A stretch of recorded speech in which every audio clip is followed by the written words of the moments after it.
പിടിച്ചു നോക്കി കേൾക്കുന്നത്.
ഞാൻ സെഷൻ സ്റ്റാർട്ട് ചെയ്യാം കേട്ടോ.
Hello students. Hello everyone. Can you hear me? Can you please respond on chat if you can hear me clearly? Okay. Okay. Thank you. Thank you for the response. Okay. There are 46 participants. Good evening. Good evening, all of you. Good evening, Ashwati. All of you are UGC NET aspirants. When is your exam due?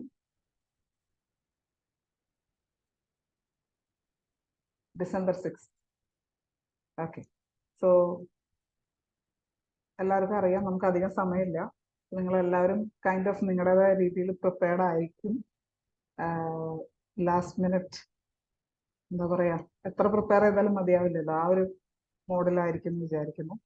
So welcome to this session which is a marathon session by Aifer and I am Dhanya. This is on literary criticism and theory. Then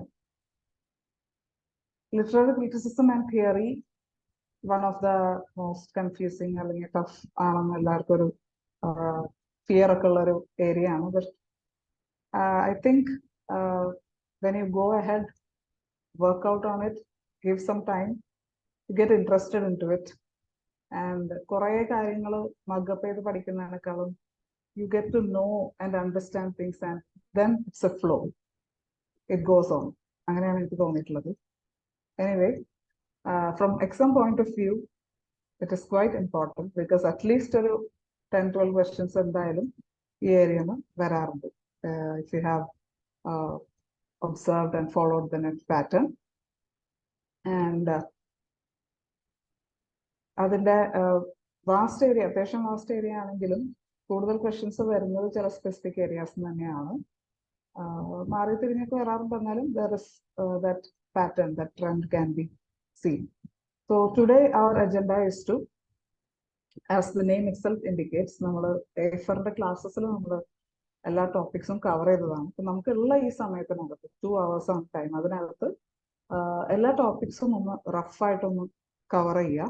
and with specific focus on 2 areas. And finally time ഉണ്ടെങ്കിൽ കുറച്ച് PYQ from last net exam ഒന്ന് discuss ചെയ്യാനുള്ളതാണ് എൻ്റെ plan.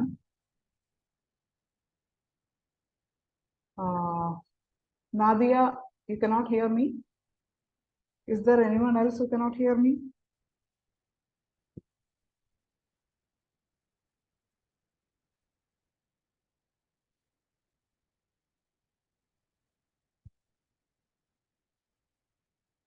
Okay. So Nadia, എന്തെങ്കിലും നാദിയയുടെ എന്തെങ്കിലും issue ആയിരിക്കും, please check. Okay.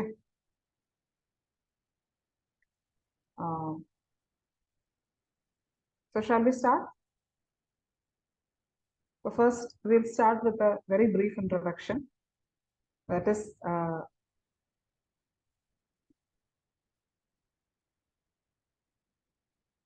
one second.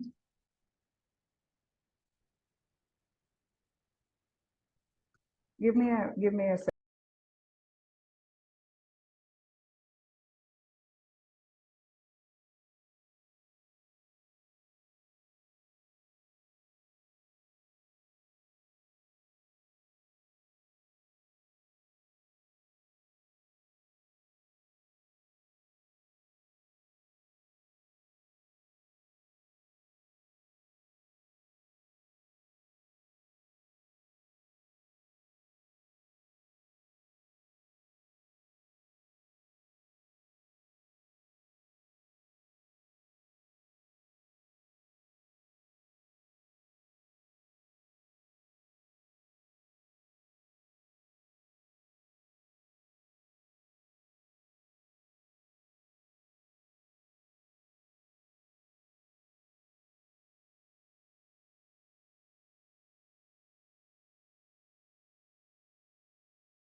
Okay. I'm back. So, we will discuss it.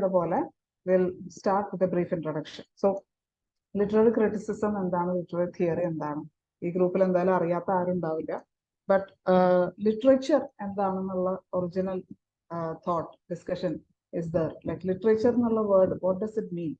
Literature and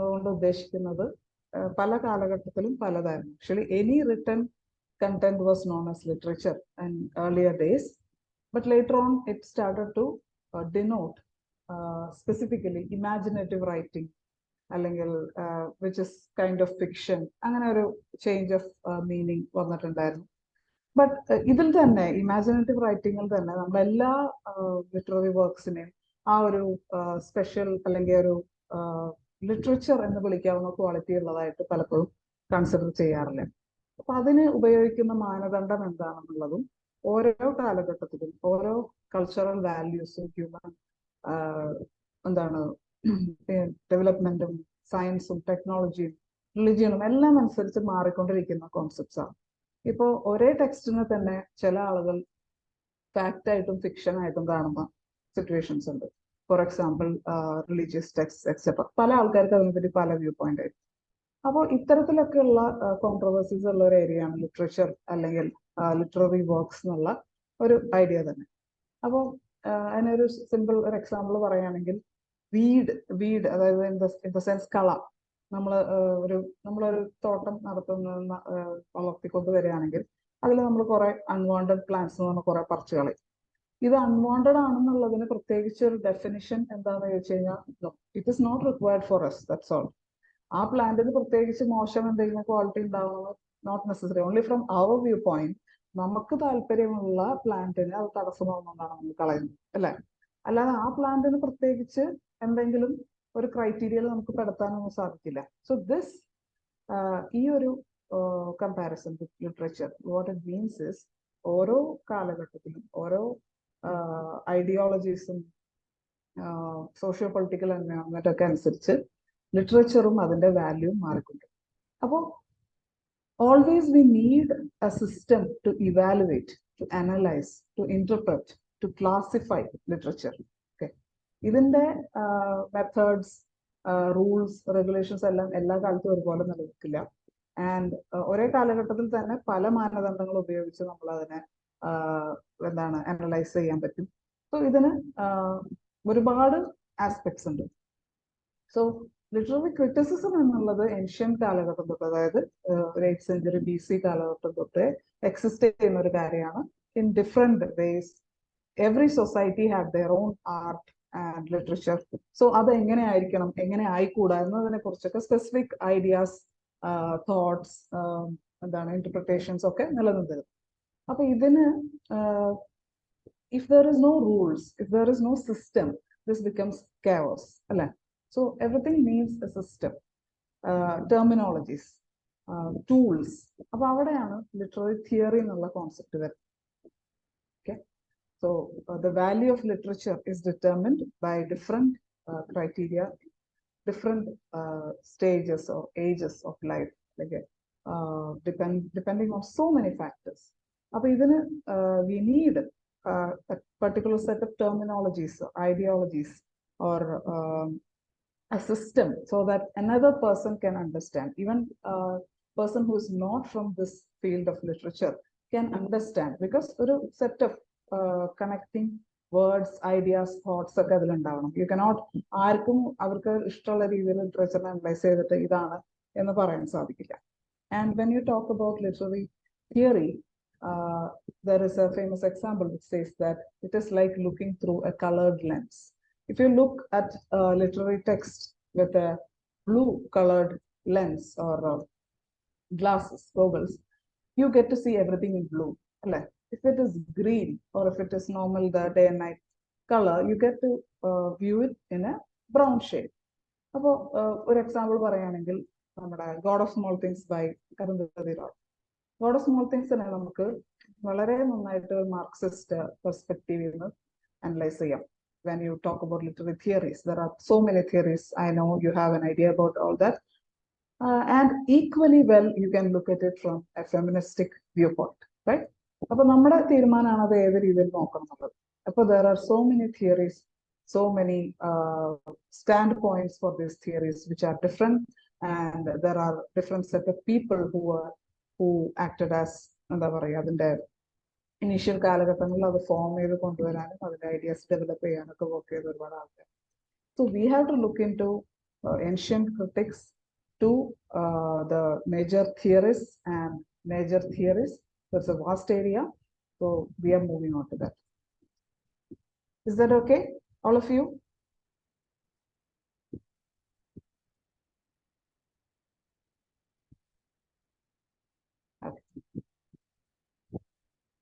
ഏറ്റവും tight ആയിട്ടാണ് നമ്മൾ മൂവ് ചെയ്യേണ്ടത്. So I need your attention and cooperation. So I share my screen now. നമ്മൾ വളരെ fast ആയിട്ട് റഫായിട്ട് move ചെയ്തിട്ട് particular area, രണ്ട് area ഞാൻ ഫോക്കസ് ചെയ്യാൻ ഉദ്ദേശിക്കുന്നത് പോസ്റ്റ് സ്ട്രക്ചറലിസവും കൾച്ചറൽ സ്റ്റഡീസും ആണ്. Okay, sorry, structuralism, post structuralism and cultural studies. അപ്പൊ അതിന്റെ മുമ്പ് എത്രയും ഫാസ്റ്റ് ആയിട്ട് മൊത്തം ടോപ്പിക് ഒന്ന് ഫാസ്റ്റ് ആയിട്ട് കവർ ചെയ്ത് പോകും, എന്തൊക്കെയാണ് ഉള്ളതെന്ന് നമുക്ക് കാണാനും ഒന്ന് അതിനെന്താ പറയുക മെമ്മറിയിലേക്ക് കൊണ്ടുവരാനും എന്തൊക്കെ ഇനി നിങ്ങൾ ഫോക്കസ് ചെയ്ത് പഠിക്കണം എന്നുള്ളതൊക്കെ മനസ്സിലാക്കാൻ വേണ്ടി.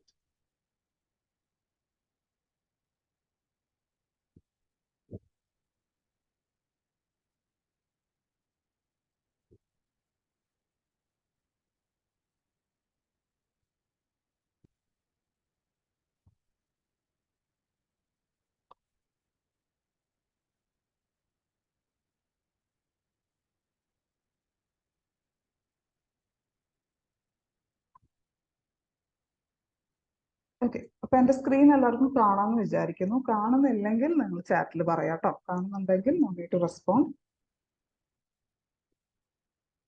So classical art and criticism.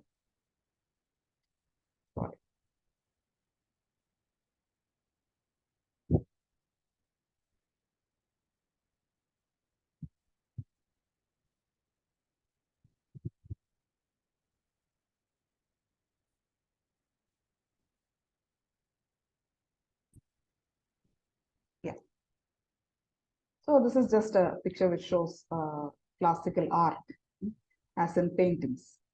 Now classical knowledge, as you all know, it is about something which has withstood time. അതായത് കാലങ്ങൾ എത്ര കഴിഞ്ഞിട്ടും it doesn't lack its importance. അത്തരത്തിലുള്ള കാര്യങ്ങളാണ് നമ്മൾ ക്ലാസിക്കൽ എന്ന് പറയുന്നത്. So in case of literature or literary criticism, the importance of Greek and Roman models is very important. Okay. So philosophy and rhetoric was considered to be very important in those times. അവർ എല്ലാത്തിനെയും philosophically analyse ചെയ്യാനും അതിനെ common മാനുമായിട്ട് അല്ലെങ്കിൽ പരസ്പരം intellectuals ആയിട്ടുള്ള ആളുകൾ തമ്മിൽ ഒരുപാട് dialogue and rhetoric, they had this habit of communicating directly to the people. So they had to express emotions, feelings, thoughts, ideas in a way which is very impressive and persuasive. At a time, there is no recording, there is nothing. So direct interaction ആണ്, തിരിച്ചുള്ള റെസ്പോൺസും അപ്പം തന്നെ അറിയാൻ പറ്റുന്ന രീതിയിലാണ്. So there is so much importance for speech, അല്ലെങ്കിൽ oration, techniques of oration, so using good language, ഇതൊക്കെ വളരെ ഇമ്പോർട്ടൻ്റ് ആയിരുന്നു. റിഥം, ഡിക്ഷൻ, ഇതൊക്കെ വളരെ ഇമ്പോർട്ടൻ്റ് ആയിരുന്നു. നമ്മൾ ഫാസ്റ്റ് ആയിട്ടാണ് പോകുന്നത്. സോ ഏൻഷ്യന്റ് ആർട്ടിന്റെ പ്രത്യേകതകൾ അതൊക്കെയായിരുന്നു. They have to perform and respond at the same time. Okay. Now, there is no idea of shocking or originality, like a totally new idea, always new idea, concept value. And originality always goes to the muses. It is like a divine inspiration. So artists basically imitators. Pudiya ideas credit artists. It's all given to the muses. Okay. So, in the literary criticism and the word which is kind of similar is poiesis. Okay. So, art was mostly in the form of epic or dramatic poetry, comedy, and tragedy. Now, major critics in classical criticism, major critics, Plato. When Plato lived, right, 427 BC to roughly rough time. And what all are the important facts that you should know about Plato? From exam point of view, Plato's works so it is, you cannot neglect it. Ancient critics another important topic. Okay. So Academy, the founder of Academy in Athens, his most important works, Iron and Republic, in the work Plato, major statements about poets. Historical context is important, and critical concepts of Plato, like the idea of everything is original and the thing itself is a copy. Okay. It is not real. It is twice removed from reality, or it is an imitation. Concept. Okay. So there is this cave image, or the metaphor of cave, and then Republic Book 10, Plato says something very important, or a strong statement against poets. The poetic inspiration is divine. Same time, they consider it as kind of what to say. It is impulsive. It is not. There is no rational involvement. Negative effects in the society. Negative impacts in the believe in poets banish from ideal society. Statement, a very strong statement was made by Plato in Republic Book 10. Now, Plato and the views of art, why he considers it as imitation, why he considers it as useless, detail. Now, Aristotle was Plato's disciple. Okay? Aristotle had the idea that imitation is, art is imitation, or poetry is imitation, but imitation is not a bad thing. Imitation is good for humans. Humans develop imitation. So imitation is never a bad thing. Concept Aristotle and that. So this is a major contradiction between Aristotle and Plato. There are so many things about Aristotle that you should know, like the Lyceum which he established, his famous works, Poetics and Rhetoric. There are much more. Okay, you have to go read and understand. Now, why art is considered as imitation, but why he thinks it's useful also. It is good. It is just not mimicking. It's not just about mimicking, but it has so many levels into it. It has deeper meaning into it.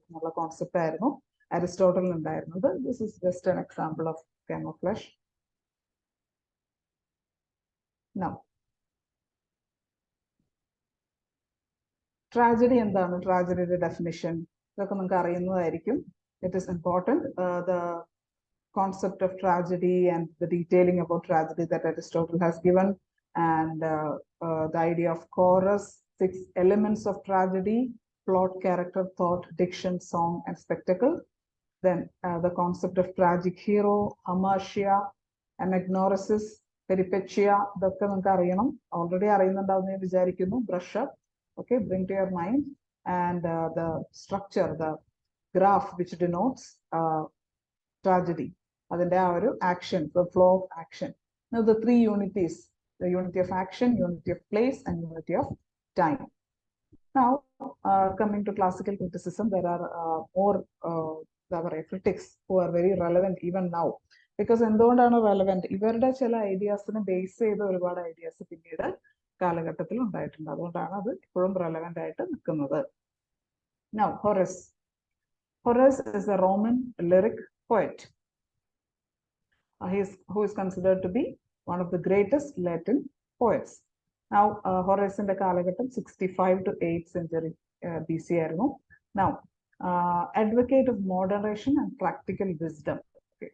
So, കാലഘട്ടത്തിനനുസരിച്ചാണ്. The historical context is important. Why a particular poet becomes important in that time, important in his or her time. Because അന്നത്തെ need എന്തായിരുന്നു, അന്ന് പോയട്രിയുടെ അവസ്ഥ എന്തായിരുന്നു, അതിനെ improve ചെയ്യാൻ എന്ത് suggestion ആണ് കൊടുത്തത്, അത് വെച്ചാണ് റെലവെന്റ് ആവുന്നത്. അന്നത്തെ ഏത് കാലഘട്ടത്തിലായാലും അന്നത്തെ നിലനിൽക്കുന്ന സാഹചര്യത്തിൽ മറ്റുള്ളവർ ചിന്തിച്ചതിൽ നിന്ന് കുറച്ച് ഡിഫറെന്റ് ആയിട്ട് അല്ലെങ്കിൽ കുറച്ചും കൂടി ഇമ്പ്രൂവ്മെന്റ് വരുത്തുന്ന രീതിയിൽ ചിന്തിച്ചവരെയാണ് കാലത്തിന് അതീതമായിട്ട് നമ്മൾ ഓർക്കുക. അത് ഏത് ഫീൽഡിലാണ്. സോ അന്നത്തെ കാലഘട്ടത്തിൽ ഒരുപാട് പേര് എന്താണ് പോയറ്റ്സ് ആയിട്ട് മാറിയും ക്വാളിറ്റി ഇല്ലാത്ത ഔട്ട്കം ഒരുപാട് ഉണ്ടായിരുന്നു ടൈമായിരുന്നു. സോ അതുകൊണ്ടാണ് ഹൊറേസിന്റെ ഈ ഐഡിയ ഓഫ് മോഡറേഷൻ, എന്താണ് വിസ്ഡം, ഇതൊക്കെ കൂടുതൽ ഇമ്പോർട്ടൻസ് ഗെയിൻ ചെയ്തത്. Now his important works, okay, നിങ്ങളിതൊക്കെ അറിഞ്ഞിരിക്കണം. His major principles: decorum, moderation, friendship, and self-control. Now he carved a new traditional literary criticism and was highly influential during Renaissance. Okay. Now poiesis, the concept of poiesis, poema, characterization, ഇതൊക്കെ മനസ്സിലാക്കേണ്ടതാണ്. Now how a poet should be എന്നുള്ളതിനെ കുറിച്ചും ഹൊറേസിന് clear ideas ഉണ്ട്. He or she should be hard worker, keen observer, and poetry should be to teach and delight. Not only to teach, not only to delight, but both should have. Dulce et utile, that means sweet and useful. Okay, now there are some more important statements about him. You have to know all that. Now Longinus nulladu, we assume that this 1st century AD manuscript called Perihipsos or On the Sublime is attributed to this to his authorship. That is a person called Longinus. Pendani sublimity, like sublime concept. Why it's so important even now? Because it has influenced many other literary movements or literary styles which evolved later.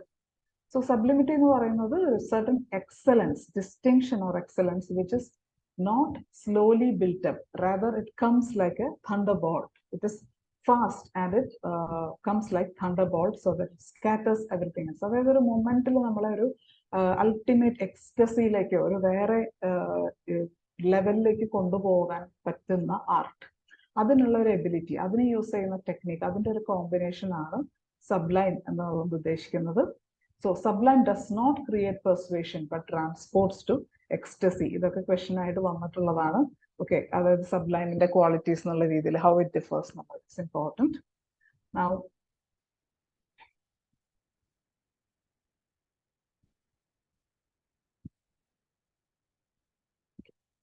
we come to Sir Philip Sidney. Philip Sidney was an Elizabethan courtier poet, patron of scholars, soldier, and statesman.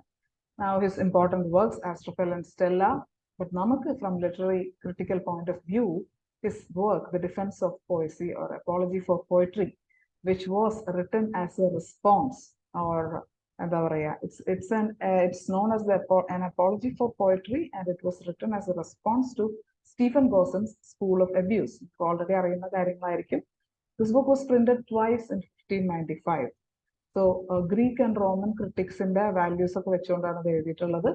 അതായത് Stephen ഗോസന്റെ work called എന്താണ്, it was calling poetry as a school of abuse. അതായത് അത്രയും മോശമായിട്ടുള്ള, reject ചെയ്യേണ്ട ഒരു കാര്യമായിട്ട്, സൊസൈറ്റിയിലെ ഏറ്റവും harmful ആയിട്ടുള്ള ഒരു കാര്യമായിട്ട്, he even called poetry the mother of lies. അപ്പോൾ വെറും നുണകൾ മാത്രമുള്ള ഒരു കാര്യമായിട്ട് പോയട്രീനെ ഡിസ്ക്രൈബ് ചെയ്തപ്പോൾ അതിനെതിരായിട്ട് പ്യൂരിറ്റൻ ആയിട്ടുള്ള സ്റ്റീഫൻ ഗോസൻ അത്തരത്തിലൊരു വർക്ക് ഇറക്കിയപ്പോൾ അതിനെതിരായിട്ട് എഴുതിയിട്ടുള്ളതാണ് എന്ത്, apology of poetry. Now, so he defines poetry into different categories, and he gives the divisions and talks in detail about that, and also he gives a reply for all of the charges stated by Stephen Gossen in his work. Okay, ഇതാണ് സ്റ്റേറ്റ്മെന്റും റെസ്പോൺസും. നിങ്ങൾക്ക് അറിയാവുന്നതായിരിക്കും, but try to remember. Now, another major critic, John Dryden.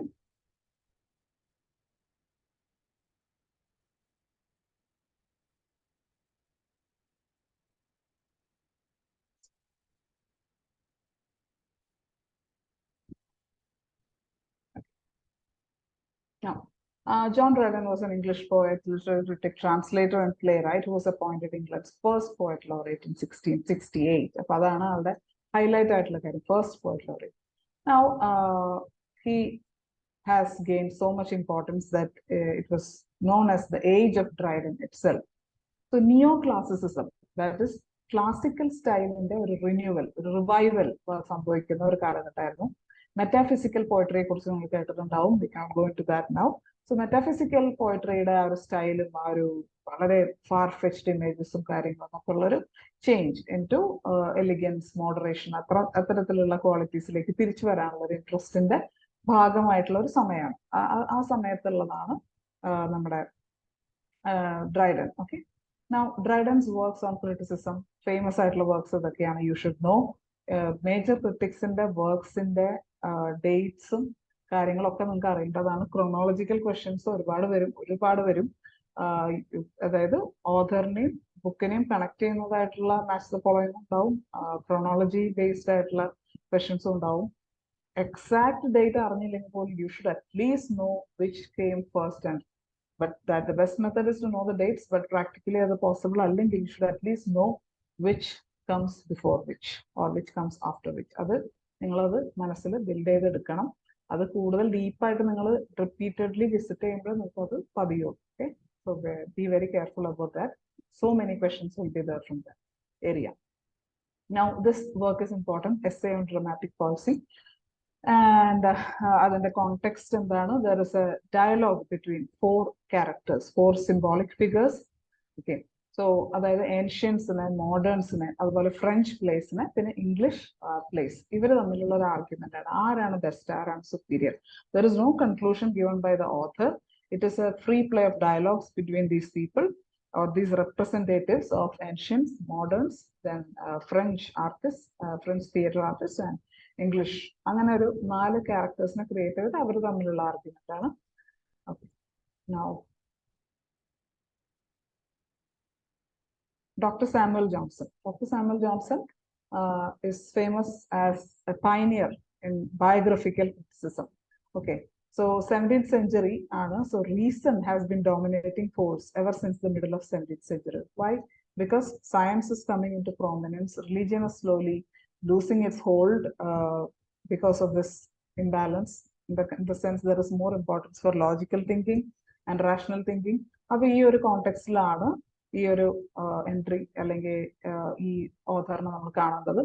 Now, there are so many works which are famous, contributed by him. Preface to Dictionary, Preface to Shakespeare, Lives of the Poets, Essays and Articles. Okay. Now, the biography, there were 52 poets, biographies of 52 poets, which only 6 are now considered of importance. Okay. This book was published in 1779.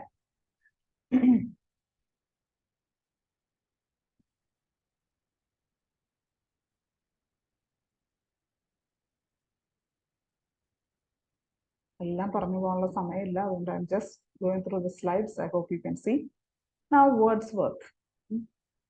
As you know, Wordsworth was one of the greatest poets of England, and he is known as the pioneer of Romantic movement along with S.T. Coleridge. So, this movement was again a reaction against neoclassicism. Classical style the most ancient style, which is denoted by decorum, sanity, moderation, elegance, qualities are highlighted. There is no much space for innovation or originality. Metaphysical poetry where so much freedom was there. Now, again, the interest in neoclassicism rises and stays for a period. Now, reaction, this romanticism and the movement evolved. So, his major works, dates are also important. Now, poetry is superior to science. This kind of poetry gave more importance to emotions, passion than reasoning. Okay, and country life or the life of common man, the countryside life, the life of common man, the language of common man was given more importance. The definition of poetry by Wordsworth.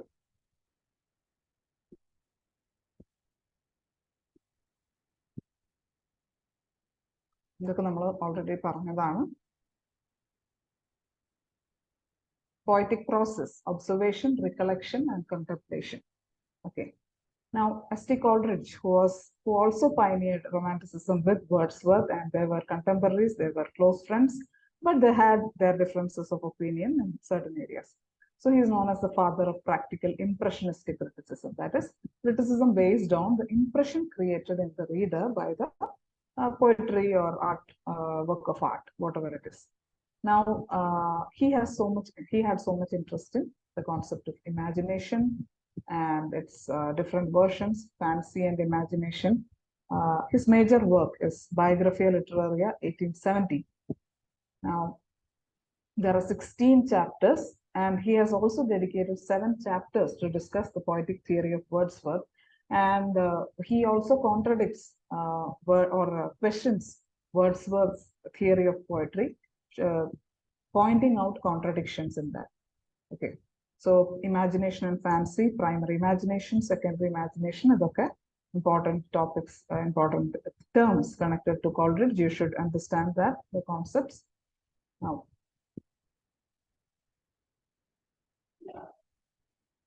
about Wordsworth's theory.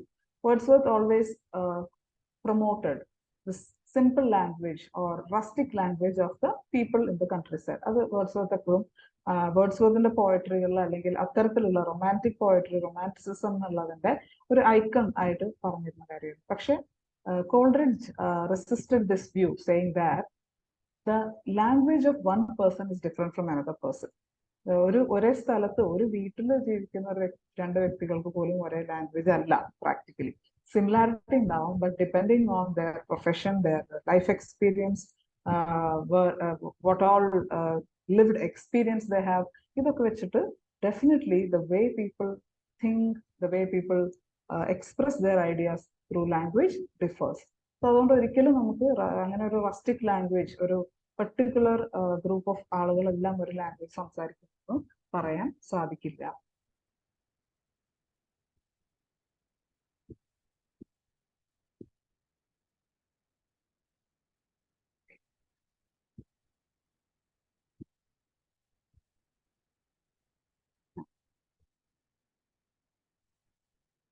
Willing suspension of disbelief is an important concept by Coleridge. Okay, how the ability of the reader to willingly accept the premises of a work of fiction, even if they are fantastic or impossible. അതായത് unbelievable ആയിട്ടുള്ള elements ലിറ്ററേച്ചറിൽ കണ്ടാലും അതിനെ സംശയിക്കാതെ, അല്ലെങ്കിൽ നമുക്കത് അറിയാം അത് real അല്ല, fiction ആണെന്ന് അറിഞ്ഞാലും അതിനെ അത്തരത്തിൽ ആസ്വാദനത്തിന് വേണ്ടി ആക്സെപ്റ്റ് ചെയ്യാനുള്ള ആ ഒരു അവിശ്വസനീയമാണെന്ന് പറഞ്ഞ് തള്ളിക്കളയാതിരിക്കാനുള്ള ഒരു ability, that is non A willing suspension of disbelief. Matthew Arnold, he is known as the father of modern literary criticism. He also wrote extensively on social and cultural issues, religion and education. A father of modern literary criticism, Matthew Arnold. Now, Matthew Arnold extensively literary criticism, അല്ലെങ്കിൽ social ലൈഫിനെ കുറിച്ചിട്ട്, religion, education എല്ലാത്തിനെ കുറിച്ചിട്ടും extensively point out ചെയ്തിട്ടുള്ള, extensively എഴുതിയിട്ടുള്ള ആളാണ്.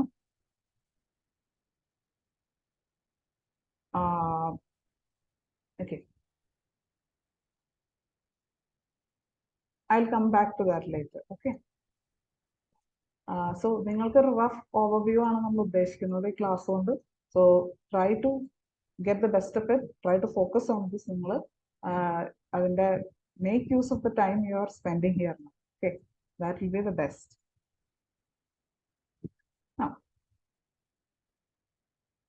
so Arnold's view of criticism, that is, to know the best that is known and thought in the world, and by in its turn making this known to create a current of true and fresh ideas. That is, ലോകത്തിലെ ഏറ്റവും best തോട്ട്സിനെ എല്ലാവരിലേക്ക് എത്തിക്കുക, ഏറ്റവും കൂടുതൽ ആളുകളിലേക്ക് എത്തിക്കുക, അതുവഴി പുതിയ നല്ല നല്ല തോട്ട്സ് ക്രിയേറ്റ് ചെയ്യാനുള്ള സാധ്യതയാണ് ജനറേറ്റ് ചെയ്യുന്നത്. Okay, now touchstone method by Arnold is very important. You should understand what touchstone method is. You should know that it's the method used for literary criticism. Now, the study of poetry 1888 is an important work by him. Then grand style, his concepts and contributions are a wide range. Okay, discuss but at least you should know that these are the topics that you have to understand and read more on that.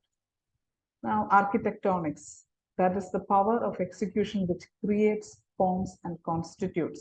That is, there is a unity. The form, a theme discuss a theme present as an art form. There should be a connection between the idea expressed and the way it is expressed.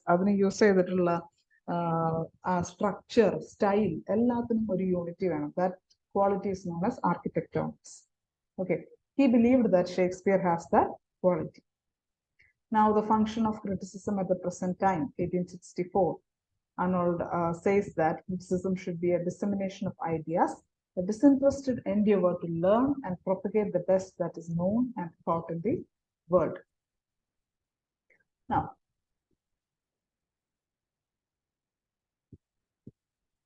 touchstone method, the study of poetry on Chaucer, the study of poetry on the age of Dryden and Pope. These are important works. So he has written extensively. So much of the contribution to the person, Matthew Arnold. The study of poetry on Burns. Arnold and the limitations. Arnold always focused on disinterestedness in the sense that impartial. He always said that that is required, but he could not actually practice it very well always. In romanticism, criticize the positive vashangalo acknowledge and shortcoming. Now,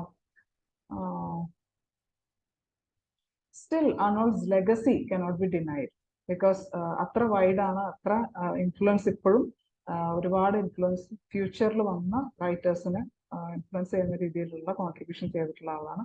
so you cannot deny his presence. Is such a grand presence in literary arena and literary criticism especially.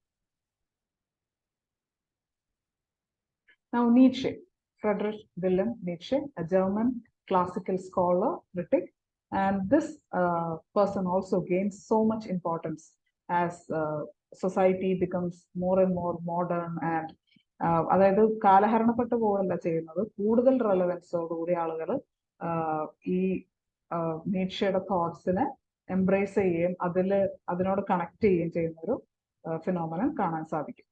Now, his work, Birth of Tragedy 1872, which shows or which interprets the Greek art and culture. അതായത് Greek art എന്ന് പറയുന്നത് അല്ലെ classical art നമ്മൾ നേരത്തെ discuss ചെയ്തപ്പോഴും പറഞ്ഞു, there is more importance for decorum, elegance, അല്ലെ grand style. Okay, so he believes that ഈ decorum, sanity ഇതൊക്കെ വരുന്നത് it is not directly coming from a very എന്താ പറയുക എലിഗന്റ് ആയിട്ടുള്ള ഒരു thought process അല്ലെങ്കിൽ ഒരു cultural background നല്ല വരുന്നത്. Rather, it is a combination of two elements, that is Apollonian and Dionysian. അതായത് Apollonian എന്ന് പറയുന്നത് it is related to the art of sculpture, you know, right? Sculpture and contrast that Dionysian എന്ന് പറയുന്നത് more about dance, music, violent and chaotic forces. ഇതിന്റെ ഒരു combination അല്ലെങ്കിൽ ഈ വയലൻസിനെ അടക്കി വെച്ചുകൊണ്ട് വയലൻസിനെ ഉള്ളിൽ ഇൻക്ലൂഡ് ചെയ്ത് നിർത്തിക്കൊണ്ട് പുറമെ അതിനെ എലിഗന്റ് ആയിട്ട് ക്ലാസി ആയിട്ട് പ്രസന്റ് ചെയ്യുന്ന ഒരു സ്റ്റൈലാണ് ഡെവലപ്പ് ചെയ്ത് വന്നിട്ടുള്ളത്. It is not directly or it is not all about elegance, decorum, sanity etcetera. So ഈ ട്രാജഡീസും അതിലത്തെ ഡീപ് ഡാർക്ക് എലമെന്റ്സും ഒക്കെ ഇങ്ങനെ വന്നിട്ടുള്ളതാണ്. It's a combination of both these cultural traits എന്നുള്ളതാണ് നീറ്റ്ഷെ പറയുന്നത്. Now, Nietzsche has lot of concepts and arguments about nihilism, then this rise of science and how Christianity becomes less important due to this coming of science and the rational thinking, logical thinking, scientific reasoning. അപ്പോൾ ഈ Christianity അല്ലെങ്കിൽ religion എന്നുള്ളതിനെ replace ചെയ്യാൻ സയൻസിന് സാധിക്കുന്നുമില്ല. So what will happen, how will people find meaning for life, ഇങ്ങനത്തെ ഒരുപാട് existential crisis, confusions ഒക്കെ നീറ്റ്ഷെ വളരെയധികം ഡീപ്പായിട്ട് ഡിസ്കസ് ചെയ്തിട്ടുള്ളതാണ് in his works. Now, he gave so much importance and thought to the will to power, the perspective of truth. This perspective of truth is becoming more and more important in the name of post-truth theory and all, which you have definitely heard of. അല്ലെങ്കിൽ അത് മനസ്സിലാക്കേണ്ടതാണ്. അപ്പോൾ the perspective of truth, that is, there is no single truth, അല്ലെങ്കിൽ there is no truth but only interpretations of truth എന്നുള്ള concept ഒക്കെ അന്നേ പറഞ്ഞു വെച്ചിട്ടുള്ളതാണ് നീറ്റ്ഷെ. Then I told you about Christianity, then morality, then the concept of Übermensch or Overman. അതായത് man എന്നുള്ളത് ഇവല്യൂഷന്റെ അല്ലെങ്കിൽ ഒരു എൻഡ് അല്ല, it's a destination, it is a journey which is going on. ഇവിടെ നിന്ന് നമ്മൾ ഒരുപാട് ദൂരം ട്രാവൽ ചെയ്യാനുണ്ട് to master our emotions, to master the natural instincts and എന്താണ് come to the next level.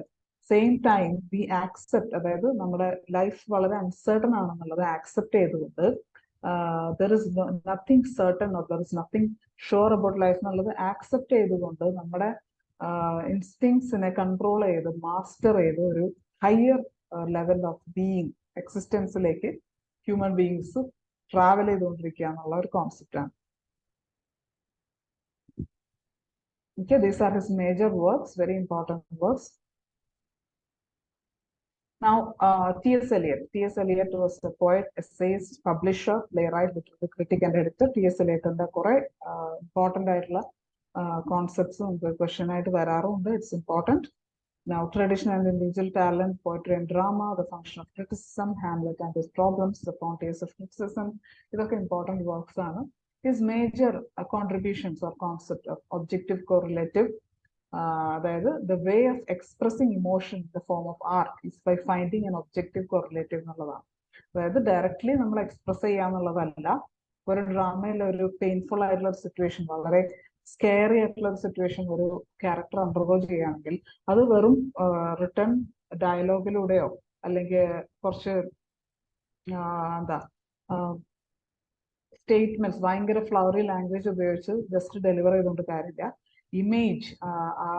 Image അതിന് യൂസ് ചെയ്യുന്ന സിംബൽസും ഇമേജസും എക്സ്പ്രഷൻസും ക്യാരക്ടറിന്റെ വേർഡ്സ് മാത്രമല്ല എക്സ്പ്രഷൻസ്, ബോഡി ലാംഗ്വേജ്, ഇതെല്ലാം ചേർന്ന് വേണം ആ ഇമോഷൻ എക്സ്പ്രസ് ചെയ്യാൻ എന്നുള്ളതാണ്. അതിനെയാണ് ഒബ്ജക്റ്റീവ് കോറിലേറ്റീവ് എന്ന് പറയുന്നത്. Okay, then the concept of dissociation of sensibility and unification of sensibility. Then his important essay, Tradition and Individual Talent. Eliot again believed in the concept that innovation, like totally new ideas, a writer should place him or her in the tradition. അതായത് ഒരു ഒഴുകുന്ന നദി പോലെയാണ്, അല്ലെങ്കിൽ പ്രെഡിസസേഴ്സിന്റെ മുന്നേ സഞ്ചരിച്ച ആളുകളുടെ ആ ട്രഡീഷനിൽ നമ്മൾ അടുത്ത ഭാഗമായിട്ട് വരും. അല്ലാതെ ഒരാളും കംപ്ലീറ്റ്ലി ന്യൂ ആൻഡ് എന്താ പറയുക ഒറിജിനൽ ആണെന്നുള്ള ഒരു concept എതിരായിരുന്നു T.S. Eliot.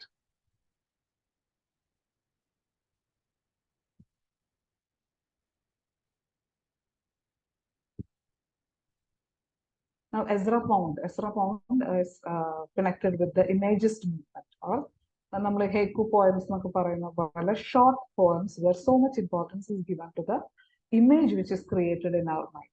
Okay, he was an American poet and critic, and ഈ ഒരു മൂവ്മെന്റ് അധിക കാലം നിലനിന്നില്ല, but it was absorbed by modernism. Okay, so the importance of this style was economy, brevity and clarity. അതായത് വളരെ ചുരുങ്ങിയ വാക്കുകളിൽ ഒരു ഇമേജിനെ convey ചെയ്യാൻ ശ്രമിക്കുക, അതാണ് ഏറ്റവും ഇമ്പോർട്ടൻ്റ് ആയിട്ട് കൺസിഡർ ചെയ്തിരുന്നത്. അൺനെസസറി ആയിട്ടുള്ള ഒരു കാര്യം പറയാനുള്ള ടൈമില്ല. There is so much of space or constraint is there. It should be very short, but it should be meaningful in the sense it should create A striking image in the mind of the reader. അങ്ങനത്തെ പോയംസിനെയാണ് അവർ imagist poems എന്നുള്ളതുകൊണ്ട് ഉദ്ദേശിക്കുന്നത്. So 1912 to 1914 ചെറിയൊരു കാലഘട്ടത്തിലാണ് Ezra pound ഈ ഒരു മൂവ്മെന്റിനെ lead ചെയ്തത്. Now, there are other contributors also, T. Hume, then there are more works about William Carlos Williams, the Red Wheelbarrow. You must have definitely noticed this poem. It's very thrilling to look at it, right? And so less, it gives such a clear image, such a brilliant image in our mind. So that's Imagist poetry. So there are other poets like Richard Aldington, James Joyce, Hilda Little, etc., who contributed to this. It was absorbed into the modernist movement. There is a separate movement, but it was absorbed into modernist movement. So,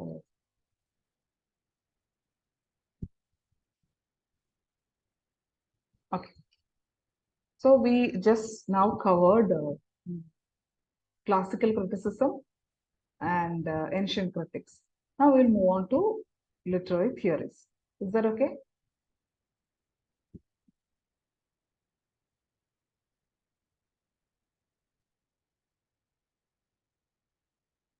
Okay. എല്ലാവരും ശ്രദ്ധിച്ചിരിക്കുന്നതുകൊണ്ട് silent ആയതെന്ന് വിചാരിക്കുന്നു. Okay, Shilpa responded. Thank you. Okay. I will move on to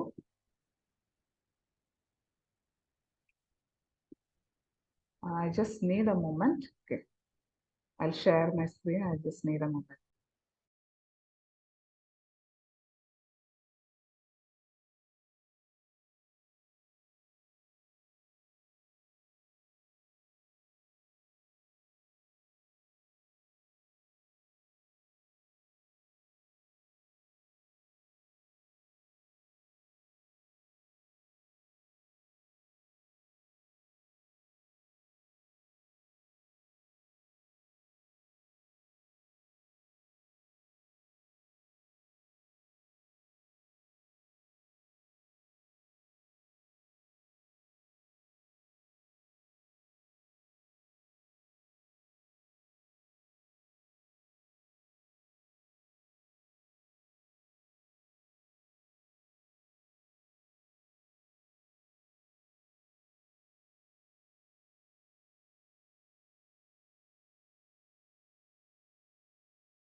Okay.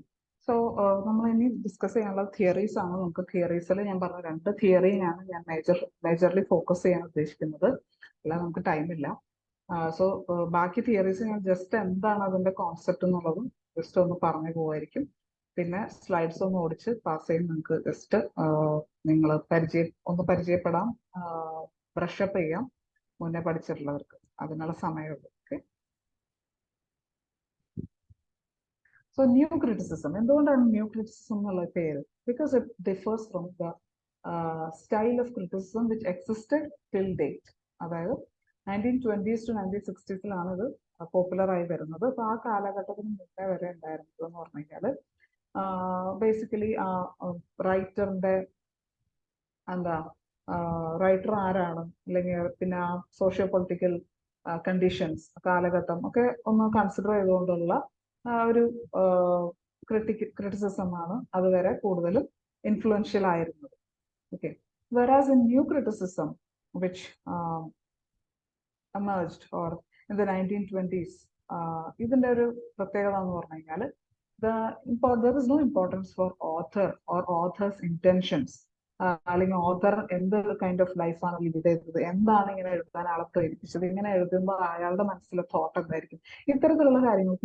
importance.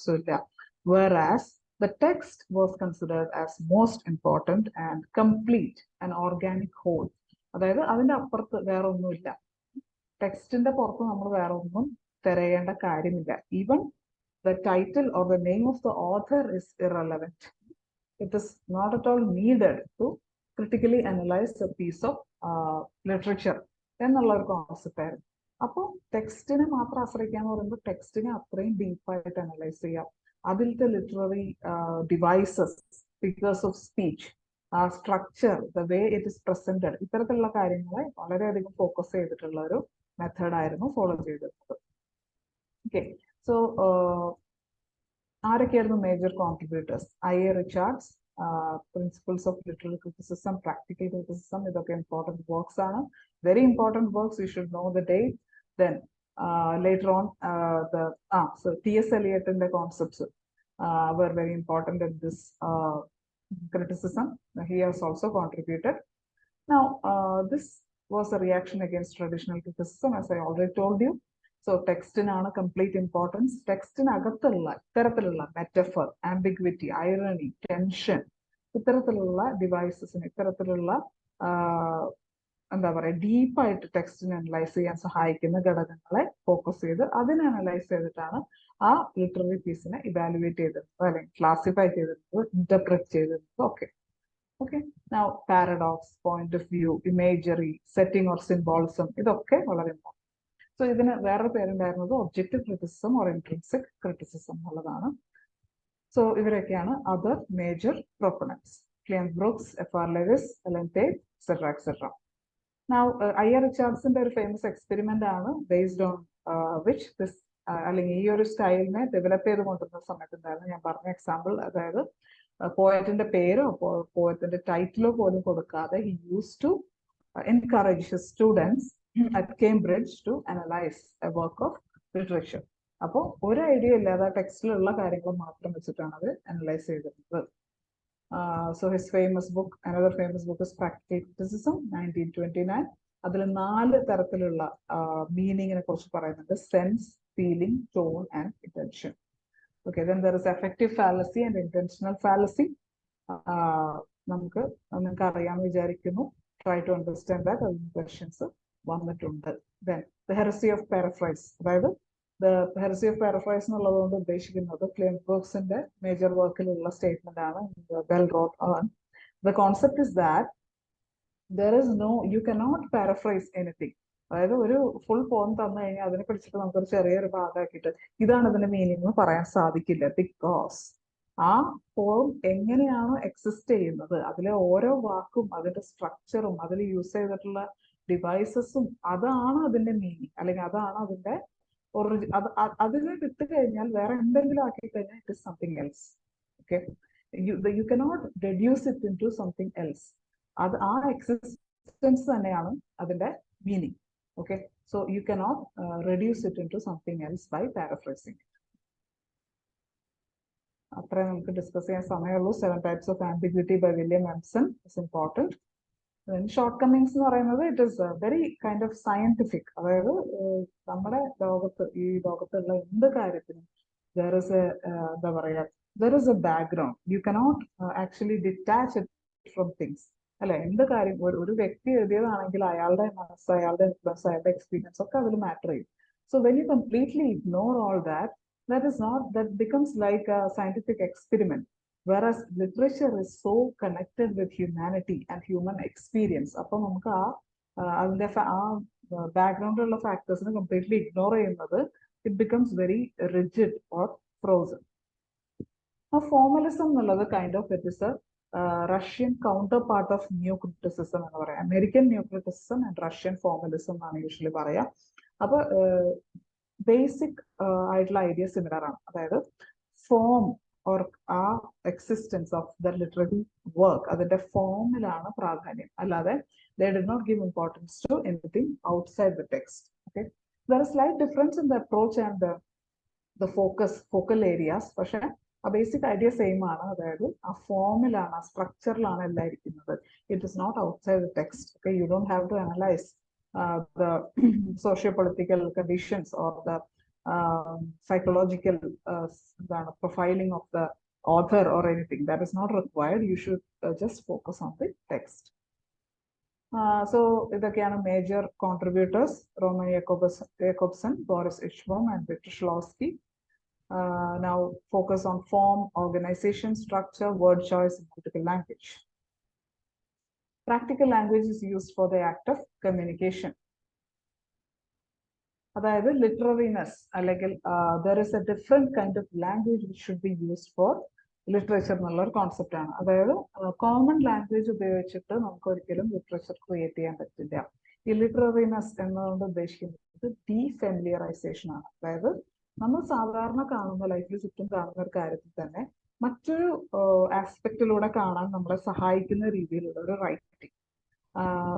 അതിനെ നമ്മളിൽ നിന്ന് നമുക്ക് actually അതിന് strange ആയി തോന്നും, എന്നാൽ അതിനോട് കൂടുതൽ കണക്ട് ചെയ്യാൻ പറ്റും.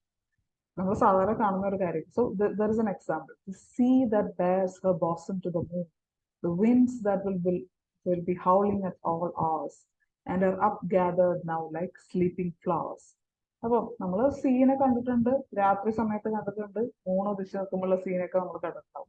But this gives us an image that the sea is in love with the moon, അല്ലെ? They are lovers. അപ്പോൾ it gives a, നമ്മൾ സ്ഥിരം കണ്ടിട്ടുള്ള ഡിഫറെന്റ് ഒരു പെർസ്പെക്റ്റീവ് ആണ്. നമ്മൾ അങ്ങനെ ചിന്തിച്ചിട്ടില്ലായിരിക്കും. But we feel deeply connected to that emotion, that imagery which is presented. അപ്പൊ ഇത്തരത്തിലുള്ള കാര്യങ്ങളിൽ കൂടുതൽ ഫോക്കസ് കൊടുക്കുക. So this has no connection with who's the author or anything, but it is in depth into the text. So there are so many examples and all. അതിലേക്കൊന്നും പോകുന്നില്ല. So the concept of metaphor, metonymy ഒക്കെ വളരെ important ആണ് in case of formalism. Now, structuralism, post-structuralism നമുക്ക് കുറച്ച് detail ആയിട്ട് തന്നെ നോക്കാം. അപ്പോൾ structuralism originated in France in 1950s. അപ്പൊ അതിന്റെ ഒറിജിൻ എങ്ങനെയാണെന്നുള്ളതൊന്നും ഞാൻ അത്ര ഡീറ്റെയിൽ ആയിട്ട് പറയുന്നില്ല. നമുക്ക് അറിയാം, ലെവി-സ്ട്രോസിന്റെയും സെഷോറിന്റെ ഒക്കെ ഐഡിയാസ് അത് കോൺട്രിബ്യൂട്ട് ചെയ്തിട്ടുണ്ട്. പിന്നീട് വന്നിട്ടുള്ള ഒരുപാട് പേര് അതിൽ വളരെ അധികം ഡെവലപ്മെന്റ് വരുത്തിയിട്ടുണ്ട്.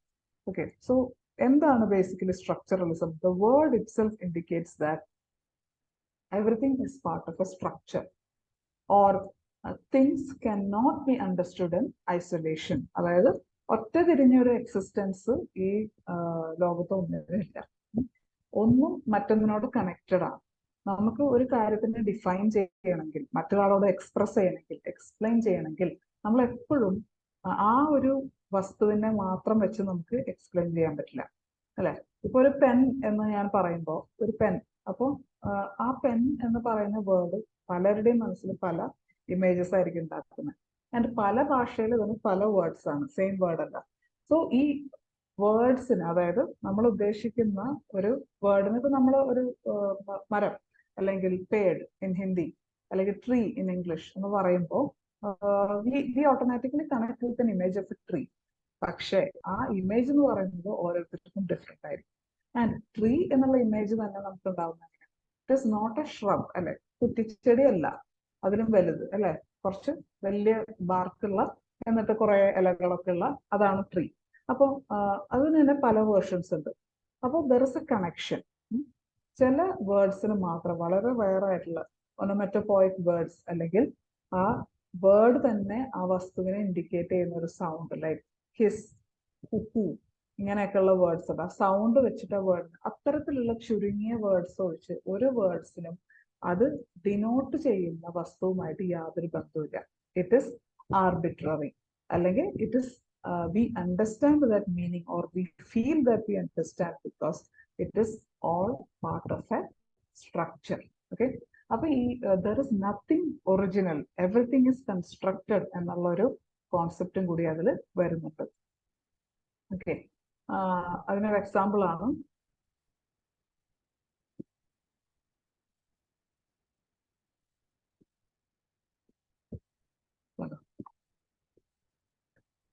Shed hut mansion palace. Shed hut mansion palace, അതായത് നമ്മൾ എങ്ങനെയാണ് ഇപ്പൊ ഹട്ട് എന്ന് പറയുന്നത്, ഹട്ടും ഷെഡും തമ്മിൽ എന്താ വ്യത്യാസം? അത് നമുക്കത് അറിഞ്ഞാലാണ് നമുക്ക് ഒന്നും മറ്റൊന്നിൽ നിന്ന് ഡിഫറൻഷിയേറ്റ് ചെയ്യുന്ന മറ്റൊരാളോട് പറയാനും പറ്റുള്ളൂ, അല്ലെ? മാൻഷൻ എന്താണ്, പാലസ് എന്താണ്, ഇതെല്ലാം ഒന്ന് എക്സിസ്റ്റ് ചെയ്താലാണ് മറ്റേത് നമുക്ക് അതിൽ നിന്ന് ഡിഫർ ചെയ്യുന്നത് എന്ന അർത്ഥത്തിൽ മനസ്സിലാക്കാൻ സാധിക്കുള്ളൂ. അപ്പോൾ ലാംഗ്വേജ് എന്നുള്ളത് it does not mark or record our world, but എന്താണ്, it shapes, it constructs everything around us എന്നുള്ളതാണ്. അപ്പൊ ലാംഗ്വേജ് നമ്മൾ വെറും ഒരു മീഡിയം ആയിട്ട് യൂസ് ചെയ്യുന്ന ഒരു കാര്യമല്ല.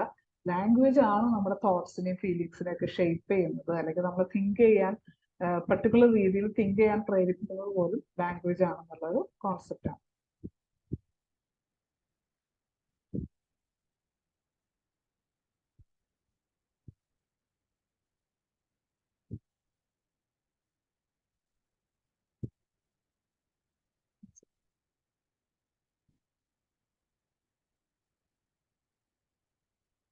Now, sorry.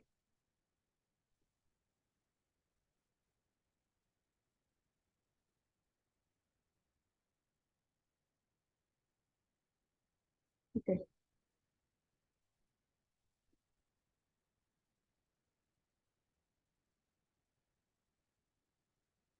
Now, this concept of signifier, sign, and signified. Okay. So, ഇവിടെ സൈൻ എന്ന് പറയുന്നത് ഈ ട്രീ എന്നുള്ള വേർഡാണ്. ഓക്കെ, ട്രീ എന്നുള്ള വേർഡിന്റെ ഫിസിക്കലി നമ്മൾ എഴുതുന്ന ആ ഒരു വിഷ്വലി നമുക്ക് കാണാൻ പറ്റുന്ന കാര്യമാണ് സൈൻ. നൗ ട്രീ എന്നുള്ളത് സിഗ്നിഫൈ ചെയ്യുന്നത് എന്തിനെയാണ്? ട്രീ എന്നുള്ള ഫിസിക്കൽ എക്സിസ്റ്റൻസിനെയാണ്. ട്രീ എന്നുള്ള ബാർക്കും ലീവ്സും ഒക്കെയുള്ള physical existence. So there is A signifier and signifier. Signifier എന്ന് പറയുന്നത് ട്രീ ആണ്, the sound of tree, and ആ ട്രീ എന്നുള്ള എഴുതുന്നതിന്റെ ആ വിഷ്വലിനെയാണ് സൈൻ എന്ന് പറയുന്നത്. And signified is the physical entity of tree. Okay, so ഇതിനെ പറ്റിയാണ് നമ്മൾ പറഞ്ഞിരുന്നത്. There is A connection only because this structure exists, this conceptual system with units and rules. അല്ലെ, ട്രീ എന്ന് പറയുമ്പോൾ അതിന് നമ്മൾ എങ്ങനെ ഡിഫറൻഷിയേറ്റ് ചെയ്യുന്നു എന്നുള്ളത് നമ്മൾക്ക് ഓരോരുത്തർക്കും ഡിഫറെന്റ് ആണെങ്കിലും അതിനെ നമ്മൾ കണക്ട് ചെയ്യുന്നത് ഒരു പ്രത്യേക രീതിയിലാണ്. ഒരു സാപ്ലിംഗ് അല്ല ഒരു പ്ലാന്റ്, അല്ലെ, ദെൻ ഷ്രബ് അല്ല ഒരു എന്താ പറയാ ട്രീ, അല്ലെങ്കിൽ ഒരു ഹേർബ് അല്ല ഒരു ഫ്രൂട്ട് ബെയറിംഗ് ട്രീ. അങ്ങനെ നമ്മൾ അതിനെ ഡിഫറൻഷിയേറ്റ് ചെയ്താണ് കണക്ട് ചെയ്യുന്നത്, because there is N underline system. So ഒരു വേർഡും ഡയറക്ട്ലി ഒരു വസ്തുവിനെ ഒറിജിനൽ ആയിട്ട് ഡിനോട്ട് ചെയ്യാൻ സാധിക്കില്ല. It is because we have attributed that meaning through language, which is a underline system. I hope that is clear. Now, this concept of എന്താണ്, this is not a pipe. This is not a pipe by Michael Foucault. എന്താണ് this is not a pipe എന്നുള്ളത് ഉദ്ദേശിക്കുന്നത്? ഇതൊരു പൈപ്പിന്റെ picture ആണെന്ന് നമുക്ക് എല്ലാവർക്കും അറിയാം. പക്ഷേ this is only one view of the pipe, അല്ലെ, ഒരു ആംഗിളിൽ നിന്നുള്ള വ്യൂ ആണ്. വേറെ ഇഷ്ടംപോലെ വ്യൂസ് ഉണ്ട്. This is just an image which denotes a pipe when we look at from one particular angle. അപ്പോൾ this is not a pipe എന്നുള്ളതുകൊണ്ട് ഉദ്ദേശിക്കുന്നതാണ്. So it is you cannot reach to a എന്താ പറയാ ഒരു transcendental മീനിങ്ങിലേക്ക് നമുക്ക് ഒരിക്കലും എത്താൻ സാധിക്കില്ല. Everything is connected and one is connected to another. There is an endless possibility of meanings, okay, because you cannot എന്താണ് connect one single thing with another single thing. അങ്ങനെ ഒരു റിലേഷൻ ഇല്ല. It is only because of this underlying system that we understand things in correlation.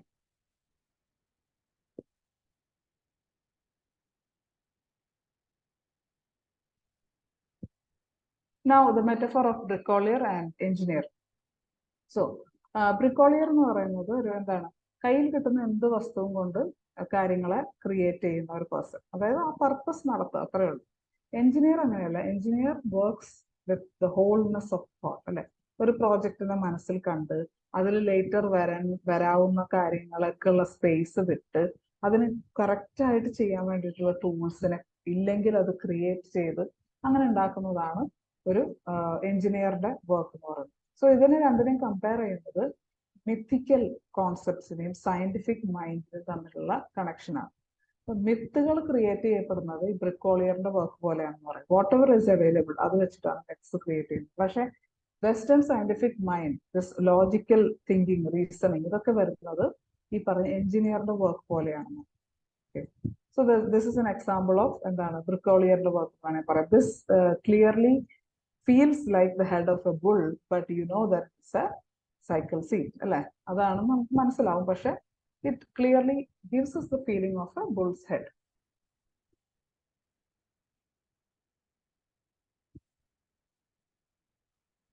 Voice break ചെയ്യുന്നുണ്ടോ? Can you hear me, students?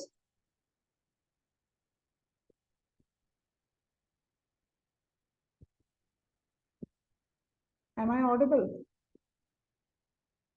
Okay, thank you.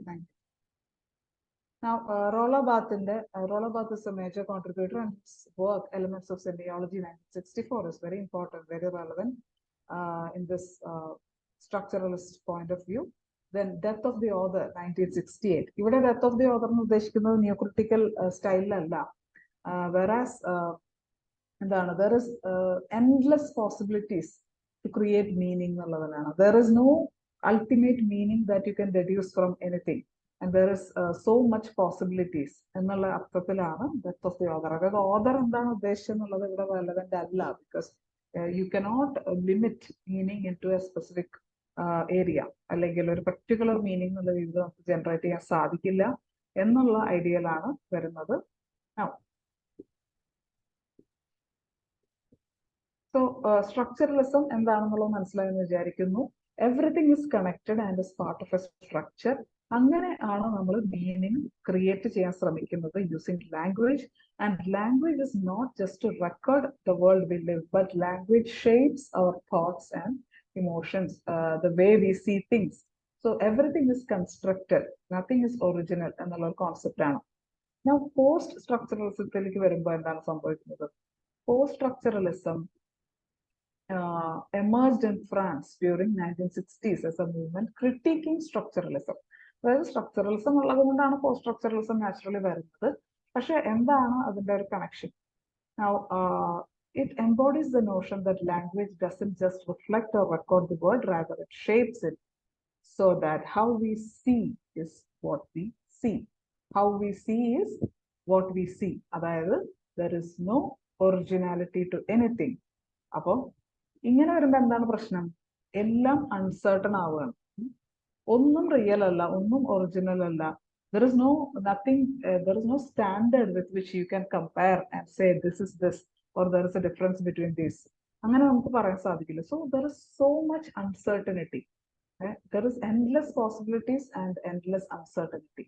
So structuralism പറയുന്നത് everything is part of a structure, nothing can be understood in isolation എന്നാണ്. പക്ഷെ post സ്ട്രക്ചറൽസ് എത്തുമ്പോൾ it becomes scary. അതായത് there is no meaning, there is no underlying meaning for anything.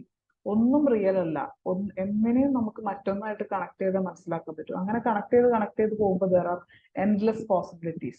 അപ്പോൾ പിന്നെ നമ്മൾ എങ്ങനെ അതിനെ മനസ്സിലാക്കും? ഫോർ എക്സാമ്പിൾ, ഇപ്പൊ നമ്മൾ വാട്ടർ എന്ന് പറയും. ഇപ്പൊ വാട്ടർ എന്ന് പറയുമ്പോൾ ഒരാളുടെ മനസ്സിൽ ചിലപ്പോൾ ഒരു വാട്ടർ ബോട്ടിലായിരിക്കും, ബോട്ടിലിനകത്തെ വെള്ളം. മറ്റൊരാളുടെ മനസ്സിൽ ക്ലൗഡ് ആയിരിക്കും, മറ്റൊരാളുടെ മനസ്സിൽ മഴയായിരിക്കും, വേറൊരാളുടെ തോട്ടിൽ, അല്ലെങ്കിൽ ഒരാൾക്ക് തന്നെ ഇത് കണക്ട് ചെയ്ത് എൻഡ്ലെസ് ആയിട്ട് ഒരു റിവർ ആയിരിക്കാം, ഒരു പോണ്ട് ആയിരിക്കാം, ഒരു സ്വിമ്മിംഗ് പൂൾ ആയിരിക്കാം. So there is no end, or you cannot reach a particular point and say that this is the final meaning. ഇവിടെ നിർത്താം. No, that is not possible.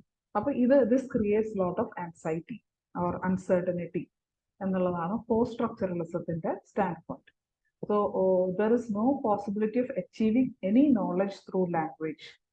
Language itself is എന്താ പറയാ, language ആണ് നമ്മളെ കൊണ്ട് think ചെയ്യിപ്പിക്കുന്നത്, അല്ലെങ്കിൽ നമ്മുടെ തോട്ട്സിനെ ക്രിയേറ്റ് ചെയ്യുന്നതെന്നുള്ള കോൺസെപ്റ്റ് ആണ്.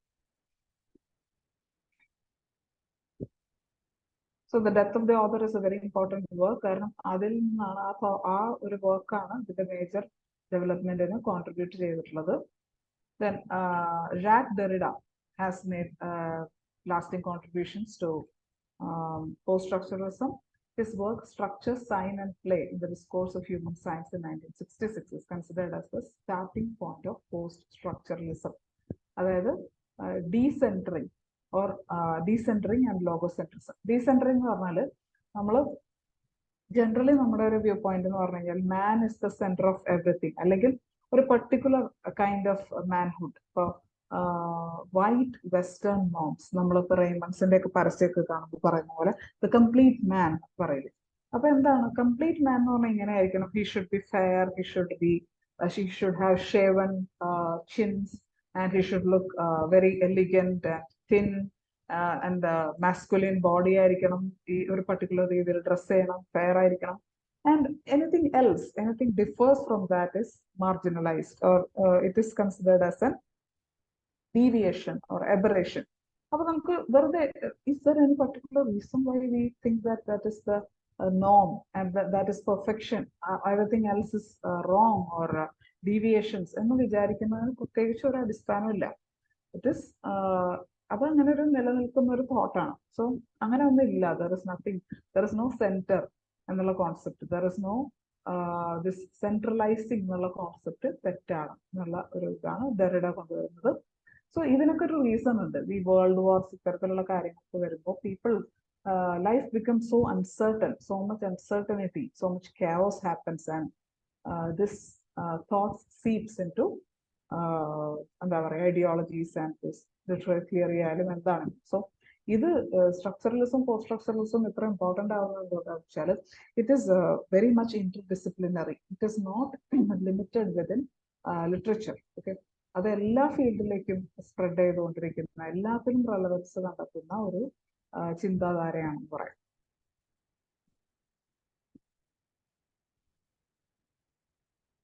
Phonocentrism, the assumption that spoken text is more important than written എന്നുള്ള, അതായത് നേരിട്ട് ഒരാൾ സംസാരിക്കുന്നതാണ് റിട്ടേൺ ടെക്സ്റ്റിനേക്കാളും പ്രാധാന്യമുള്ള ഒരു കോൺസെപ്റ്റിനെ പറ്റിയിട്ടാണ് പറയുന്നത്. അത് തെറ്റാണ്, അത് അങ്ങനെ ഒന്നും ഇല്ല എന്നുള്ളൊരു ഇതാണ്. ഇതാണ് ഇവിടുത്തെ ഏറ്റവും വലിയ കൺസേൺ. അതായത് meaning is never achieved completely. There is always traces of meaning available here and there, but you are not able to completely understand anything fully. അല്ലെങ്കിൽ there is no എന്താ പറയുക ultimate meaning എന്ന് പറയാവുന്ന ഒന്ന് exist ചെയ്യില്ല. അപ്പോൾ another concept ആണ് difference. Okay, difference എന്ന് പറയുന്നത് ഡിഫറൻസ് പ്ലസ് ഡെഫർമെന്റ്. ഇപ്പൊ നമ്മൾ ഇത്ര നേരം പറഞ്ഞ കാര്യങ്ങൾ തന്നെയാണ്. That is, meaning is postponed, infinitely postponed. There is no end, there is no transcendental signifier. അതായത് ഒരു വേർഡ് പറഞ്ഞാൽ, ഒരു സെന്റൻസ് വായിച്ചാൽ ഇതിന്റെ എക്സാക്ട് മീനിങ് ഇതാണ്, ഇതിന്റെ നത്തിങ് ലെസ് നത്തിങ് മോർ, അങ്ങനെ നമുക്ക് ഒരിക്കലും ഡിഫൈൻ ചെയ്യാൻ പറ്റില്ല എന്നുള്ളൊരു കോൺസെപ്റ്റ് ആണ്. കാരണം എന്താണ്? This endless postponement of meaning, this free play of words. ഞാൻ നേരത്തെ പറഞ്ഞ പോലെ വാട്ടർ എന്നുള്ള ഒരു വേർഡ് കേൾക്കുമ്പോൾ തന്നെ വേറെ എൻഡ്ലെസ് പോസിബിലിറ്റീസ്. റോസ് എന്നുള്ള ഒരു വേർഡ് കേൾക്കുമ്പോൾ പലർക്കും റോസിന്റെ പല പല വേർഷൻസ് ഒക്കെ ഇമാജിനേഷനിൽ വരാം, അല്ലെങ്കിൽ ബ്ലൂ റോസ് വരെ ഇമാജിനേഷൻ വരാം, ചിലർക്ക് കോൺ ആയിരിക്കും മനസ്സിലേക്ക് വരുന്നത്. So you cannot create or assure yourself that there is a particular meaning. അപ്പോൾ Derrida also breaks down the oldest binaries of speech and writing, rich and poor, man and woman, അങ്ങനെയുള്ള ബൈനറീസ് ഉണ്ട്. ഈ ബൈനറീസിന്റെ പ്രത്യേകത എന്താണെന്ന് വെച്ചാൽ അതിൽ ഓട്ടോമാറ്റിക്കലി ഒരെണ്ണത്തിന് നമ്മളൊരു ഇമ്പോർട്ടൻസ് അസൈൻ ചെയ്യുന്നുണ്ട്. It is like a hierarchy, it is not equal, it is like a hierarchy, one is more important than the other. പക്ഷെ നമ്മൾ അതിനെ തിരിച്ചിടുകയാണെങ്കിൽ, ഇപ്പോൾ poor and rich, woman and man, അങ്ങനെ ആക്കിയാലും again there is a point where that is also not right. അപ്പോൾ this state of suspension, അതായത് this state of confusion which we should happily accept, അതിനെയാണ് എപ്പോറിയ എന്ന് Derrida define ചെയ്യുന്നത്. അതായത് there is no hierarchy.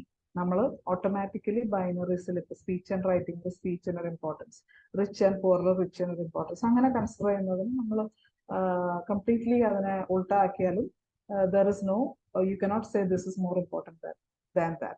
അല്ലെങ്കിൽ നമ്മൾ ഒരു വേർഡ് പറഞ്ഞില്ലെങ്കിൽ ആ പറയാത്ത വേർഡിന് പറഞ്ഞ വേർഡിന്റെ അത്ര തന്നെ പ്രാധാന്യമുണ്ട്. നമ്മൾ കാണിക്കാത്ത ഒരു കാര്യത്തിന് കാണിച്ചതിന്റെ അത്ര തന്നെ റെലവൻസ് ഉണ്ട്. So there is more to it, so you cannot define it completely. ഇതാണ് ഈ the concept of deferment അല്ലെങ്കിൽ deference, and this concept of aporia.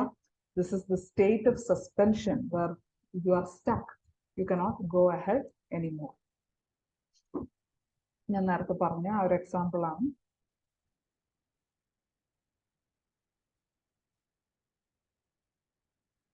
Okay.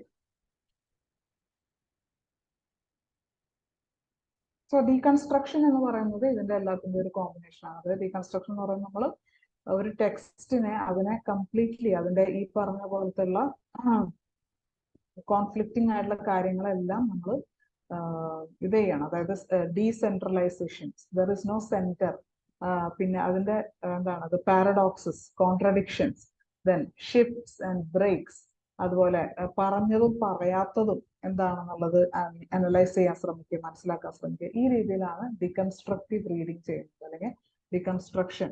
This is the method of reading text in order to subvert or undermine the coherence and unity of text. This is done by foregrounding the conflicting forces within the text that serves to dissipate the seeming definiteness of its structure.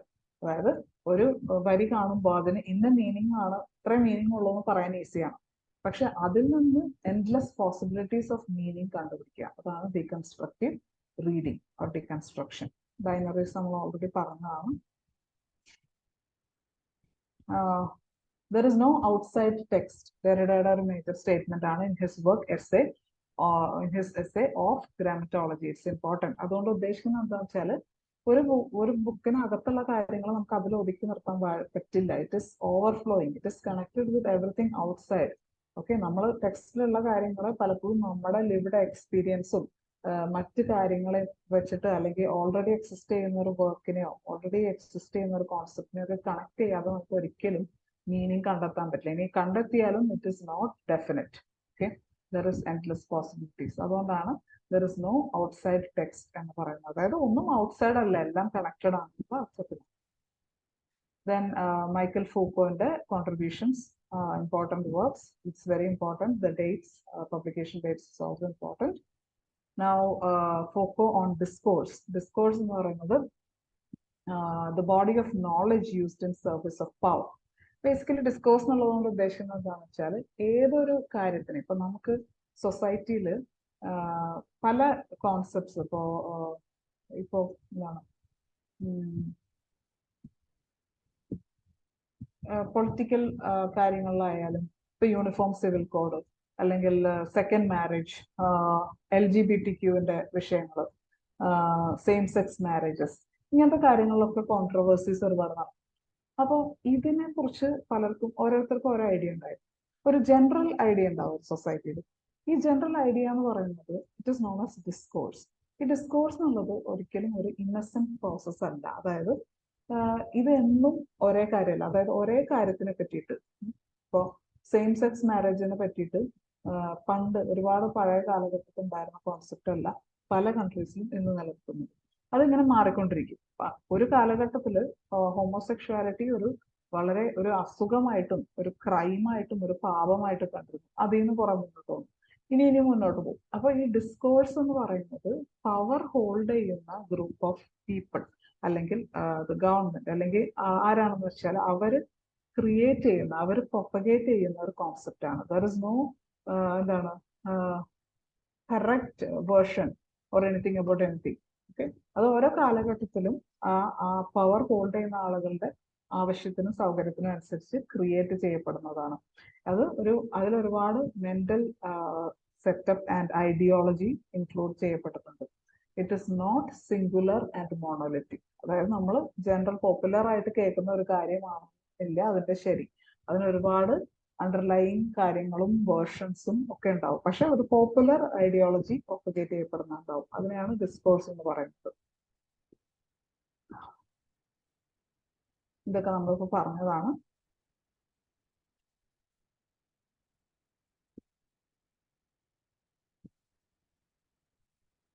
ഇപ്പോൾ Foucault's famous statement that we think that we are free agents, that we are historically produced. അതായത് നമ്മൾ വിചാരിക്കുന്നത് എന്താണ്, നമുക്ക് free thinking ഉണ്ട്, നമ്മുടെ thoughts ഒക്കെ നമ്മുടെ ഒറിജിനൽ തോട്ട്സ് ആണ്, നമ്മുടെ ഇഷ്ടത്തിനാണ് നമ്മൾ ജീവിക്കുന്നത്. അല്ല, കാരണം നമ്മൾ ജനിക്കുമ്പോൾ തന്നെ ജീവിക്കുമ്പോൾ തന്നെ കുറെ ഐഡിയോളജീസ് നമ്മളിലേക്ക് സ്കൂൾസിലൂടെ ആയാലും അക്കാഡമിക് ഇൻസ്റ്റിറ്റ്യൂഷൻസിലൂടെ ആയാലും മീഡിയ, ലിറ്ററേച്ചർ, മൂവീസ് എല്ലാം കുറെ ഐഡിയാസിനെ പ്രൊപ്പഗേറ്റ് ചെയ്യുന്നുണ്ട്. ഇപ്പൊ നമ്മൾ പറയുന്നുണ്ടല്ലോ പൊളിറ്റിക്കൽ കറക്റ്റ്നെസ് എന്നൊക്കെ. അതെന്തുകൊണ്ടാണ് വരുന്നത്? നമ്മൾ തന്നെ കറക്റ്റ് ചെയ്യേണ്ട ഒരു അവസ്ഥയിലാണ്, നമ്മൾ മുന്നേ ഉണ്ടായിരുന്നേക്കാൾ ഇംപ്രൂവ് ചെയ്യണം എന്നുള്ള നോളജിലാണ് നമ്മൾ പൊളിറ്റിക്കൽ കറക്റ്റ്നെസ് ഒക്കെ കൊണ്ടുവരുന്നത്. അപ്പൊ അതിന്റെ അർത്ഥം മുന്നേ നമ്മുടെ തോട്ട് അതല്ലായിരുന്നു എന്നാണ്. അപ്പോ നമ്മൾ തന്നെ ഉണ്ടാക്കിയതായിരുന്നു ആ തോട്ട്. ഇപ്പൊ നമ്മളുടെ ഈ ഇംപ്രൂവ്ഡ് തോട്ട് എന്ന് പറയുന്നത് നമ്മൾ ഇതെല്ലാം നമ്മുടെ റൂമിന്റെ അകത്തിരുന്ന് ഒറ്റയ്ക്കിരുന്ന് ഉണ്ടാക്കുന്നതല്ല. This change happens. അതിനനുസരിച്ച് ഡിസ്കോഴ്സും മാറും. പക്ഷെ എന്താണ്, നമ്മളപ്പോൾ ഫ്രീ ഏജൻസ് ആണ്, അല്ലെങ്കിൽ നമുക്ക് ഇൻഡിപെൻഡന്റ് ഡിസിഷനും തോട്ടും ഉണ്ടെന്ന് ബിലീവ് ചെയ്യുന്നത് പലപ്പോഴും തെറ്റാണ്. Okay, we are definitely influenced and produced by the social economic conditions, എല്ലാം നമ്മളെ ഇൻഫ്ലുവൻസ് ചെയ്യുന്ന കാര്യങ്ങളാണ്. So we are not free agents. ഒരു example, for example, society convinces women that their careers are not to be held above or even equal to families, whereas men are allowed to give more importance to their careers and focus on that, while his partner should give more prominence or importance to family.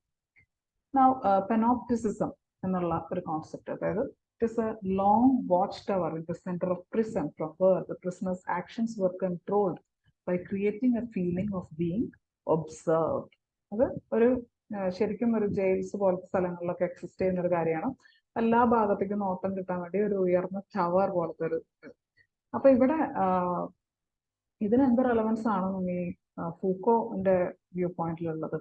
അതായത് നമ്മുടെ liberal സൊസൈറ്റീസിന് ഇത്തരത്തിലുള്ള ഒരു supervision ആവശ്യമുണ്ട്, അല്ലെങ്കിൽ exist ചെയ്യുന്നുണ്ട്. Social media ആണ് അത് ചെയ്യുന്നത്. അതായത് നമ്മൾ തന്നെ നമ്മളെ സോഷ്യൽ മീഡിയയിൽ എങ്ങനെയൊക്കെയാണ് പ്രസന്റ് ചെയ്യുന്നത്, അതിന് നമുക്ക് തന്നെ റെസ്ട്രിക്ഷൻ ഉണ്ട്, നമ്മൾ ഇങ്ങനെ ആയിരിക്കണം, ഇങ്ങനെ ആയിക്കൂടാ എന്നുള്ളത്. അപ്പൊ we have a feeling that we are monitored, അതാണ് ഉദ്ദേശിക്കുന്നത്. ഡീകൺസ്ട്രക്ഷൻ, പോസ്റ്റ് സ്ട്രക്ചറലിസം എന്താണെന്ന് നമ്മൾ മനസ്സിലാക്കി. പോസ്റ്റ് സ്ട്രക്ചറലിസ്റ്റ് ക്രിറ്റിക്സ് എന്താണ് ചെയ്യുന്നത്? ഇത്തരത്തിലുള്ള inner meanings, free play of meanings, possibility of shifts and breaks in the text, അതായത് ഒബ്വിയസ് ആയിട്ട് പെട്ടെന്ന് കാണാൻ സാധിക്കാത്ത എന്നാൽ വളരെ എന്താണ് സട്ടിലായിട്ട് ഉള്ള ചില ഇത്തരത്തിലുള്ള കോൺട്രാഡിക്ഷൻസും കോൺഫ്ലിക്ട്സിനെ ഒക്കെ മുന്നോട്ട് കൊണ്ടുവന്ന് അനലൈസ് ചെയ്യുന്നതാണ് പോസ്റ്റ് സ്ട്രക്ചറലിസ്റ്റ് ക്രിറ്റിക്സ് ചെയ്യുന്നത്. പക്ഷെ ഞാൻ പറഞ്ഞ പോലെ പോസ്റ്റ് സ്ട്രക്ചറലിസവും ലിറ്ററേച്ചറിൽ ഒതുങ്ങി നിൽക്കുന്ന ഒരു കാര്യമല്ല. It is spreading out and it's relevant in all fields of life. Modernism and post modernism ഒരു 20th സെഞ്ചുറിയിൽ, അതായത് ഈ വേൾഡ് വാറിന്റെ ഒക്കെ ആഫ്റ്റർ എഫക്റ്റിൽ ഉണ്ടായ ഒരു കാര്യമാണ്. അതായത് ബേസിക്കലി ട്രഡീഷനെ ഫോളോ ചെയ്യുന്നത് എന്തിനാണ്? Why can't we think in a different way? Why can't we change things? Why can't we bring about some radical changes എന്നുള്ള ഒരു കോൺസെപ്റ്റിനാണ് മോഡേണിസം വരുന്നത്. അതിന്റെ തന്നെ ഒരു നെക്സ്റ്റ് ലെവലാണ് പോസ്റ്റ് മോഡേണിസം. ഓക്കെ, സോ ഇത് എന്താണ്, ലിറ്ററേച്ചറിൽ മാത്രമല്ല ആർട്ടിൽ, ആർക്കിടെക്ചറിലൊക്കെ റിഫ്ലക്ട് ചെയ്തിരുന്ന ഒരു മൂവ്മെന്റ് ആണ്. Friedrich Nietzsche, Karl Marx, Sigmund Freud ഒക്കെ ഇമ്പോർട്ടന്റ് ആയിട്ടുള്ള കോൺട്രിബ്യൂട്ടേഴ്സ് ആണ്. ഇവരൊക്കെ പല മേഖലയിൽ നിന്നുള്ളവരാണ്. ആസ് യു നോ, അതാണ് ഞാൻ പറഞ്ഞത്, modernism is also, it is not limited into literature. It is as you know എല്ലാ ഫീൽഡിലും, അല്ലെ, ഫാഷൻ, ആർക്കിടെക്ചർ, ഇന്റീരിയർ, എല്ലാത്തിലും വരുന്നൊരു കാര്യം. ഇത് 2 എക്സാമ്പിൾ ആണ്. Modernism in art and architecture ആണ് കാണിക്കുന്നത്. As you can see, I hope you got it. It is self-explanatory. Now, writing is ഏറ്റവും ഇമ്പോർട്ടൻ്റ് ആയിട്ട് ലിറ്ററേച്ചറിൽ ഈ ഒരു ചേഞ്ചസ് കൊണ്ടുവന്നത് T.S. Eliot, ജെയിംസ് ജോയ്സ്, റഫൗണ്ട്, Virginia Woolf, Wallace Stevens, Gertrude Stein. So എന്താണ്, സ്ട്രീം ഓഫ് കോൺഷ്യസ്നസ്, സബ്ജക്റ്റിവിറ്റിക്ക് കൂടുതൽ പ്രാധാന്യം റൈറ്റിംഗിൽ, ഇതൊക്കെ വന്നത് മോഡേണിസത്തിന്റെ ഭാഗമായിട്ടാണ്. ഓക്കെ, നമുക്ക് ഫാസ്റ്റ് ആയിട്ട് മൂവ് ചെയ്യണം. അവന്റ് ഗാർഡ് മൂവ്മെന്റ്, അതായത് വെയിറ്റിംഗ് ഫോർ ഗോഡോ അത്തരത്തിലുള്ള പ്ലേസിനെ പറഞ്ഞത് കംപ്ലീറ്റ്ലി എക്സിസ്റ്റിംഗ് സ്റ്റൈലിൽ നിന്ന് മാറിയിട്ട് ഒരു അബ്സേർഡ് എന്ന് തോന്നുന്ന രീതിയിലുള്ള, എന്നാൽ ഒരു പ്രത്യേക രീതിയിൽ തിങ്ക് ചെയ്യാൻ പ്രേരിപ്പിക്കുന്ന ആർട്ട് വർക്ക്സ്, അതൊക്കെ ഈ മൂവ്മെന്റിന്റെ ഭാഗമാണ്. Okay, post modernism world war II ശേഷമുള്ള ആ ഒരു ഫ്രാഗ്മെന്റഡ് ആയിട്ടുള്ള അവസ്ഥയിൽ ഉണ്ടായി വന്ന ഒരു കാര്യമാണ്. സോ മോറൽ തിങ്കിങ്ങിനെ കുറിച്ചൊക്കെ ഉള്ള ആറ്റിറ്റ്യൂഡും കോൺസെപ്റ്റ്സ് ഒക്കെ കംപ്ലീറ്റ്ലി എന്താ പറയുക പൊളിച്ചടക്കി പുതിയൊരു തോട്ട് പ്രോസസ്സുകൾ സംഭവിക്കുന്നതിന്റെ ഭാഗമായിട്ടാണ് ഉണ്ടാവുന്നത്. പാരഡി, പെസ്റ്റീഷ് ഇതൊക്കെ നോക്കേണ്ടതാണ്. ചെറുതായിട്ട് നിങ്ങൾ മനസ്സിലാക്കി വെക്കണം. Now, constructivism, relativism, subjectivity, local and specific, deconstruction. അപ്പോൾ ഒരു ചെറിയൊരു എക്സാമ്പിൾ പറയുകയാണെങ്കിൽ, ഇപ്പോൾ നമ്മളിപ്പോൾ മലയാളം മൂവീസ് പൊതുവെ കാണുമ്പോൾ പണ്ടൊക്കെ നമ്മൾ ഒരു എന്താണ് ഇപ്പോൾ ഒരു കമ്മ്യൂണിറ്റിയിലുള്ള റിലീജിയസ് ബേസ് ചെയ്തൊരു കമ്മ്യൂണിറ്റിയിലുള്ള ആൾക്കാരെ കാണിക്കും. എല്ലാവർക്കും ഒരേ ലാംഗ്വേജ് ആയിരിക്കും ആ കാറ്റഗറിയിലത്തെ. അല്ലെങ്കിൽ ഇപ്പോൾ ഫോർ എക്സാമ്പിൾ നമ്മൾ എന്താണ് കൂടുതലും ഇപ്പോൾ ഒരു ക്രിസ്ത്യൻ മാരേജ് കാണിക്കുകയാണെങ്കിൽ ജനറലി നമ്മൾ കാണിക്കുന്നതാണ് റോമൻ കാത്തലിക് ആൾക്കാരുടെ മാരേജിന്റെ ഇതായിരിക്കും, അല്ലെങ്കിൽ ഫാദർ ഒക്കെ വൈറ്റ് ഡ്രസ് ആയിരിക്കും. പക്ഷെ there are so many other communities അല്ലെ, ബ്രൗൺ ഡ്രസ് ഇടുന്നവരുണ്ട്. കാണിച്ചിട്ടേ ഇല്ല എന്നല്ല ഞാൻ പറഞ്ഞത്. പക്ഷെ ഇപ്പൊ നമ്മൾ മൂവീസ് നോക്കുകയാണെങ്കിൽ വളരെ ഡീറ്റെയിൽഡ് ആയിട്ട്, വളരെ അതിന്റെ ഏറ്റവും ഇൻട്രിക്കസിയോട് കൂടിയിട്ട് ആ ഡിഫറൻസ്, ആ ലോക്കാലിറ്റി, സ്പെസിഫിക് ആയിട്ടുള്ള ആ ഒരു കൾച്ചറിന്റെ അകത്തുള്ള, അല്ലെങ്കിൽ ആ കമ്മ്യൂണിറ്റിയുടെ അകത്തുള്ള വേറൊരു കമ്മ്യൂണിറ്റി, അല്ലെങ്കിൽ അതിനോട് ചേർന്ന് നിൽക്കുന്ന ഡിഫറെന്റ് ആയിട്ടുള്ള അതിന് വേറെ തന്നെ കാണിക്കും. മറ്റേത് അത് ജനറലൈസ്ഡ് ആയിരുന്നു. ഇപ്പൊ അങ്കമാലി ഡയറീസ് പോലത്തെ movie, it is showing specifically the culture and the happiness in that small part, that small space, അവിടുത്തെ ആൾക്കാരുടെ ജീവിതം. സോ ആ ഒരു ജനറലൈസേഷനേക്കാൾ ഉപരി ഡിഫറൻസസിന് പ്രാധാന്യം, റിലേറ്റിവിറ്റി, എല്ലാം there is no ultimate reality, it is relative, it is constructed, it is subjective, there is no objective truth, it's more importance to subjectivity. My happiness is not yours, my choice of dress is not necessarily yours എന്നുള്ള ഒരു concept കൂടുതലായിട്ട് വരും. Okay, then Modernity, an Incomplete Project by German theorist Habermas in 1980 is an important book, and his definition of modernity in the Lyotard and the French philosopher, his thoughts like answering the question what is postmodernism, പിന്നെ ചില concepts ഉണ്ട്, simulation and എന്താണ് simulation എന്ന് പറയുന്നത് നമ്മൾ ഒരു ഒറിജിനലിന് ഒരു duplicate create ചെയ്യുന്ന പ്രോസസ്സാണ് simulation, simulate. Okay, for example ഇപ്പൊ നമ്മൾ കാർ ഡ്രൈവ് ചെയ്യുന്ന പോലത്തെ ഒരു ഗെയിം കളിക്കാവുന്ന ഒരു സോഫ്റ്റ്വെയർ ഒക്കെ ഉണ്ടല്ലോ. അപ്പോൾ it is imitating the real experience of driving A car. അല്ലെ, we get that experience, but it's not real. Now, simulacra and simulation. Now, simulacra എന്ന് പറയുന്നത് it is an original, it is a original without a copy without an original. അതായത് example പറഞ്ഞത് Disneyland ആണ്. ഡിസ്നിലാൻഡിലുള്ള characters ഒന്നും originally ഉള്ളതല്ല. അല്ലെ, ഇപ്പൊ Mickey മൗസിനെ തന്നെ എടുക്കുകയാണെങ്കിൽ മിക്കി മൗസ് ഡസന്റ് എക്സിസ്റ്റ്. പക്ഷെ മിക്കി മൗസ് ഒരു ക്യാരക്ടറാണ്, നമുക്ക് എല്ലാവർക്കും വളരെ ഫെമിലിയർ ആണ്. അപ്പോൾ Mickey Mouse becomes so real and part of our life, whereas there is no original to Mickey Mouse. So, but ഈ ഒറിജിനലിനേക്കാളും പ്രാധാന്യം അല്ലെങ്കിൽ അത്രയും പോപ്പുലാരിറ്റി ഒക്കെ ഈ copy is gaining. Disneyland is also an example of that. So, simulacrum means it is a representational image or presence that deceives the product of simulation, usurping reality. I'm just checking time. അതൊന്നും നോക്കണല്ലോ. Now, psychoanalytic criticism. Okay, psychoanalytic criticism നമുക്കറിയാം psychology അല്ലെങ്കിൽ psyche എന്നുള്ളതിന് importance കൊടുക്കുന്നതാണ്. So Sigmund Freud ആണ് ഏറ്റവും ആദ്യം ഈ ഒരു കോൺസെപ്റ്റ് സൈക്കി അല്ലെങ്കിൽ human mind has A connection with body അല്ലെങ്കിൽ ഹ്യൂമൻ മൈൻഡ് എന്നുള്ള ഒരു കോൺസെപ്റ്റ് തന്നെ ടോക്കിംഗ് ക്യൂർ, അതായത് ഫിസിക്കലി എന്തെങ്കിലും എയിൽമെന്റ്സ് ഉള്ള രോഗികൾ ചികിത്സയ്ക്ക് വരുമ്പോൾ അവർക്ക് മരുന്ന് കൊണ്ടോ അല്ലെങ്കിൽ ടെസ്റ്റുകളിലോ ഒന്നും അതിന്റെ റീസൺ കണ്ടുപിടിക്കാൻ പറ്റാതാകുമ്പോൾ he started talking to them and try to understand what is bothering them actually. And അവരുടെ മൈൻഡിലുള്ള റിപ്രസ്ഡ് ആയിട്ടുള്ള പ്രോബ്ലംസോ പെയിനോ ട്രോമയോ എങ്ങനെയാണ് അവരുടെ ബോഡിയുമായിട്ട് കണക്ട് ചെയ്യുന്നുള്ള ഒരു അതിന്റെ അനാലിസിസും അതിന്റെ ക്യൂറും. To some extent it was cured because they could open up. അപ്പൊ ഇങ്ങനെയാണ് ഈ ഒരു സൈക്കോ അനാലിസിസ് എന്നുള്ള ഒരു മേഖല ഓപ്പൺ അപ്പ് ആയി വരുന്നത്.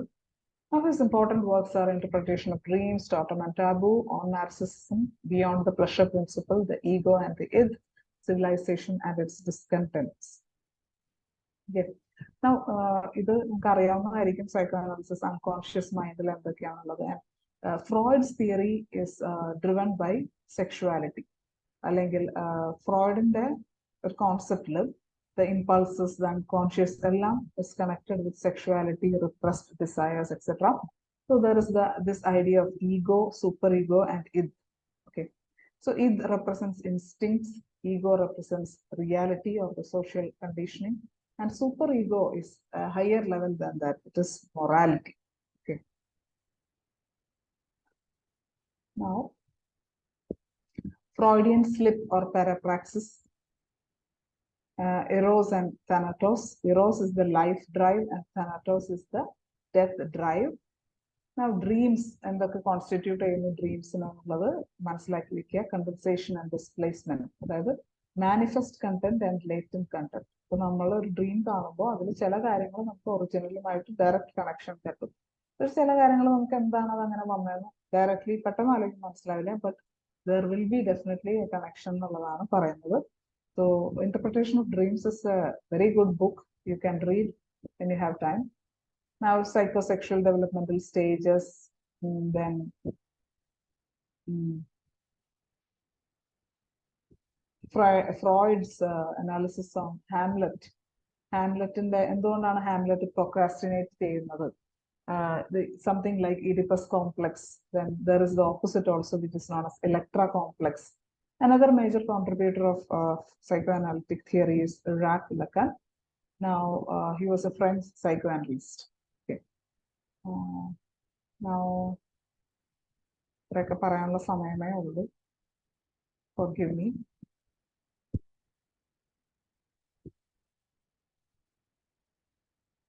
Okay. Reader response criticism. The reader response criticism, the name itself indicates the reader response when he or she reads something. Our impression criticism. So, that's a particular theory use because it is individual based, it is egocentric. Self of the individual is important and it's the center of all things. Reader response criticism important feature. Now, the major contributors are Wolfgang Aifer, who was a German critic. So, the phenomenological analysis of reading, readers in the there are communities of people who share specific values, specific interests. Okay, so this is the part of writer anticipates. Writer or work anticipate. Sorry. Particular areas. If a particular paragraph reader like, will he enjoy, will he feel happy, or will he find it funny, or will he find it thrilling? There is this anticipation from the reader's side also. Writer intentions on the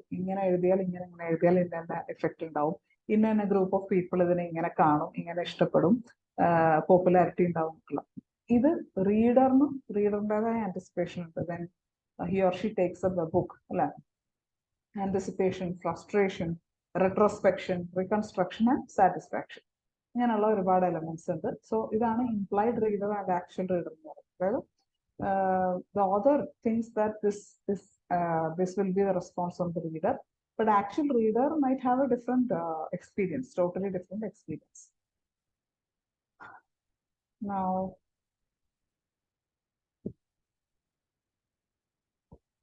other critics are David Bleach, Norman Holland, and Harold Bloom.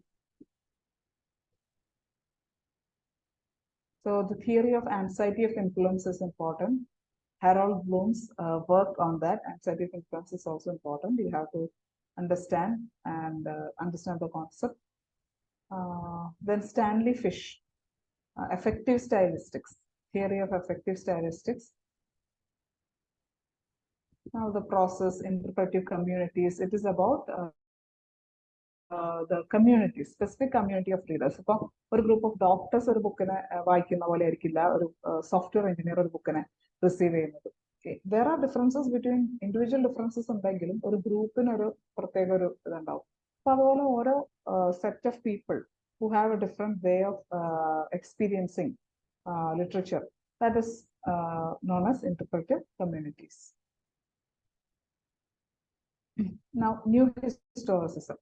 New historicism എന്ന് പറയുന്നത് basically usually നമ്മൾ ലിറ്ററേച്ചറിന് അല്ലെങ്കിൽ literary വർക്ക്സിന് എപ്പോഴും കൂടുതൽ പ്രാധാന്യം കൊടുക്കും than historical documents. ഇപ്പൊ വായിക്കാൻ തന്നെ നമുക്ക് ഹിസ്റ്റോറിക്കൽ ഡോക്യുമെന്റ്സ് പൊതുവെ ആൾക്കാർക്ക് ഒരു മടുപ്പാണ് അല്ലെ. അതിനേക്കാളും ആ കാലഘട്ടത്തിൽ ലിറ്ററേച്ചർ ആണെങ്കിൽ നമ്മൾ വായിക്കും. അപ്പോൾ എപ്പോഴും ലിറ്ററേച്ചറിന് ഒരു ഹയർ പൊസിഷൻ കൊടുത്തുകൊണ്ടുള്ള ഒരു അനാലിസിസ് അല്ലെങ്കിൽ ഒരു വീക്ഷണമാണ് പൊതുവെ ഉള്ളത്. പക്ഷെ ന്യൂ ഹിസ്റ്റോറിസിസം എന്ന് പറയുന്നത് ഹിസ്റ്റോറിക്കൽ ഡോക്യുമെന്റ്സിന് ഈക്വൽ ഇമ്പോർട്ടൻസ് അല്ലെങ്കിൽ ഹിസ്റ്റോറിക്കൽ കണ്ടീഷൻസിന് ഈക്വൽ ഇമ്പോർട്ടൻസ് ഉണ്ട് in producing a particular literary piece. അതായത് ഒരു റൈറ്റർ, ഇപ്പൊ നേരത്തെ നമ്മൾ പറഞ്ഞ പോലെ we believe that we are free agents but we are constructed അല്ലെങ്കിൽ we are products എന്നുള്ള അർത്ഥം. അതുപോലെ തന്നെ ഒരു ഹിസ്റ്റോറിക്കൽ കണ്ടീഷൻ, അന്നത്തെ നിലനിൽക്കുന്ന സാമൂഹിക വ്യവസ്ഥ, പൊളിറ്റിക്കൽ കണ്ടീഷൻസ്, ഇക്കണോമിക്കൽ കണ്ടീഷൻസ്, ഇതെല്ലാം നമുക്ക് ആ കാലഘട്ടത്തിൽ ലിറ്റററി വർക്കിൽ കാണാൻ സാധിക്കും. അപ്പോൾ ലിറ്റററി ഡോക്യുമെന്റ്സ് പോലെ തന്നെ അന്നത്തെ ഹിസ്റ്റോറിക്കൽ ഡോക്യുമെന്റ്സും ഇമ്പോർട്ടൻ്റ് ആണ്. അല്ലെങ്കിൽ രണ്ടിനും ഈക്വൽ വെയിറ്റേജ് കൊടുത്തുകൊണ്ട് രണ്ടും ഫോർമേറ്റീവ് ഇൻഫ്ലുവൻസസ് ആണ്, പരസ്പരം ഇൻഫ്ലുവൻസ് ചെയ്യുന്ന കാര്യങ്ങളാണ് മനസ്സിലാക്കിക്കൊണ്ടുള്ള ഒരു അനാലിസിസ് ഓഫ് ലിറ്റററി വർക്ക്. അതാണ് new historicism. Okay, so historical documents is not push to the background, it is equally or more important. Panopticon നമ്മൾ പറഞ്ഞാണ്. Stephen Greenblatt has given a major contribution, Renaissance self-fashioning from Moore to Shakespeare in 1980. This is an important work. Now, അപ്പോൾ basically new ഹിസ്റ്റോറിസിസ് എന്താണ് ചെയ്യുന്നത്? അവര് literary ടെക്സ്റ്റിനെ അതിന്റെ കാലഘട്ടത്തിലെ historical ഡോക്യുമെന്റ്സിനെ വെച്ചിട്ട് എന്തുകൊണ്ട് ഒരു റൈറ്റർ ഇങ്ങനെ എഴുതി, അതിന്റെ റീസൺ അന്ന് നിലനിന്നിരുന്ന ഈ ഒരു പ്രാക്ടീസ് ആയിരുന്നു, ഈ ഒരു പൊളിറ്റിക്കൽ അജണ്ട ആയിരുന്നു, അല്ലെങ്കിൽ ഈ ഒരു സോഷ്യൽ കണ്ടീഷൻ ആയിരുന്നു, അല്ലെങ്കിൽ ആ റൈറ്ററിന്റെ കമ്മ്യൂണിറ്റിയിലുള്ള ആൾക്കാർ അനുഭവിച്ചുകൊണ്ടിരുന്ന ഒരു സിറ്റുവേഷൻ ആയിരുന്നു. ഇങ്ങനെയുള്ള രീതിയിൽ അതിനെ കണക്ട് ചെയ്ത് അനലൈസ് ചെയ്യുന്നതാണ് ന്യൂ ഹിസ്റ്റോറിസിസം. ഓക്കെ, അത്രേ ഇപ്പൊ ഡിസ്കസ് ചെയ്യാൻ സമയമുള്ളൂ. Feminism and feminist criticism. Feminism നിങ്ങൾക്ക് എല്ലാവർക്കും അറിയുന്നതാണ്. ഫെമിനിസ്റ്റ് ക്രിറ്റിസിസം എന്ന് പറയുന്നത്, ഫെമിനിസം ഇസ് സോഷ്യൽ മൂവ്മെന്റ്. അതിന് 3 വേവ്സ് ഉണ്ട്. 1960s സ്റ്റാർട്ട് ചെയ്യുന്നത്. ബേസിക് ആയിട്ടുള്ള ഈക്വാലിറ്റി, അതായത് വോട്ടിംഗ് അല്ലെങ്കിൽ എഡ്യൂക്കേഷൻ, ഇത്തരത്തിലുള്ള കാര്യങ്ങൾ പോലും ഈക്വാലിറ്റി ഇല്ലാതിരുന്ന സ്ത്രീകളുടെ അവസ്ഥയ്ക്കെതിരെയാണ് അവർ ഫൈറ്റ് ചെയ്തിരുന്നത് initially. Then later on second wave ഒക്കെ വന്നപ്പോഴേക്കും നെക്സ്റ്റ് ലെവൽ, അതായത് എഡ്യൂക്കേഷൻ കഴിഞ്ഞു, വോട്ടിങ്ങിന്റെ ഇത് കഴിഞ്ഞു, ഇനി അടുത്തത് വർക്ക് പ്ലേസിലുള്ള ഈക്വാലിറ്റി, അത്തരത്തിലുള്ള കാര്യങ്ങളിലേക്ക് പോയി. അപ്പൊ ഇതിൽ ഇമ്പോർട്ടൻറ്റ് വർക്ക്സ് ആണ് indication of rights of women. Then അപ്പൊ അതിൻ്റെ ഒന്നും ഡീറ്റെയിൽസിലേക്ക് പോകാൻ സമയമില്ല. Subjection of woman, Virginia Woolf's a room of one's own. ഇതിലാണ് ജൂഡിത്ത് ഷേക്സ്പിയർ എന്നുള്ള ക്യാരക്ടറിനെ ഇൻട്രൊഡ്യൂസ് ചെയ്യാൻ sense it's an imaginary character. Virginia Woolf's is an important work, 1929. പലപ്പോഴും ചോദിക്കാറുണ്ട് ക്രോണോളജിയിലും അല്ലാതെയൊക്കെ. Now, the second sex by Simone de Beauvoir, 1949. Second wave of feminism. Then അതിലുള്ള major works ഏതൊക്കെയാണ്? Kate Millett, Sexual Politics, 1969. Thinking about women. Then there are so many works in the second wave. Now, third wave, there is more focus on writing and body representation of sexuality. ഇങ്ങനെയുള്ള കാര്യങ്ങൾക്ക് കൂടുതൽ importance വരുന്നുണ്ട്. Then classifications വരുന്നുണ്ട്, liberal feminism, material feminism, അങ്ങനെയൊക്കെ. Feminist criticism and divisions. Psycho അനലറ്റിക്കും post സ്ട്രക്ചറലിസ്റ്റും ആയിട്ട് ഇത് ഡിവൈഡ് ചെയ്ത് പോകുന്നുണ്ട്. French and American feminist criticism. അതിൽ French was more psycho analytic and post structuralist, whereas Anglo-American feminism was focused on traditional concepts like theme, characterization, etc. So there are 2 streams which are French feminist criticism and Anglo-American feminism. അതിൽ വരുന്ന concepts ആണ് gynocriticism. Then Helen സിക്സോഫിന്റെ the laugh of Medusa, it's an important work. അതിന്റെ പബ്ലിക്കേഷനും അതിന്റെ കോൺസെപ്റ്റും അറിഞ്ഞിരിക്കണം. Then 2 aspects of language, symbolic and semiotic. Symbolic is more connected with patriarchy, authority, order, etc. whereas semiotic is more like poetic, unconscious, floating signifiers, random connections, and improvisations, which ഈ semiotic language ആണ് women കൂടുതൽ use ചെയ്യേണ്ടത് for expressing themselves എന്നുള്ളൊരു concept ഉണ്ട്. അപ്പൊ ഇതിൽ വരുന്ന ഒരു മേജർ പ്രശ്നം എന്ന് പറയുന്നത് there is this question of essence or essential, അല്ലെങ്കിൽ ബയോളജിക്കലി ഒരു കുട്ടി ജനിക്കുമ്പോൾ തന്നെ there is the difference in എന്താണ് ഫിസിക്കൽ ഡിഫറൻസ് ഉണ്ട് between a man and A woman or A baby girl and A boy. പക്ഷെ ജെൻഡർ എന്ന് പറയുന്നത് സൊസൈറ്റി ക്രിയേറ്റ് ചെയ്യുന്നതാണ്, കൺസ്ട്രക്ട് ചെയ്യുന്നതാണ് അല്ലെ. അപ്പോൾ അത് കൺസ്ട്രക്റ്റഡ് ആണെന്നുള്ള കോൺസെപ്റ്റ് ആണ്. അപ്പോൾ തിരിച്ച് നമ്മൾ വിമൻ വേറെ മറ്റൊരു അവരുടെ എസെൻസ് കാണിക്കുന്ന രീതിയിൽ എഴുതണം, അത് വേറൊരു സ്റ്റൈൽ തന്നെ ആയിരിക്കണം എന്ന് പറയുമ്പോൾ there is a contradiction. I hope you got it. So this essence, original essence ഉണ്ടോ ഇല്ല എന്നുള്ളൊരു കോൺഫ്ലിക്റ്റ് എപ്പോഴും ഈ ഫെമിനിസ്റ്റിക് തിയറി ഒക്കെ ഡെവലപ്പ് ചെയ്യുമ്പോൾ അല്ലെങ്കിൽ ആ ഒരു കോൺസെപ്റ്റ്സ് ഡെവലപ്പ് ചെയ്യുമ്പോൾ there is a conflict. ബാക്കിയൊക്കെ നിങ്ങൾ take you need to understand ഈ കോൺസെപ്റ്റ്സ് ഒക്കെ. Marxism is a materialistic philosophy, as you know. ഇതിനെപ്പറ്റി അറിയാത്ത ആരുമില്ല. Now Marx and Engels in the Communist Manifesto 1848, now major influences, key concepts and terms: alienation, exploitation of the working class by the ruling class, reification, അതായത് വർക്കേഴ്സിന് വെറും hands ആയിട്ട് വെറും labourers എന്നുള്ള കോൺസെപ്റ്റിലേക്ക് skill ഇല്ലാത്ത ആളുകളായി മാറുന്ന അവസ്ഥയാണ് റൈഫിക്കേഷൻ എന്ന് പറയുന്നത്. അതായത് ഒരു ഫാക്ടറിയിൽ പല പല ജോലികൾ പലതും ചെയ്യുമ്പോൾ ഒരു ബാഗ് ഉണ്ടാക്കുന്നത് ഒരു സിബ് ഉണ്ടാക്കുന്ന ഒരാൾ, സ്റ്റിച്ച് ചെയ്യുന്ന ഒരാൾ, കട്ട് ചെയ്യുന്ന ഒരാൾ, അങ്ങനെ ആകുമ്പോൾ they do not have any skill, they lack skill. ഈ ഒരു അവസ്ഥേനെയാണ് റൈഫിക്കേഷൻ എന്ന് പറയുന്നത്. വേറാസ് കോട്ടേജ് ഇൻഡസ്ട്രിയിൽ ഒരാൾ ഒരു ബാഗ് ഉണ്ടാക്കുകയാണെങ്കിൽ that person will know end to end, അല്ലെ. സോഴ്സിങ് തൊട്ട് അത് എങ്ങനെ ഉപയോഗിക്കാം, അതിന് എങ്ങനെ കട്ട് ചെയ്യണം, ഏത് ടൈപ്പ് എന്താണ് ത്രെഡ് യൂസ് ചെയ്യണം, ഇതെല്ലാം അയാൾക്ക്, അതായത് എൻഡ് പ്രോഡക്റ്റ് ഉണ്ടാക്കാനുള്ള എബിലിറ്റി അയാളുടെ കയ്യിൽ എക്സിസ്റ്റ് ചെയ്യുന്നുണ്ട്. Now means of production, mode of production, ഇതൊക്കെയാണ് അതിലത്തെ ഇമ്പോർട്ടൻറ്റ്. ഞാൻ ജസ്റ്റ് ടേംസ് പറഞ്ഞു പോകാനുള്ള സമയമേ ഉള്ളൂ. Class, proletariat, bourgeois, class consciousness, അല്ലെ. Base and super structure.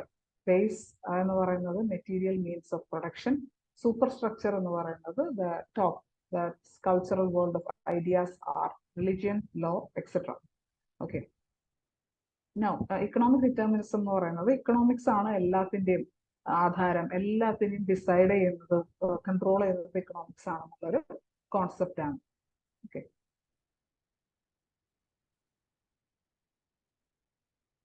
So Marxist literary criticism ഞാൻ നമ്മുടെ കോഴ്സ് തുടങ്ങുമ്പോൾ തന്നെ ഞാൻ പറഞ്ഞു, ക്ലാസ് തുടങ്ങുമ്പോൾ തന്നെ ഞാൻ പറഞ്ഞു, എക്സാമ്പിൾ ഓഫ് അല്ലെ God of small things. So ഈ ഒരു ക്ലാസ് സ്ട്രഗിൾ, ക്ലാസ് കോൺഷ്യസ്നെസ്, അതായത് exploiting the ruling class and the class of people who are exploited, ഇത് തമ്മിലുള്ള കോൺഫ്ലിക്റ്റ് ആണ്, കോൺട്രാഡിക്ടറി ആയിട്ടുള്ള ഇഷ്യൂസ് ആണ്, ഇവർ തമ്മിലുള്ള സ്ട്രഗിൾ ആണ് ഈ പ്രശ്നം. അതിനാണ് സൊല്യൂഷൻ വേണ്ടത്, എല്ലാം അതിന് ഡിപ്പെൻഡന്റ് ആണെന്നുള്ള ഒരു കോൺസെപ്റ്റ് ആണ് മാർക്സിസത്തിൽ വരുന്നത്. സോ ഇത് തന്നെയാണ് ഈ ഒരു ഐഡിയോളജി പ്രകാരം ലിറ്ററേച്ചറിനെ അനലൈസ് ചെയ്യുന്ന മെത്തേഡാണ് Marxist literary criticism. Okay.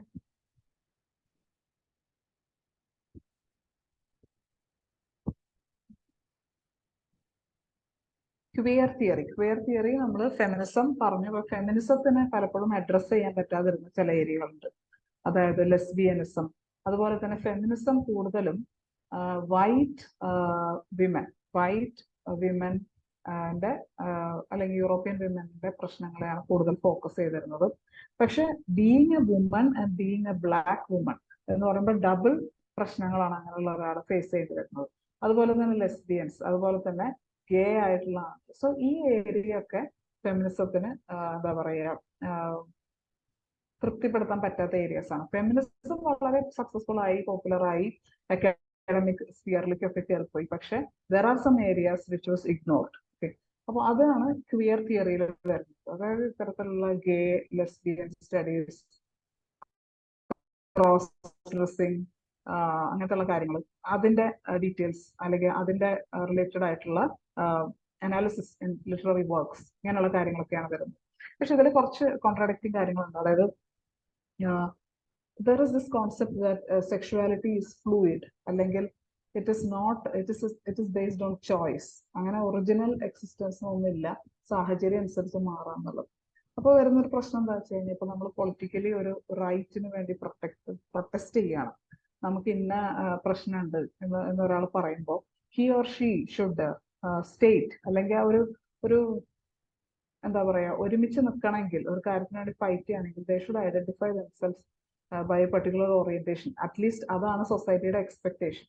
So this concept that sexuality is a choice or it is fluid എന്നൊക്കെ ഉള്ളത് വരുമ്പോൾ there is a lot of issues coming up. പക്ഷെ this queer എന്നുള്ള ഒരു കോൺസെപ്റ്റ്, LGBTQ, ഇതൊക്കെ വരുന്ന ഒരു ഏരിയ വളരെയധികം അതിനെ ബേസ് ചെയ്തിട്ടുള്ള റൈറ്റിംഗ്സും, അത്തരത്തിലുള്ള റൈറ്റിംഗ്സിൽ അത്തരം ക്യാരക്ടേഴ്സിനെ എങ്ങനെ അനലൈസ് ചെയ്യണം, ഇതിനെയൊക്കെ കൂടുതൽ ഡീപ്പായിട്ട് കൺസിഡർ ചെയ്യുന്ന ഒരു തിയറിയാണ് queer theory.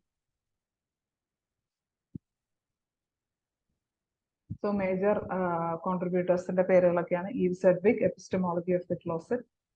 Now consequences in politics ആണ് ഞാൻ നേരത്തെ പറഞ്ഞത്. Trauma theory. ട്രോമ എന്ന് പറയുന്നത്, as the picture itself indicates, നമുക്ക് വളരെ ഫിസിക്കലി ഓർ മെന്റലി ഉണ്ടായിട്ടുള്ള ഒരു അൺസ്പീക്കബിൾ ആയിട്ടുള്ള ഒരു പെയിൻ, ഷോക്ക്, അല്ലെങ്കിൽ it could B physical or mental. അതിനെക്കുറിച്ച് സംസാരിക്കാൻ പോലും പറ്റാത്ത രീതിയിൽ അത് നമ്മുടെ സൈക്കിനെ എഫക്ട് ചെയ്യുന്ന അല്ലെങ്കിൽ അതിനെ എക്സ്പ്രസ് ചെയ്യാൻ പറ്റാത്ത രീതിയിൽ നമ്മളെ എഫക്ട് ചെയ്യുന്ന കാര്യമാണ് ട്രോമ. അങ്ങനെയാണ് അത് ഡിഫൈൻ ചെയ്യപ്പെട്ടിട്ടുള്ളത്. സോ ട്രോമ തിയറി എന്ന് പറയുന്നത് ട്രോമനെ നമ്മൾ കാണുന്ന ഡിഫറെന്റ് വേസ്, അല്ലെങ്കിൽ ലിറ്ററേച്ചറിൽ എങ്ങനെയാണ് ട്രോമ റെപ്രസെന്റ് ചെയ്യപ്പെടുന്നത്. ദാറ്റ് ഈസ് ആ ഒരു അൺക്ലെയിംഡ് എക്സ്പീരിയൻസ്. കാത്തിക് ഹാരത്തിൻ unclaimed experience, trauma, narrative and history, 1996 is an important work. അപ്പോൾ ട്രോമയെ പറ്റിയിട്ടുള്ള ജനറൽ ഒരു ഏർലിയർ നിലനിന്നിരുന്ന ഒരു അണ്ടർസ്റ്റാൻഡിംഗ് എന്ന് പറയുന്നത്, ട്രോമ എല്ലാവരും എഫക്ട് ചെയ്യുന്നത് ഒരേപോലെയാണ്, അല്ലെങ്കിൽ ആ ട്രോമാറ്റിക് ആയിട്ടുള്ള ഇവന്റ് കംപ്ലീറ്റ്ലി മറന്നു പോവുക, അതിനെക്കുറിച്ച് ഓർമ്മയില്ലാതിരിക്കുക, അതിനെ എക്സ്പ്രസ് ചെയ്യാൻ പറ്റാതിരിക്കുക. This is the common. പക്ഷെ അങ്ങനെയല്ല, there could be different.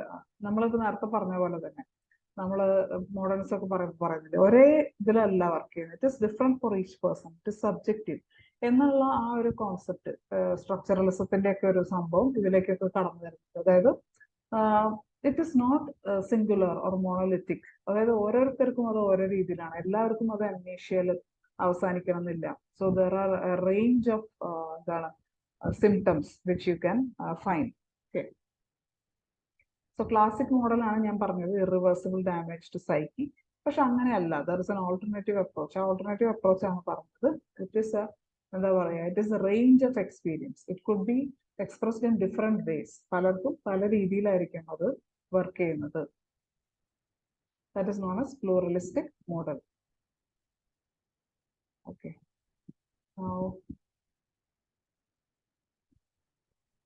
Post colonialism. Post colonialism നമുക്കറിയാം,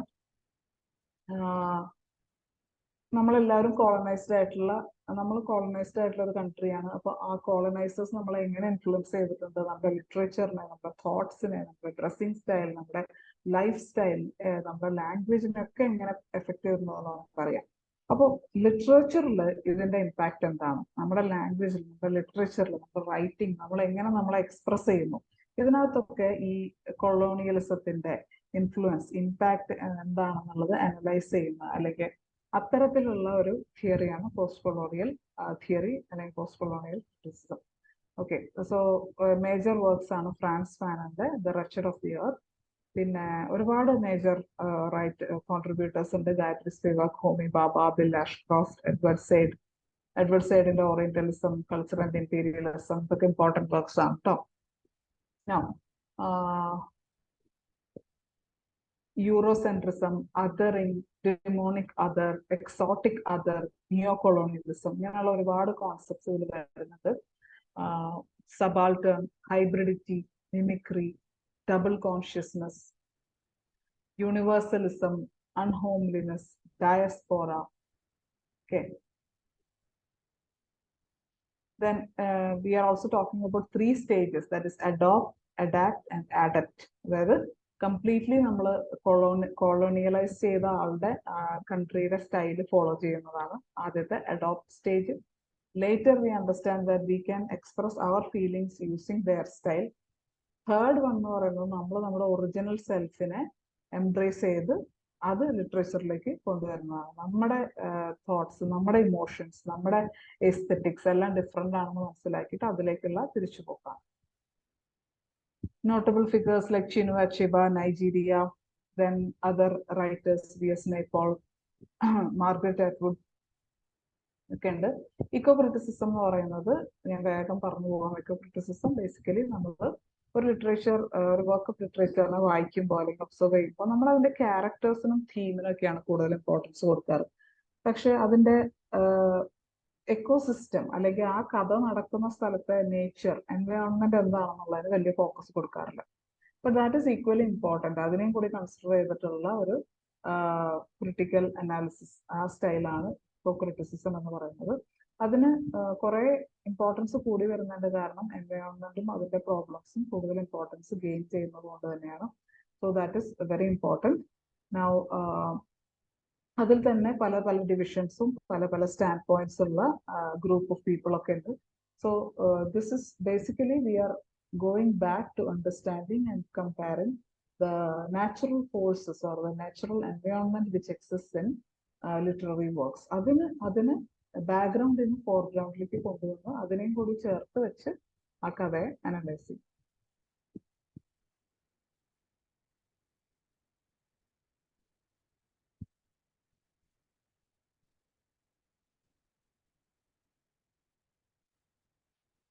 ഇന്ത്യൻ എസ്തെറ്റിക്സിൽ അത് വളരെ ചെറിയൊരു ടോപ്പിക്കാണ്, നമുക്ക് അധികം അതിന് വരാറില്ല.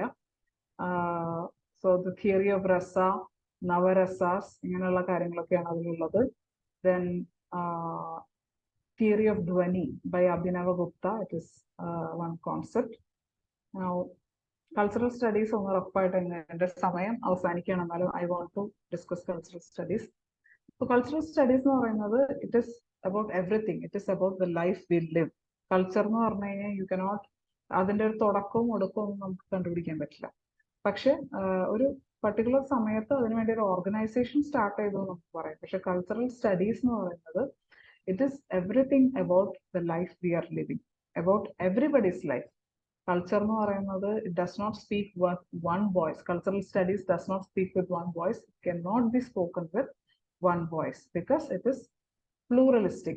There are so many versions. There are so many cultures which became prominent and which lost importance, which gains prominence. It is a continuous process, and it's like a feedback loop. Continuous process in the sense it creates and produces ideologies, concepts, value systems. അല്ലെ, നമ്മൾ daily live ചെയ്യുന്ന ലൈഫിൽ ഒരു 20 കൊല്ലം മുമ്പ് നമ്മുടെ life എന്തായിരുന്നു?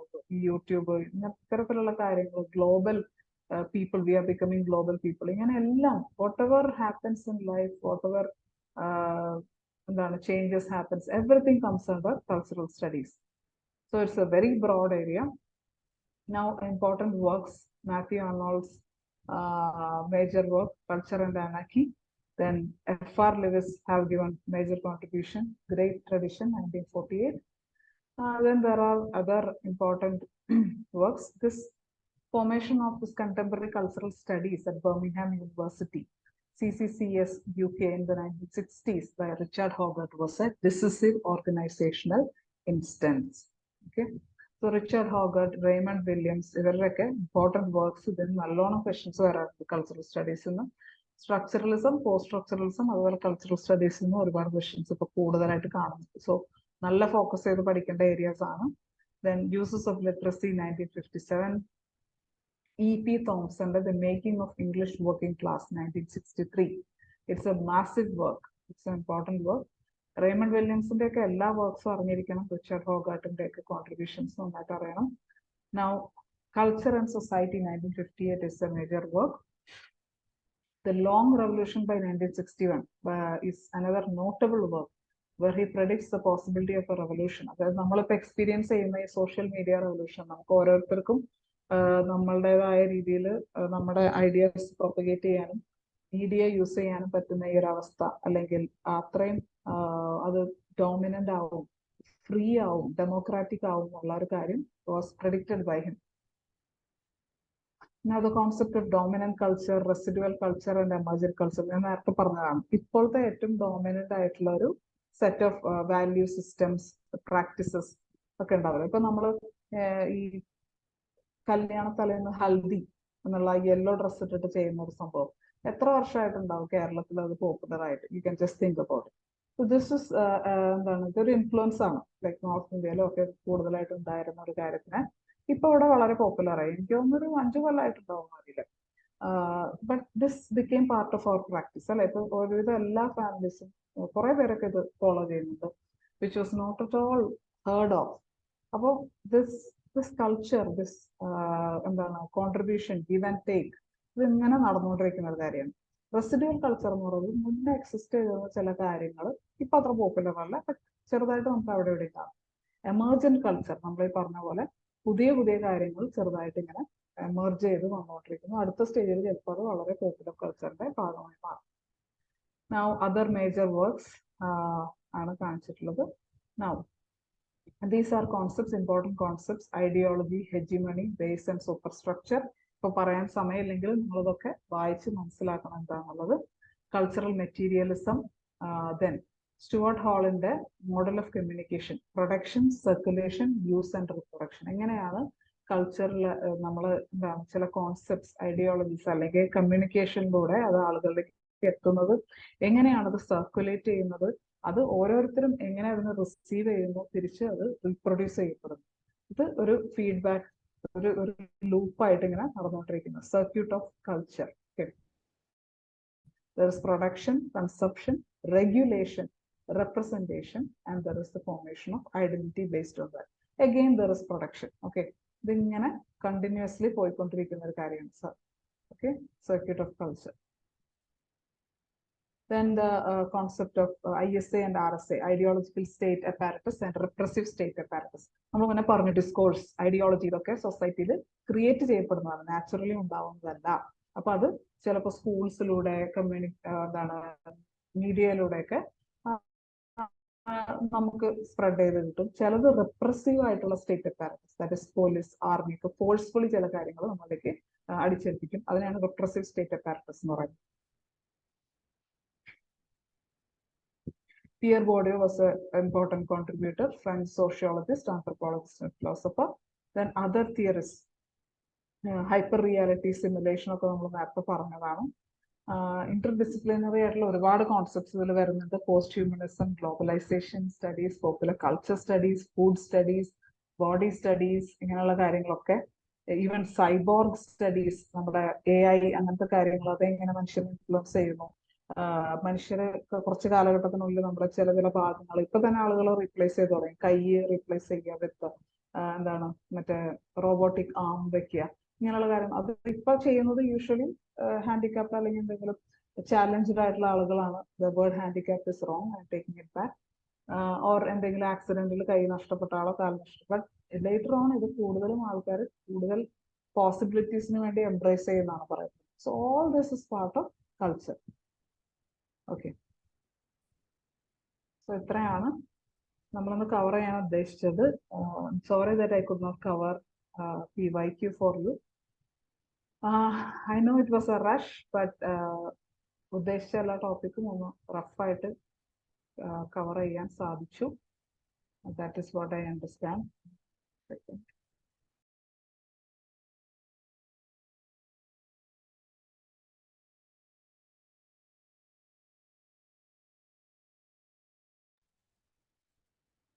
So students, I hope it was useful for you. All the best for your exam. So നിങ്ങൾ സമയം ഒട്ടും കുറവാണെന്ന് ആരും വിചാരിക്കരുത്. ഉള്ള സമയം മാക്സിമം യൂട്ടിലൈസ് ചെയ്യുക. അടുത്ത എക്സാം തൊട്ട് സിലബസ് തന്നെ വേറെ ആയിരിക്കും. So I hope it was helpful. Thank you.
Hello, everyone.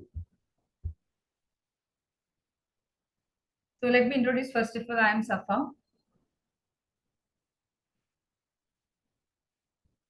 Okay, and don't leave here. This is your second session of a marathon of English class. Shall I start?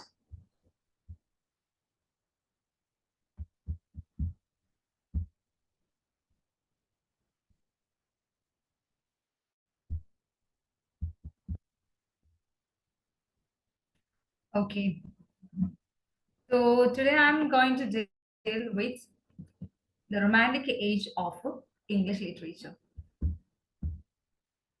Okay, as you know that the NTA NET examination is based on British history. Okay, British history analysis in the summit. This literature starts from Old English period. Am I right? Old English period means that's the Anglo-Saxon period. Old English starts the 5th century AD. Romantic age പറയുന്നത് മുൻപായിട്ട് I want to give you some hints regarding the periods of English literature. Old English period starts with the 5th century AD, and 450 to 1066 is the period of Old English period. Okay, that period is also called the Anglo-Saxon period. So Beowulf is a very famous work during that period, Old English period. So after Old English period, the Middle English period. And when after this Middle English period started, anybody knows that? In which year Middle English started? And one war happened in the history of English literature. And do you know which is that? And one war is mentioned in the history of English literature, which is that? Anybody knows that? The Middle English period, yeah, age of Chaucer, but one war happened. That is the beginning of the Middle English period. Which is that? Battle of Hastings. Battle of Hastings is the war. Okay. Anglo-Normans entered into England. Anglo-Normans entered into England and they attacked the Anglo-Saxons. Okay, Normans, they entered into England and attacked the Anglo-Saxons. And the Middle English period is Norman conquest. Okay, that was in 1066. 1066 Middle English started. That period also the period of Chaucer. Okay, Age of Chaucer. Age of Chaucer is actually from 1340 to 1400. So many writers like William Langland and John Gower and Wycliffe and many writers, many famous writers during that period, Age of Chaucer. And Chaucer is known as the morning star of Renaissance. അദ്ദേഹം renaissance പീരീഡിന്റെ ബിഗിനിങ്ങിലായിരുന്നു. That why he is called as morning star of Renaissance. Okay, and Middle English period ശേഷം, Age of Chaucer ശേഷം Renaissance period happened. Constantinople attacked by Turks in 1453. തുർക്കികൾ Constantinople ആക്രമിക്കുന്നു. And many the people belonging to this place and they scattered. Okay, the European countries. അങ്ങനെ അവർ ഇംഗ്ലണ്ടിലും എത്തുന്നുണ്ട്. And they are the Greek and Roman scholars, and their works were inspired and read by the English writers. Okay, as a result of this, William Shakespeare and many writers emerged. The Greek and Romans in the works of they are inspired, and they also some English writers they tend to write some writers based on this Greek and Roman literature. അങ്ങനെയാണ് നവോത്ഥാന കാലഘട്ടം, Renaissance period. So in the Renaissance period, the queen was Queen Elizabeth. Okay, Elizabethan period is called the Renaissance period, and that period is also called Shakespearean period. Okay, William Shakespeare, Edmund Spenser, അങ്ങനെ ഒരുപാട് writers ഉള്ള period ആയിരുന്നു this 15th century Renaissance period. Okay, after Elizabeth, James I was the king of England, and that period was called Jacobean age. Okay, Jacobean age. And after James I, the king of England was Charles I. That period is called the Caroline age. Okay, Caroline age, Charles I period ആണ്. ആ സമയത്ത് ഇംഗ്ലണ്ടിൽ ഒരു civil വാർ സംഭവിക്കുന്നുണ്ട്. Civil war means that was the conflict between the king and the Commonwealth, the parliament. Okay, democracy. അങ്ങനെ Charles I, he was executed into France. Okay, Charles I executed into France. As a result of this, in England there was no any king. Instead, Commonwealth period. theaters were closed. Okay, 1642 theaters were closed, and the Puritans, John Milton, okay, important writer as John Milton. And what happened later? Here, the Oliver Cromwell was the head of this Commonwealth period. Adishesham and his son Richard Cromwell was the leader of this Commonwealth government. But what happened? Charles ഫസ്റ്റിനെ execute ചെയ്തു ഫ്രാൻസിലേക്ക്. അദ്ദേഹത്തിന്റെ മകനായിട്ടുള്ള Charles second he returned from France. Okay, he returned from France and he attacked this Richard Cromwell, and again he was the king of England. Okay, Charles II, the son of Charles I, is the king of England. Okay, that period is called restoration period. Okay, restore cheyana baranam, that period is called a restoration period. Okay, that the period of 17th century and restoration period. അതിനുശേഷമാണ് Augustine age, നിയോ classical age ഒക്കെ ആ ഒരു ടൈമിൽ വരുന്നത്.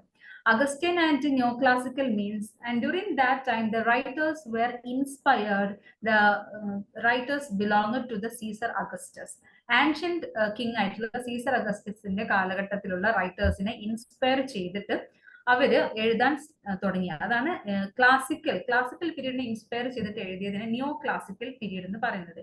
Neo means something new in classical plus. So here the writers, they used very strict pattern in their languages and very pompous and very tough languages used by the writers. And during this period, 18th century neoclassical period and Augustan age.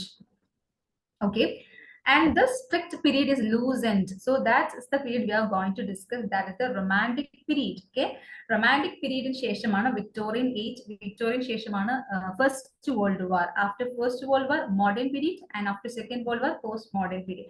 These are the important periods of history of English literature.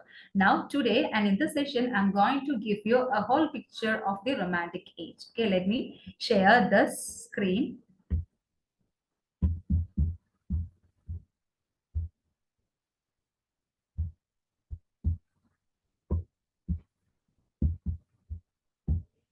I believe all of you can see the screen now regarding Romantic age. Okay, I think all of you can see this. Okay, am I right? All of you can see the screen now. If you give me the response, it is better. Can you see the screen of the Romantic age? Yes, 1798 to 1837. So this is the period of Romantic age. And what is speciality of this year, 1798? Do you know that? What is the speciality of 1798? So this is actually the official beginning of the Romantic age. And before the Romantic age, other period is there, that is the pre-Romantic age. But I'll give you the details of pre-Romantic age. Now you have to give me the answer of the question and the speciality of 1798. എന്താണ് 1798ന്റെ പ്രത്യേകത? Not French Revolution. Okay, actually the French Revolution is 1789. Yes, publication of lyrical ballads. Very good. Okay, publication of lyrical ballads. Okay, Wafa is the correct answer. French Revolution is also influenced what this Romantic age. French Revolution happened in 1789. So after this French Revolution and liberty, equality, fraternity. Liberty, equality, fraternity is the slogan that spread in the world. So liberty, equality, fraternity in the slogan are the vallanda influence chedu that reflect in the work of the English literature, especially the Romantic age. So from this, the freedom of individual and individual freedom. ആളുകൾക്ക് എന്താണ് വ്യക്തിക്ക് ഒരു freedom വേണം എന്നതിലേക്കുള്ള ആ ഒരു motivation കിട്ടുന്ന French revolution ആണ്. Neoclassical period was very strict and there is no freedom for the writers to use their own language. Instead, they have to use the very strict pattern. That was the period of the 18th century neoclassical period. But this French revolutions and they actually reflected and they gave the inspiration to the people that the freedom of individual and freedom of expression and freedom of using of language, that is the feature of the Romantic age. So now this French Revolution in 1789, and this is the one influence of what? This Romantic age. And actually this Romanticism that started in Germany. So Germany oru influence ude varununde. Now, the year 1790 is the publication of lyrical ballads. And who are the authors of this lyrical ballads? Lyrical ballads എഴുതിയത് ആരാണ് അറിയോ? And who are the authors and who published this lyrical ballads? And if you give me the response immediately, it will be better. Okay. I need the interaction class. Okay. So who are the authors of lyrical ballads? William Wordsworth is very good. And Coleridge, okay, Coleridge and William Wordsworth, they together published the lyrical ballads in 1798, and this is marked the beginning of the Romantic age. Okay, 1798 lyrical ballads published ചെയ്യുന്നത് വേർഡ്സ്വർത്തും കോളേജും ഒരുമിച്ചായിരുന്നു. അതുകൊണ്ട് തന്നെയാണ് ഈ ഒരു ഇയറിന് നമ്മൾ romantic ഏജിന്റെ beginning ആയിട്ട് കാണുന്നത്. Clear? And the second edition of lyrical ballads, which is called the Preface to Lyrical Ballads, which is published by Wordsworth himself. അവിടെ ആരില്ലായിരുന്നു? കോളേജ് ഇല്ലായിരുന്നു. That was in 1800. That's the second edition. Okay, preface is added in the second edition of lyrical ballads. Okay, now moving on to the points. That was ended. This period is ended 1837 and started in 1798. And what do you mean by this romanticism? Actually, this is a style in painting, fine arts that flourished across the 19th century in England and America. So it mainly happened in England and America. This is one of the styles in painting and fine arts. And before moving on to the Romantic period, and let me give you something regarding the pre-Romantic age and early Romantic age. Before Romantic period, and there was a period, the age of Dr. Johnson, and pre-Romantic age and transitional period. That was the period from 1748 to 1798. Dr. Johnson ആ ഒരു കാലഘട്ടം റൊമാൻറ്റിക്കിലേക്ക് മെല്ലെ ഒരു step വരിക അല്ലെ, അത് very strict ആയിട്ടുള്ള ഒരു പാറ്റേൺ ആയിരുന്നു. തൊട്ട് മുൻപുള്ള പീരീഡ് നമ്മൾ എന്ത് വിളിക്കും? That means after Neoclassical age, the period was pre-Romantic age and early Romantic or transitional period. So this is actually succeeded Neoclassicism and preceded Romanticism. So this stands between this Neoclassicism and Romanticism. ഇതിന്റെ രണ്ടിന്റെ ഇടയിലാണ് ഈ pre-Romantic age വരുന്നത്. Actually, this is the cultural shift of the mid to the late 18th century. Okay, and the speciality of this period are Gothic novels. Okay, Gothic novels and graveyard school of poets are emerged during this pre-Romantic age. Okay, you have to remember that one, that a group of poets, a graveyard school of poets, and novel of manners, and these are some of the features of this pre-Romantic age. Ini endana graveyard school of poetry? Graveyard school of poetry is also called, the other term is churchyard poets. Okay, other term is churchyard poets, and some features are given, and the writers of this graveyard school of poetry, and their very gloomy meditations on mortality. So അവർ ഡെത്തിനൊക്കെ എന്താണ് ഭയങ്കര gloomy ആയിരിക്കും, പിന്നെ ഒരു മനുഷ്യന്റെ ഒരു ഡെസ്റ്റിനിയാണ്. And they focused on death and bereavement, melancholical tone, and their tone of writing is melancholical one, and the choice of tones and desolate landscape, ഒരു ഒഴിഞ്ഞ സ്ഥലത്ത് എന്താ പറയാ അവരുടെ മുൻഗാമികളായിട്ടുള്ള ഫോർഫാദേഴ്സിന്റെ ടോൺസ് ഒക്കെ നോക്കിയിട്ട് വളരെ മെലങ്കലിക് ആയിട്ടുള്ള, that is the tone of the writings of graveyard school of poetry and churchyard poets. And now you can see some of the churchyard poets and graveyard school of poets like Oliver Goldsmith, William Cooper, James Thomson, Edward Young, Thomas Gray, Robert Blair, William Collins. Here Thomas Gray is very important writer, and his very famous work is Elegy Written in a Country Churchyard. You note it down, Elegy Written in a Country Churchyard. Now we have a note on this Elegy Written in a Country Churchyard.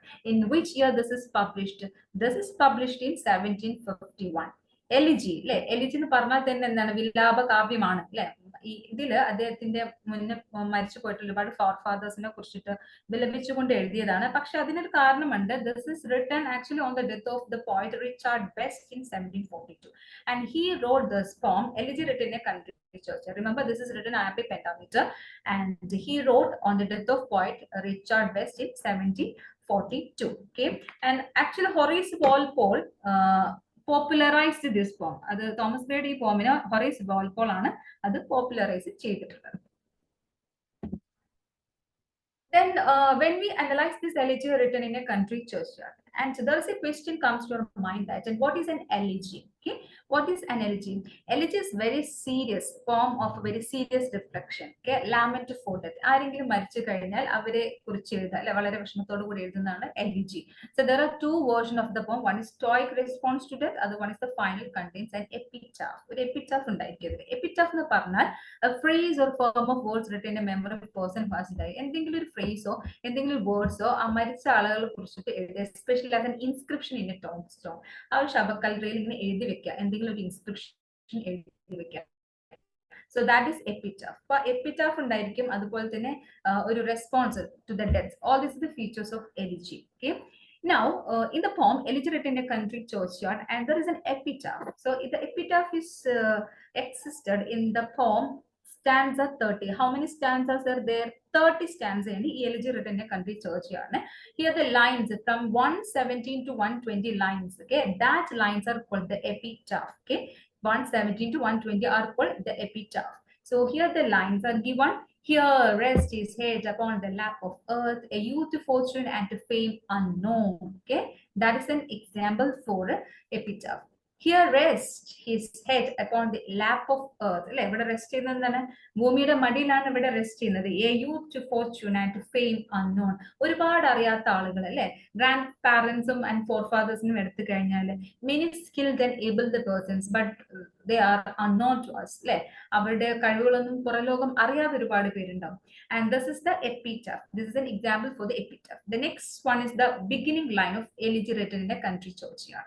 So here the beginning line is the curfew tolls the knell of parting day. So you remember that this is the beginning line of elegy written in a country churchyard. The curfew tolls the knell of parting day. So this is written in iambic pentameter. Okay, so this poem is completely written in iambic pentameter, and the curfew tolls the knell of parting day. So actually 10 syllables are there, 5 feet. Okay, 5 feet is called pentameter. Okay, ഒരു ലൈനിൽ 10 syllable ഉണ്ടായിരിക്കും. ആ 10 സിലബിനെ 5 feet ആയിട്ട് നമ്മൾ divide ചെയ്യുമ്പോൾ, so in 1 feet 2 syllables are there. The first syllable is unstressed and the second syllable is stressed one. So that is called iambic. Okay, the pentameter means 5 feet are there. That means there's a pentameter. Okay, the other forms of Gray that are given: the Proverbs of Poesy, a Pintaric Ode, Ode on the Death of a Favorite Cat, the Bard, Ode to Distant Prospects of Eton College, and these are some other poems written by Thomas Gray. The other graveyard school of poet is William Cooper. William Cooper, Samuel Taylor College called the best modern poet.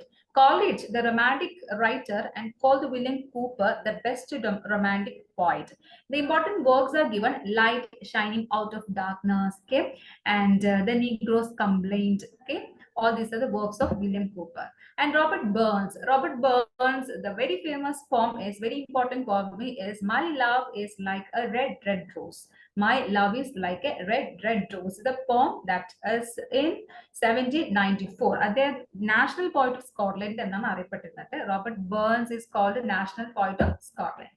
The next writer of graveyard school of poet is James Thomson. James Thomson is also a Scottish poet, and his important poems are The Seasons and The Castle of Indolence and Rule Britannia. Rule Britannia is lyrics written by James Thomson, and also he belonged to the member of Grotesque Club. Grotesque Club le member ആയിരുന്നു. And Edward Young is the other pre-romantic writer. Night Thoughts by Edward Young, that is important. And Robert Blair, The Grave. The Grave is that from its title we can analyze he belonged to the graveyard school of poets. Okay. And Thomas Parnell, Anglo-Irish poet, a Night Piece on Death. ഇതിലും ടൈറ്റിലും death വരുന്നുണ്ട് അല്ലെ, ഈ ഒരു pre romantic റൈറ്റേഴ്സിന്റെ ഒരു പ്രത്യേകതയാണ്. And this A Night Piece on Death is considered as a first graveyard school poem, and Oliver Goldsmith wrote a biographic poem. അപ്പോൾ Goldsmith അദ്ദേഹത്തിന്റെ ബയോഗ്രഫിയും എഴുതിയിട്ടുണ്ട്. Okay, these are something about this graveyard school of poets and pre-romantic age. Now moving on to the romantic period. In 1798, the publication of lyrical ballads, as we already told, and this is the beginning of the romantic period. And there are 23 poems in this lyrical ballads, and 4 of them written by Coleridge. 23 poems, 4 written by Coleridge. And this collection of poems, lyrical ballads, and that opened with Coleridge's long poem, The Rime of the Ancient Mariner, and that closed with Wordsworth Tintern Abbey. So, this lyrical ballads in the beginning of The Rime of Ancient Mariner, and this is ended with the Wordsworth Tintern Abbey lines. Okay, you have to remember that. And the second edition of Lyrical Ballads that was published in 1800. Okay, second edition published in 1800 under his own name, Wordsworth's own name, and it also included preface. Remember that. Okay, and published a third edition that was in 1802. Okay, അത്തരം കാര്യങ്ങൾ ഓർമ്മിച്ച് വെക്കാം. And romantic revival, romantic revival means medieval romance is revived at the end of 18th century. ഇവിടെ ഒരു medievalism അവര് revive ചെയ്യുന്നുണ്ട്. അതാണ് romantic revival എന്നാണ് ഉദ്ദേശിക്കുന്നത്. Here, Thomas Percy, the Relics of Ancient English Poetry, is one of the works of this period, and this is actually the collection of ballads and romances dated from the late medieval period to 17th century. But they think they have a collection of ballads on either not in the work on Thomas Percy's Relics of Ancient English Poetry. Okay, these are the overview of the age. Just look at the points. This is the age of revolution. Revolution means the age of French Revolution and revolution of the freedom of expression.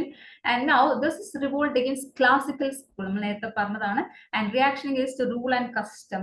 And this is the period. In this period, the writers, they moved to nature and simple life and lyrics, middle ages in the interest. All these are the features, and the supernatural college is the best example for the supernatural things. Okay, we already said this. French Revolution and American Revolution influenced the romantic writers of England. So here the slogan liberty, equality, and fraternity. This slogan is influenced the writers of England. And the Rousseau's words, okay, Rousseau's noble savage, okay, that influenced that.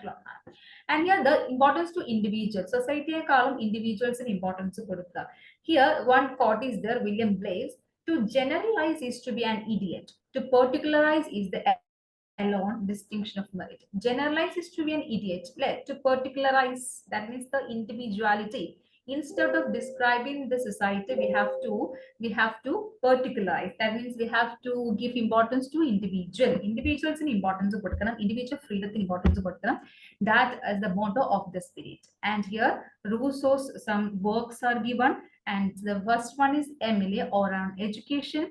The other one is the social contract. The other one is Julie, or the new Heloise. These are the works by Rousseau: Emily, the social contract, Julie, or the new Heloise. Now, the freedom of expression is the feature of romantic age. Here some quotes are related to this title, freedom of expression. Here the first one is William Wordsworth. William Wordsworth definition of poetry is very famous, and as you know, this is the poetry is the spontaneous overflow of powerful feelings. It takes its origin from emotions recollected in tranquility. Poetry എന്ന് പറഞ്ഞാൽ എന്താണ്? Overflow powerful feelings. നമ്മളങ്ങനെ വളരെ ശാന്തമായിട്ട് കിടക്കുന്ന സമയത്ത് നമ്മുടെ മൈൻഡിലേക്ക് വരുന്ന expressions and feelings and emotions, that is called this poetry. And Shelley says that unacknowledged legislators of the world, poets are unacknowledged legislators of the world. And William Blake: to see a world in grain of sand and heaven in a wildflower. To see a world in a grain of sand and heaven in a wildflower. So that is the power of the imagination. Okay, William Blake's quote indicates. Now let's see the differences between Romanticism and the Neoclassicism. And here the Romanticism, some features are given, and in the other side, the features of the Neoclassical age is also given. In the Romantic period, the free play of emotion ആണെങ്കിൽ neoclassical period they are engaged with reason. John Dryden, Alexander Pope, these are some of the writers of the neoclassicism, and they engaged with the reason. അവർ എപ്പോഴും reason base ചെയ്തിരിക്കും. പക്ഷേ romantic period writers are they focused emotion. And the romantic period, everyday life of common man is described. Common man life describe simple language use. But in the neoclassical period, common man's life with aloofness and distance. And here is not common man to consider neoclassical period. Actually, they use a language in the dry to feel. But at the same time, when we read this daffodils and to a nightingale, and we feel very emotive, happy, relaxed. And here romantic period, inspiration. So romantic writers got inspiration from life and nature, but in the neoclassical period they give importance to urbanity and urban. And here romantic That's subjectivity. Subjectivity means personal feelings and emotions are considered, but in the neoclassical period, no any personal feelings and emotions. They give importance to the facts. Like facts in a matter importance. And the romantic period and the turn to medievalism. The medieval things are there, but the neoclassical periods and the turn to classical masters of inspiration. Okay, even a medievalism importance of neoclassical period give importance to the classical masters of the CSIR Augustus. These are the features. And here, let's see some of the periodicals of this period. So now you can see on the screen some periodicals like the Morning Post. Just remember the important periodicals of the Romantic period is the Morning Post in 1772, the Morning Chronicle in 1769, the Times in 1785. Just like some literary magazines. Some literary magazines means very famous magazines like the Edinburgh Review, okay, 1802, the Quarterly Review in 1809, Blackwood's Magazine 1817, the London Magazine 1820, the Westminster Review 1824. These are the some of the literary magazines of a Romantic age. Okay. So let's have some discussions regarding the Edinburgh Review in 1802. So what is that Edinburgh Review? So it promoted romanticism and Whig politics. Okay, Whig and Tories in the two group politics. Whig politics support the Edinburgh Review. The main rival, main enemy was the Quarterly Review.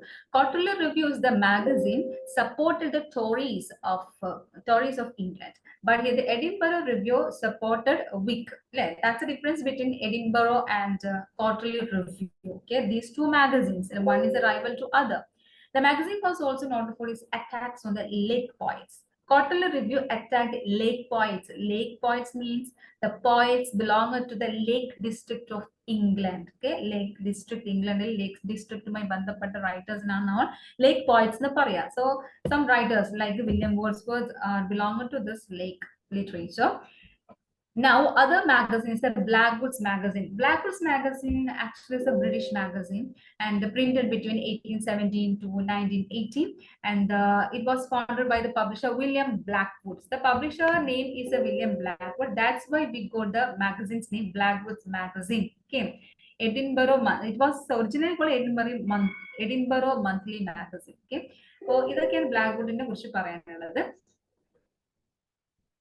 and here, MAGA, other name of Blackwood magazine is MAGA. The journal eventually adopted a shorter name and from the relaunch often referred to itself MAGA. The other title is MAGA, that's a Blackwood's magazine. Now, other magazine is the London Magazine. The London Magazine, as some description is given, it's a political opposition rival to Tory. Okay, it and the group are the main item, Tory and Whig. This London magazines stand against the Tory and supporting Gentleman's Magazine. Okay, Gentleman's Magazine supported Tory and Thomas Dickens's. Okay, Thomas Dickens belonged to this period and his Confessions of an English Opium Eater that appeared in the magazine 1821. Okay, this is included in this. And its contributors include the London Magazine contributors. Thomas Hood, William Hazlitt, Charles Lamb. Okay, all these are the contributors of London Magazine. And during this time, Lamb published the first series of his essays of Elia. Okay, Charles Lamb and essays of Elia. Okay, this time Lamb published it. During this time, Lamb published the first series of essays of Elia. Elia എന്ന് പറഞ്ഞാൽ Charles ലാമിന്റെ മറ്റൊരു പേരാണ്. അദ്ദേഹത്തിന്റെ essays of Elia എന്ന് പറയുന്നത്. So all this related to London Magazine. Okay, Thomas Dickens and Thomas Hood, William Hazlitt, Charles Lamb are the some of the contributors of London Magazine. Now, let's have some PYQ. Okay, നമ്മൾ ഇതുവരെ discussion നടത്തിയത് എന്തൊക്കെയാണ് just rewind. We discussed the introduction of Romantic period and the pre-Romantic age. Okay, pre-Romantic age we discussed. Okay, pre-Romantic age that means the period of what? Transitional age.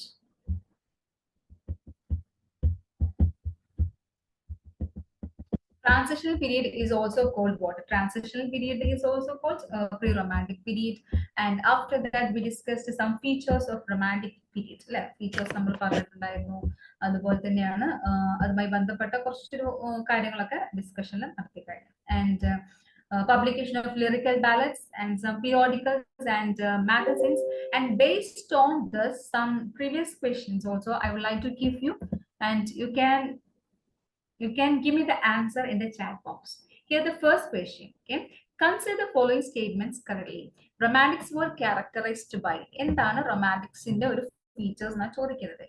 Here four statements are given. The first statement is a belief in individual liberty and sympathy with those who rebelled against tyranny. Okay. Second one, the romantics thought of nature as permanent.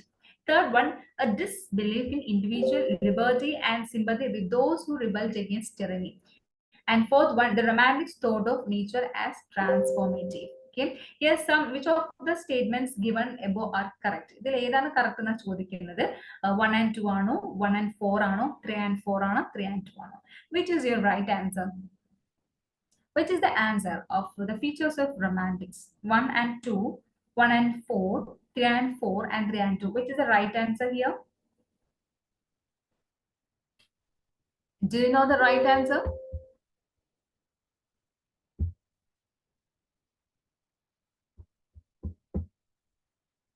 Do you know the right answer of this question? This is the previous year questions. No idea. Nobody knows that. Here the answer is 1 and 4. That means belief in individual liberty. Like individual liberty nu parnu kayna thanne namukku vera nokkenda avashyilla. So this is a individual liberty, and fourth one, the romantics thought of nature as transformative. Ee rendumana correct aayittulla answer varunathu. Okay, next one. The romantic movement in literature is characterized by. The romantic movement in literature is characterized by use of imagination and feelings, common man's language, structure and reasoned approach, using classical writers' work as their source. Which is the right answer?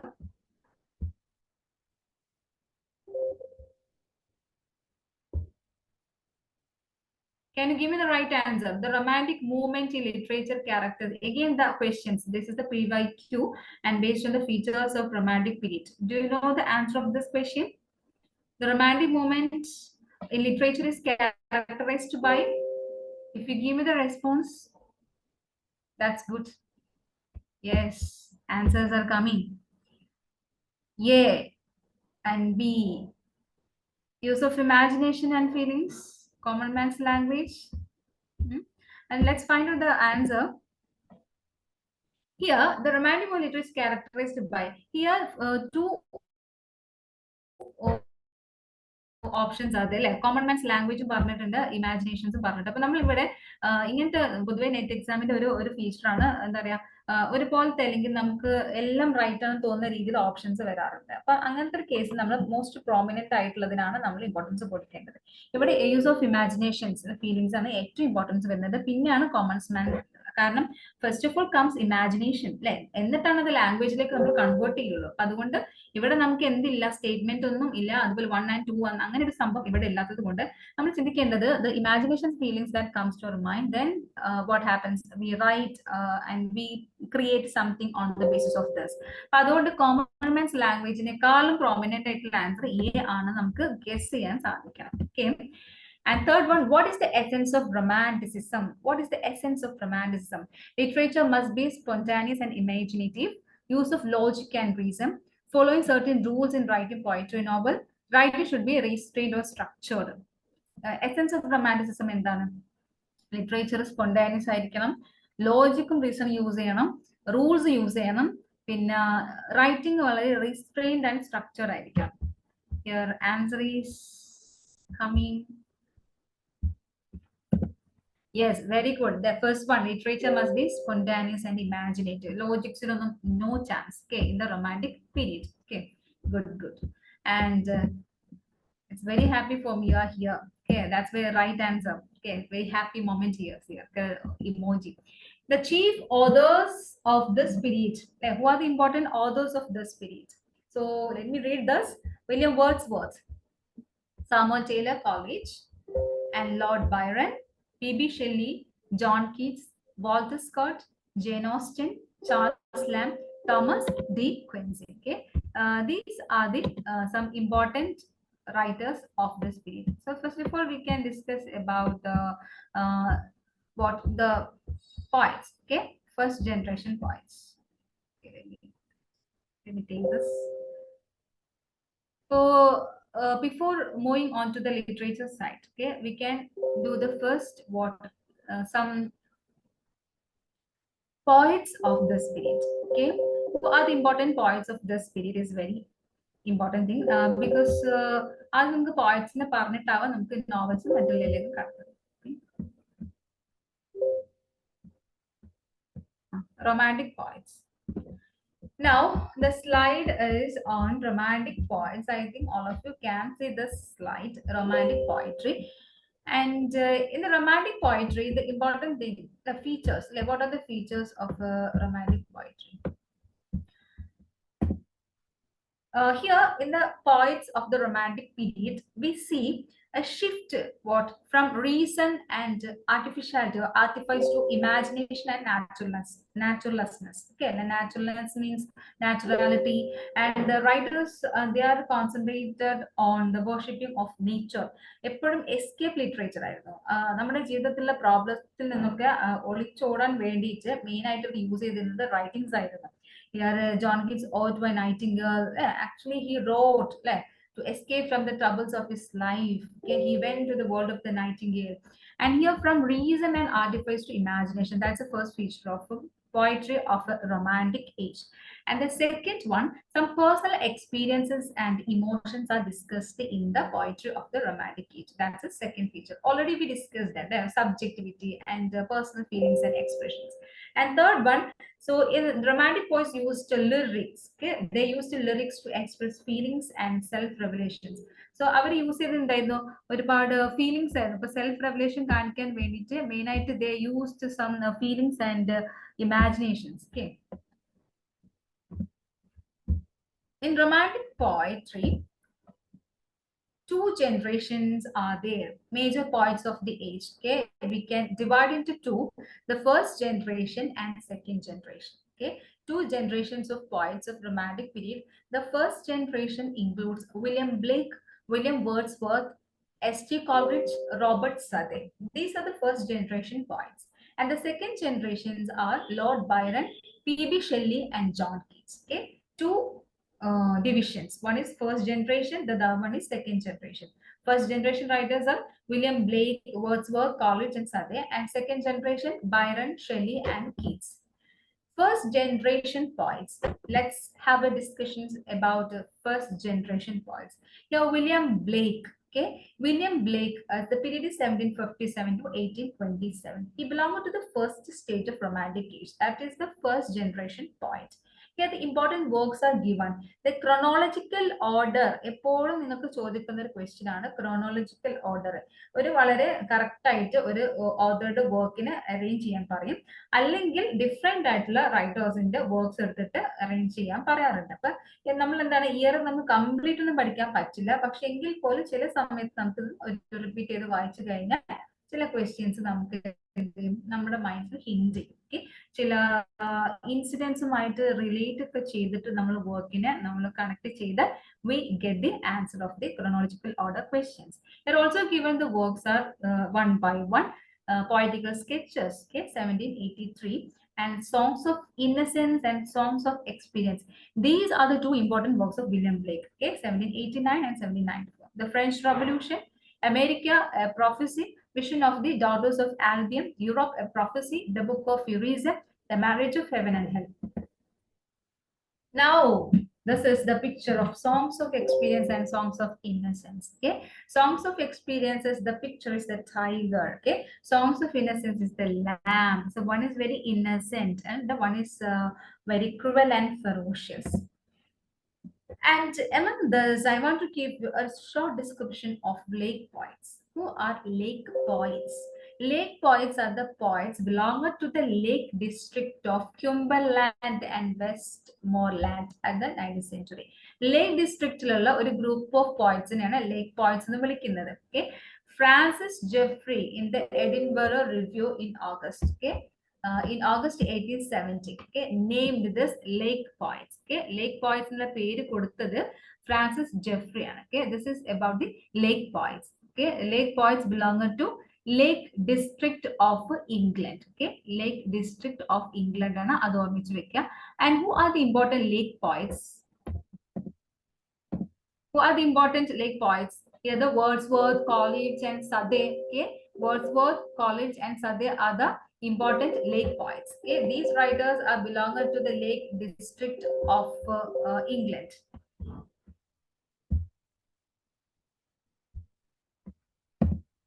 William Wordsworth, the period is 1770 to 1850. William Wordsworth, and here William Wordsworth important works are given. Lyrical Balance is highlighted. Okay, Lyrical Balance was in 1798. And among this, the Prelude, the last one, Prelude. The Prelude is the autobiographical work by William Wordsworth. Okay, the Prelude that was published in 1805. Okay, it is based on its autobiography. Okay, autobiographical work, Prelude. And poems in 2 volumes. This is the collection of poems in 2 volumes. That was in 1807. അതിൽ ഒരുപാട് poems അദ്ദേഹം എഴുതിയിട്ടുണ്ട്, like the Solitary Reaper, the Green Linnet, I Wandered Lonely as a Cloud, Ode on the Intimations of Immortality, Resolution and Independence, Ode to Duty, Sonnets dedicated to national independence. These are the poems right under this poems in 2 volumes. That was in 1807. And these are the important works by, and even involve descriptive sketches, Tyndon Abbey, The Thorn, The Old Kimberland Beggar. Okay, these are the important work by William Wordsworth. And let's have other discussions about it. He was the poet laureate. Poet laureate is official post. He was the poet laureate from 1843 to 1850. That year is important, 1843 to 1850. And he succeeded Robert Southey as poet laureate. അദ്ദേഹം ലേക്ക് കൺട്രിയിലാണ് ജനിച്ചത്, അതുകൊണ്ടാണ് ലേക്ക് പോയിട്ട് അദ്ദേഹത്തെ വിളിക്കുന്നത്. And lyrical balance നമ്മൾ പറഞ്ഞു 1798. Okay, അതിലെല്ലാം famous ആയിട്ടുള്ള അദ്ദേഹം എഴുതിയിട്ടുള്ള പോമാണ് lines written in early spring, lines composed a few miles above Tintern Abbey. പിന്നെ lyrical ballads with other poems, that was the second edition. അതിലാണ് ലൂസി ഗ്രേ, മൈക്കൽ. പിന്നെ മൂന്നാമത്തെ പോംസ് ഇൻ 2 വോള്യൂംസ് അല്ലെ, ഡാഫോഡിൽസ് ഒക്കെ അതിൽ വരുന്നതാണ്. പിന്നെ എക്സ്കർഷൻ എന്നുള്ളതിൽ ലോങ് പോം അദ്ദേഹം എഴുതിയിട്ടുണ്ട്. ഓട്ടോബയോഗ്രഫിക്കൽ പോം ഏതാണ്? Which is the autobiographical poem by William Wordsworth? ദ Prelude or Growth of a Poet's Mind. The subtitle of the Prelude is Growth of a Poet's Mind. Remember, the subtitle is Growth of a Poet's Mind. This is autobiographical and it contains 14 books, and this is written in blank verse. Okay, this is written in blank verse. Okay, and the child is the famous line, the child is father of the man. The child is father of the man. It's a line from My Heart Leaps Up. The Rainbow in the work in the My Heart Leaps Up. The random panana dilno eduttilla line, the child is father of the man. This is the famous line of William Wordsworth. So this is about William Wordsworth, lyrical ballads and Prelude, all we discussed. And now we have a Samuel Taylor Coleridge. Okay, Samuel Taylor Coleridge period is 1772 to 1834. Okay, his important works are given. അതിൽ നമ്മൾ notable ആയിട്ടുള്ള Cristobal, പിന്നെ lyrical ബാലൻസിൽ അദ്ദേഹം എഴുതിയ action Marina, കുബ്ല Khan അല്ലെ, കുബ്ല ഖാൻ, പിന്നെ frost at midnight, പിന്നെ ബയോഗ്രഫിയ ലിറ്ററേറിയ, that year is important, ബയോഗ്രഫിയ ലിറ്ററേറിയ in 1817. Okay, here in this biographia literaria, and he described the word fancy and imagination, and he described the fancy and imagination in biographia literaria. And in this here college and influenced by German transcendentalism. അദ്ദേഹം ഈ German ട്രാൻസെൻഡന്റലിസം ഒരുപാട് influence ചെയ്തിട്ടുണ്ട്. ഈ ട്രാൻസെൻഡന്റലിസത്തിൽ importance കൊടുക്കുന്ന ഇൻഡിവിജ്വലിനാണ്, നേച്ചറിനാണ്. അദ്ദേഹം coin ചെയ്തൊരു phrase ഉണ്ട്, that is William suspension of disbelief. William suspension of disbelief is the phrase coined by Coleridge. Okay, and Aifer Richard is the proponent of new criticism. He considers Coleridge as the founding father of all modern criticism.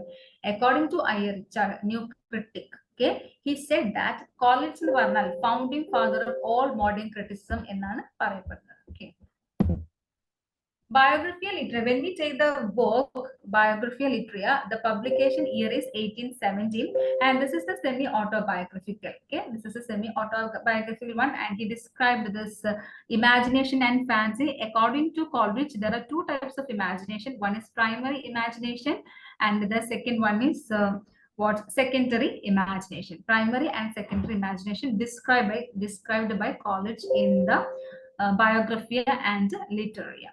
And the ancient marine, okay, the rhyme of ancient marine that appear lyrical ballads. In a Kubla Khan, what is the subtitle of Kubla Khan? Kubla Khan subtitle is A Vision in a Dream, a Fragment. Okay, A Vision in a Dream, a Fragment is the subtitle of Kubla Khan. And this poem is about a Mongol emperor Kubla Khan. Kubla Khan is an emperor.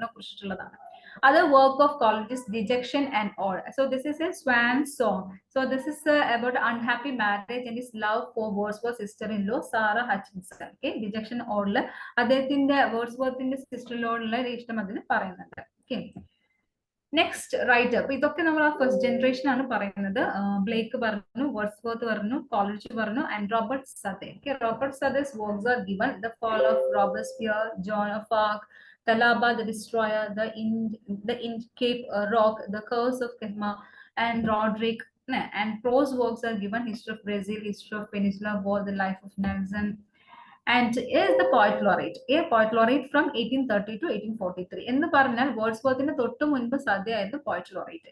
1843 onwards, I know Wordsworth and Dylan. Okay, 1850 vare.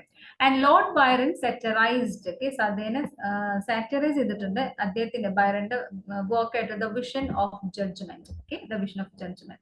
And this is the first generations and some of the poets of this period. And William Wordsworth, Coleridge, Sadhya, and William Blake. And now we have some previous questions, and we have to do some previous questions based on this. Now there's a question in the screen. In which work William Blake say that Milton was a true poet and of Devil's Party without knowing it? ഏത് വർക്കിലാണ് William Blake മിൽട്ടനെ കുറിച്ച് പറഞ്ഞിട്ടുള്ളത്? Okay, Milton was a true poet and of Devil's Party without knowing it. Here some options are given. This is the previous questions of December 2018. Options are London, Songs of Innocence, The Marriage of Heaven and Hell, The Chimney Sweeper. All these are the options of this one. Do you know the answer? Anybody knows the answer?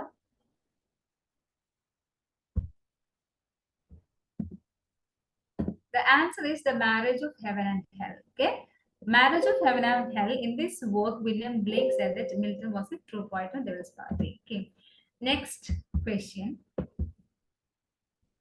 Who viewed Wordsworth, Sadeh, Coleridge as representatives of a sect of poets? Okay, sect of poets, dissenters from the established systems in poetry and criticism, who constituted the most formidable conspiracy against sound judgment matters political. വേർഡ്സ്വർത്തും സദേ കോളേജും അല്ലെ, അവർ സെക്ട് of poets ആണ്. അവരെ കുറിച്ച് പറഞ്ഞിട്ടുള്ളത് ആരാണ്? Henry Vaughan and Francisco Franco, Ralph Vaughan and Francis Jeffrey. Okay. Yeah, the question is Francis Jeffrey. Okay. And next one, again the December 2018. Coleridge's Dejection and All opens with an epigraph, which is a reference to a ballad. Identify the ballad. Okay. Options: Ballad of Goodly Fair, La Belle Dame Sans Mercy, Ballad of Sir Patrick Spence, Ballad of Gibbet. Okay. ഇതിൽ ഏതാണ് Dejection or Coleridge's Dejection or opens with an epigraph, okay, which is a reference to a ballad. അത് ഏത് ballad ആണ് ചോദിക്കുന്നത്? Ballad of Sir Patrick Spence is the right answer. Now the other question. For Coleridge, our power to perceive symbols gleaned from the world about us is related to the category of. Okay, our power to perceive symbols gleaned from the world. World in them, നമ്മൾ എന്ത് perceive ചെയ്യുക symbols. Is it a primary imagination, secondary imagination, fancy, and intuition? So which is the right answer? Here the answer is primary imagination. Okay, primary imagination, and this is the power to perceive symbols gleaned from the world. Now the opening lines of Wordsworth's Immortality Ode opening lines ആണ് ഇതിൽ കൊടുത്തിരിക്കുന്നത്. Okay, ആ opening lines വായിച്ച ശേഷം നമുക്ക് കാണാൻ സാധിക്കും there was a identify Coleridge's poem. the opening lines of Wordsworth Immortality Ode. Okay, there was a time when meadow, grove, and stream, the earth and every common sight of a dream. Here, closely resemble lines, beginning of Immortality Ode that resembles college. College in the lines resemblance, similarity. There was a time when earth and sea and skies, the bright green veil, loveliness, identify college's form. College in their form in identify. Here options are Fears in Solitude, The Mad Monk, to William Wordsworth, Dejection and Ode. The right answer is The Mad Monk. Okay. And next one, which British university figures in William Wordsworth Prelude? Which British university figures in William Wordsworth Prelude? Here, Durham, Glasgow, Cambridge, and Oxford. So, ഏത് യൂണിവേഴ്സിറ്റിയാണ് William Wordsworth Prelude figure ചെയ്യുന്നത്? Do you know that? The right answer is Cambridge. And next question, in which of the following does Robert Southey detail the Indian superstitions as an idolatry to be suppressed by a civilizing Protestant form of colonialism? So, in which of the following does Robert Southey detail the Indian superstitions as an idolatry to be suppressed by civilizing Protestant form of colonialism? Here, Talava, the curse of Kahama, pitying the woes and country horrors. So, which is the right answer? The curse of Kahama is the right answer. And next question is, which of the following is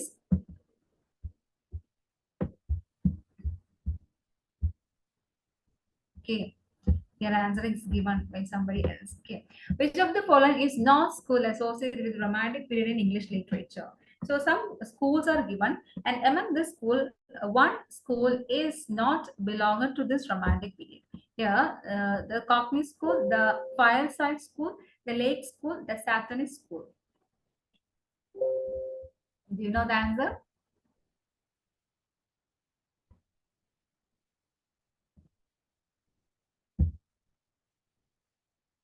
Okay, here Manju has given the answer.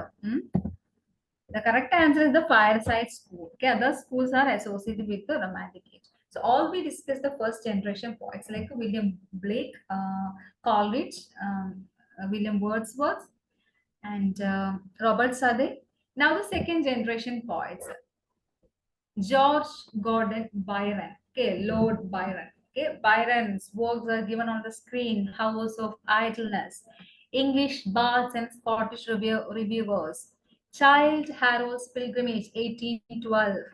Okay, The Girl, The Bride of Abydos, The Corsair, Lara, The Siege of Corinth, Parisina, The Vision of Judgment, 1822, Don Juan, okay, Manfred, Marino, Fatiro, Cain, The Deformed Transfer. Byronic Hero, Child Harold Pilgrimage in the Byronic Hero. അപ്പൊ അദ്ദേഹത്തിന്റെ ഹീറോസിനൊക്കെ നമ്മൾ Byronic hero എന്ന് പറയുന്നുണ്ട്.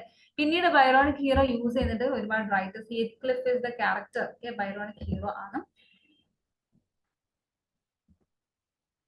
And next, Shelley. Okay, P.B. Shelley, very revolutionary writer. Okay, here the works are given: Queen Mab, Alastair or the Spirit of Solitude, The Revolt of Islam, Prometheus Unbound, 1820, Julian Meadow, The Mask of Anarchy are the important work by P.B. Shelley. And what is the pet name? Mad Shelley. Okay, Mad Shelley. And he's known as the poet of lyrics and the revolutionary poet and poet of hope and generation. These are the P.B. Shelley.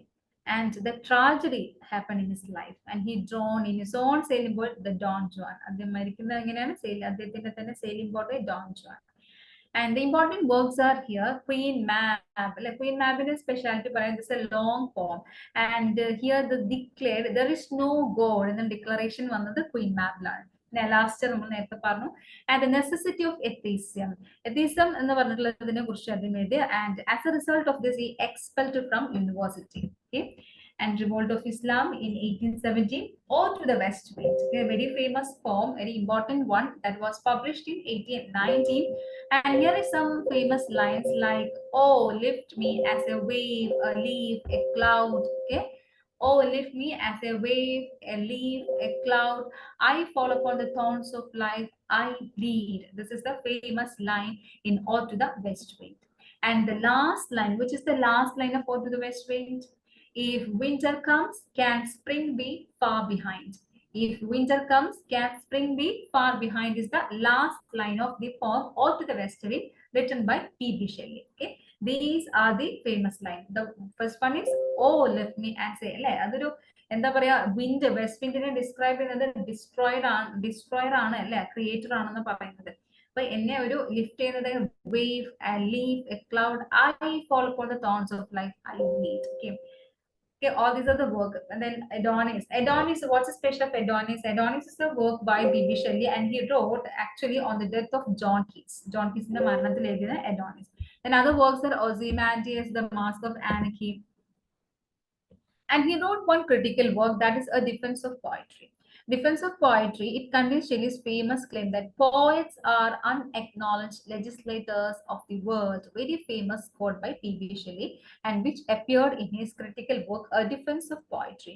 അംഗീകരിക്കപ്പെടാത്ത ആളുകളാണ് poets എന്ന് അദ്ദേഹം പറഞ്ഞത് A Defense of Poetry-ലാണ്.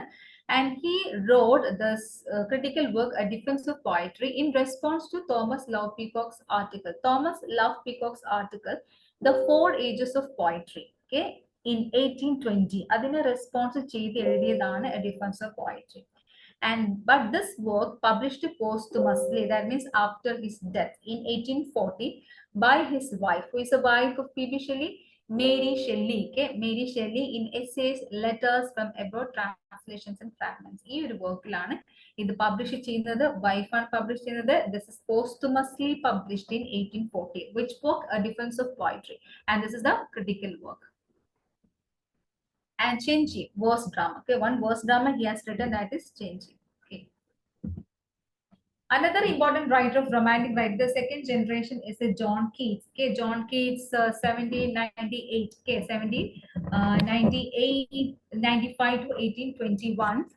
That was the period of John Keats, and he wrote 61 sonnets, and many poems are he has written. And here the Imitation of Spenser, On Solitude, poems on First Look into Chapman's Homer, Endymion, Isabella, Hyperion, The Eve of Saint Agnes, La Ballad and Sans Mercy. Okay, sans എന്നാൽ അതിൽ meaning without എന്നാണ് കേട്ടോ. 25-ാം വയസ്സിൽ അദ്ദേഹം മരിച്ചിട്ടുണ്ട്. Okay, he died at the age of 25, tuberculosis, TB. അല്ലെ, Nightingale ഒക്കെ എഴുതുന്ന സമയത്ത് അദ്ദേഹത്തിന് ഒരുപാട് രോഗങ്ങൾ ഉണ്ടായിരുന്നു അല്ലെ. And he couldn't marry his lover. Okay, and as a result of this, he fell into the depression. And he wrote this Ode to a Nightingale actually to get the relaxations from the ordinary life, that means the problematic life. Here, college പറഞ്ഞിട്ടുണ്ടെങ്കിൽ belief suspension of disbelief. അതുപോലെ വേറൊരു term coin ചെയ്തിട്ടുണ്ട്, negative capability. Okay, this is the phrase first used by Keats. Negative capability, the phrase coined by John Keats in 1817. Important verbs are Endymion. So which is the opening line of Endymion? The opening line is a thing of beauty is joy forever. Okay, a thing of beauty is a joy forever is the opening line of Endymion. And next one is Hyperion. Hyperion is modeled on Paradise Lost. John Milton's Paradise Lost in a base is the Hyperion. The other works already be said, Lamia, Isabella, The Eve of Saint Agnes. And although the Great is actually modeled on Shakespeare's Othello. Okay, Shakespeare's Othello based on although the Great. And Ordone Grecian urn, the famous lines of Ordone Grecian urn is beauty is truth, truth, beauty. Okay, beauty is truth, truth, beauty is the famous line in Ordone Grecian urn. And heard melodies are sweet, but those unheard are sweeter. Okay, heard melodies are sweet, but those unheard are sweeter. Transience of human life and permanence of beauty. The Ordone Grecian main theme and the transience of human life. മനുഷ്യന്റെ ജീവിതം മാറിക്കൊണ്ടിരിക്കും, but the beauty is permanent, the art is permanent. That means when we draw any paintings or pictures like this and it is still there, but human being's life has been changed. Okay, this is the theme of Ordone Grecian urn. And here he has written 6 odes: Ode on a Grecian urn, Ode to a Nightingale, Ode to Autumn, Ode on a Melancholy, Ode to Indolence, and Ode to Psyche. Okay, all these are the important works, important odes, like Ode to Psyche. Ode എന്ന് പറഞ്ഞാൽ എന്താണ് addressing something. Okay, എന്തിനെങ്കിലും ഒന്ന് address ചെയ്യുന്നതിനാ ode എന്ന് പറയുന്നത്. He wrote 6 odes. John Gibson in Blackwood magazine, okay, and John Wilson in the Fourth Quarterly Review. അദ്ദേഹത്തെ criticise ചെയ്തിട്ടുണ്ട്. ഒരുപാട് സെൻഷ്യസ് ആണ് ഈ റൈറ്റർ ജോൺ കിറ്റ്സ് പറഞ്ഞിട്ട് ഇവർ ക്രിട്ടിസൈസ് ചെയ്തിട്ടുണ്ട്. പിന്നെ കീറ്റ്സിന്റെ എപ്പിറ്റാഫിൽ എന്താണ് ടോം സ്റ്റോണിൽ ആ ഇൻസ്ക്രിപ്ഷൻ കൊടുത്തിട്ടുണ്ട്. Here lies one whose name was written in water. ഇവിടെ കിടക്കുന്നത് ആളുടെ പേര് വാട്ടറിലാണ് എഴുതിയിട്ടുള്ളത്. അദ്ദേഹത്തിന്റെ ആ ഒരു ടോം സ്റ്റോണിലുള്ള ഡിസ്ക്രിപ്ഷൻ ആട്ടോ ഈ എപ്പിറ്റാഫിൽ പറഞ്ഞിട്ടുള്ളത്. Pinne, Keats wrote a closet drama. Okay, closet drama is actually designed to be read rather than performed. Performance in a use in a closet drama. Here, important example for this closet drama are Keats, Although the Great. Okay, Although the Great, Stingy Prometheus Unbound, written by Shelley, and Samson Agonistes, written by Milton. All these are the examples for the closet drama. For closet drama means they're designed to read than the performance. Now let's have some previous questions based on the second generation of poets of Romantic age. So the question is here, let me read and you have to give me the answer immediately. The first one, who among the following Greek philosophers has a bearing on the composition of Shelley's Adonis? Who among the following Greek philosophers has a bearing on the composition of Shelley's Adonis? Here, Miletus, Socrates, Plato, and Aristotle. Which is the right answer? Do you know the right answer? If you know the answer, immediately you have to post it. You have to write the chat box. Do you know that?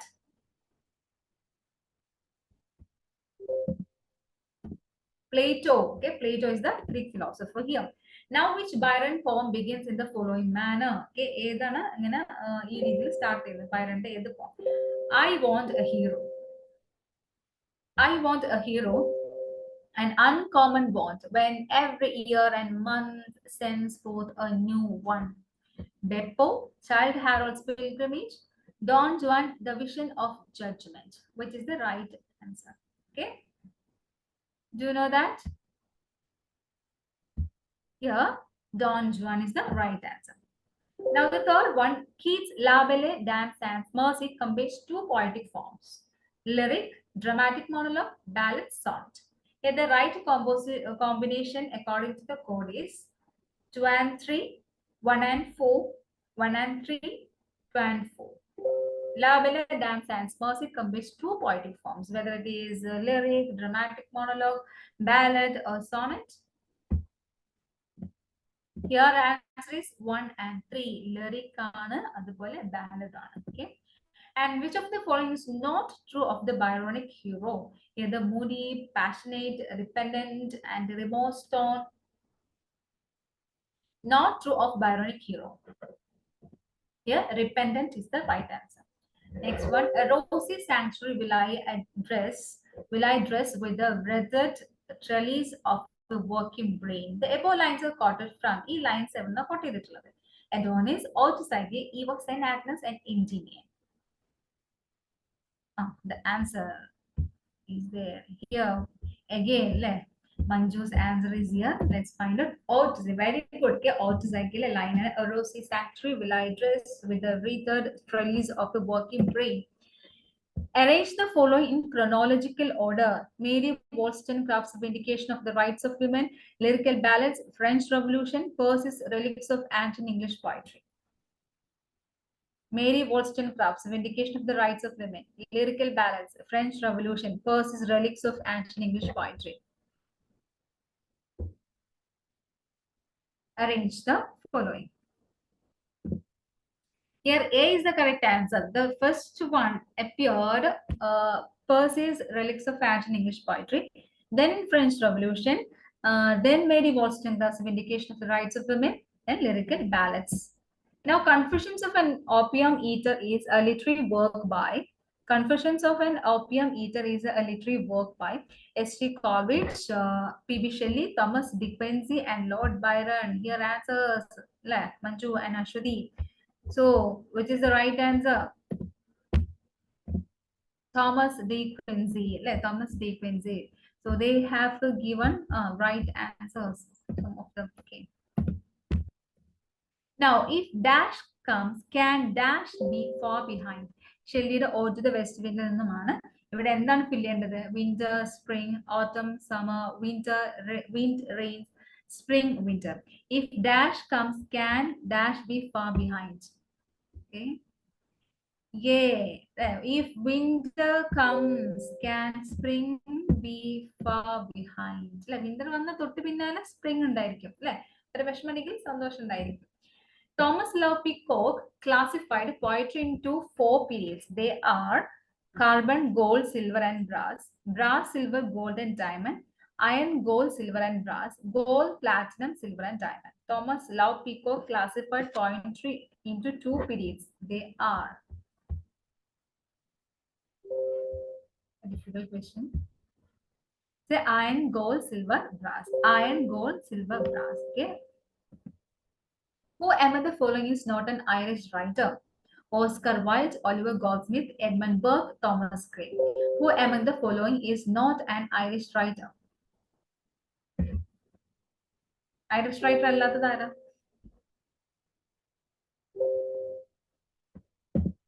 Thomas Gray. Okay.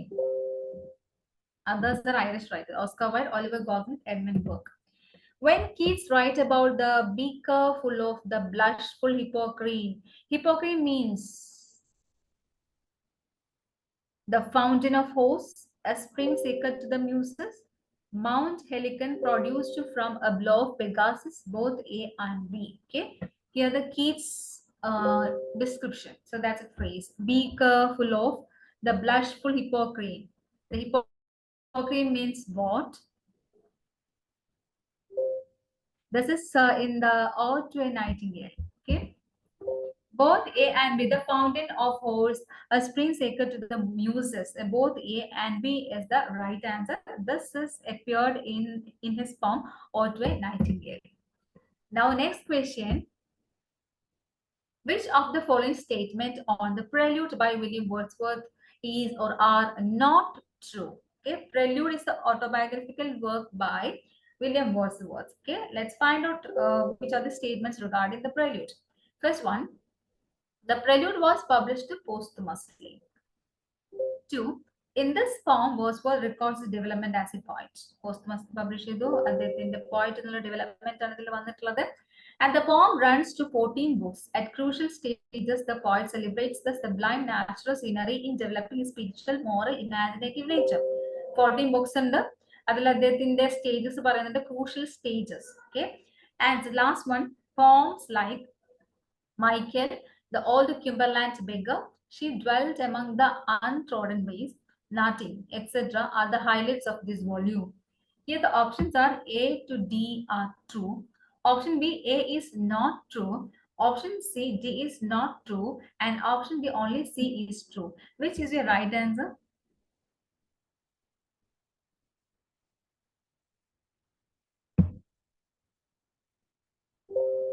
Here the answer is D is not true. Okay, D is not true. The others are true. Okay, description of the Prelude, like Growth of Poets, Might by Wordsworth. Now, which of the following statements about the lyrical ballads is not true? It carried only one ballad proper, which was called The Rime of Anton Marina. It also carried pastoral and other poems. It carried a preface, which Wordsworth in 1800. It also printed from Gray's Elegy written in a country churchyard. ഏതാണ് lyrical ballads in their right അല്ലാത്തത്? You should say to me. You should note the correct answer, because we discussed the introduction and the important features.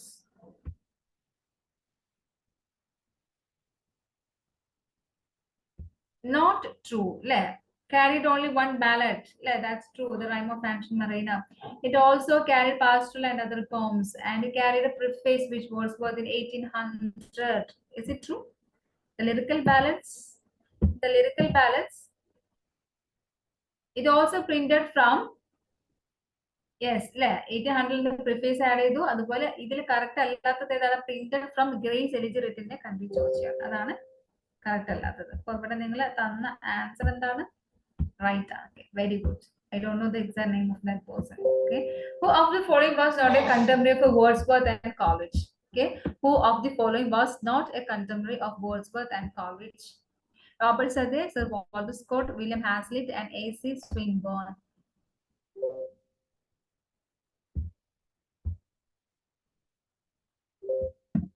A.C. Swinburne, is Southey, Walter Scott, and William Hazlitt. All these writers contemporary of William Wordsworth. Next question. And in which Jane Austen novel do you find the characters Anne Elliot, Lady Russell, Louisa Musgrove, and Captain Wentworth? In which Jane Austen novel? So actually, we didn't discuss the fiction, but still I am giving you the question. Okay.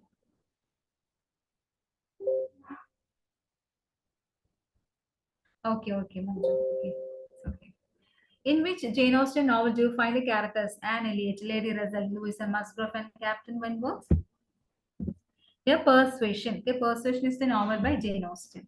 So you never skip these writers like William Wordsworth, Coleridge, Byron Shelley, Keats, Walter Scott, Jane Austen, Charles Lamb, Thomas Dickens, and William Hazlitt.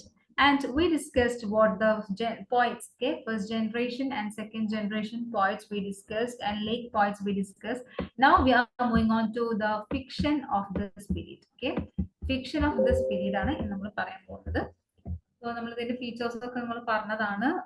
ഒരുപാട് ഫീച്ചേഴ്സും pre romantic ഏജും അതുപോലെ important periodicals and magazines and some previous questions also discussed based on this. Now going on to the fiction of the age. Okay, fiction of the romantic age. So the important fictions are here: the Gothic fictions, the Gothic novel, and novel of manners. Okay, so what are the features of Gothic novel? Gothic novel, horrors and ghosts, like that is the Gothic novel. Frankenstein, okay, Frankenstein ഒക്കെ അതിന്റെ example ആണ്.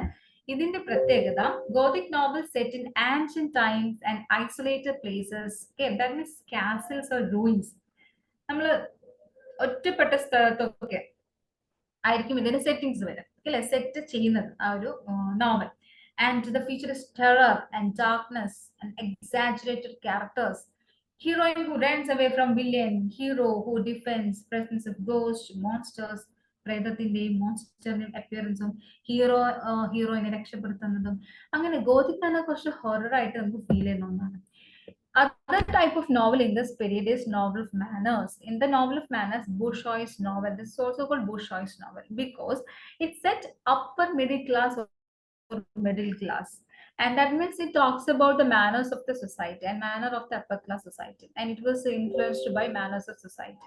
And the important themes are a theme of love and marriage. Okay, love and marriage is discussed in all these novels. Okay, novel of manners and important Gothic novels. So now we are moving on to and which are the important Gothic novels. Okay, we already discussed some features of Gothic novels, and let's find out which are the important Gothic novels.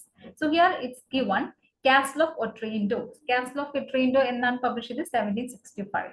Mysteries of Udolpho 1794.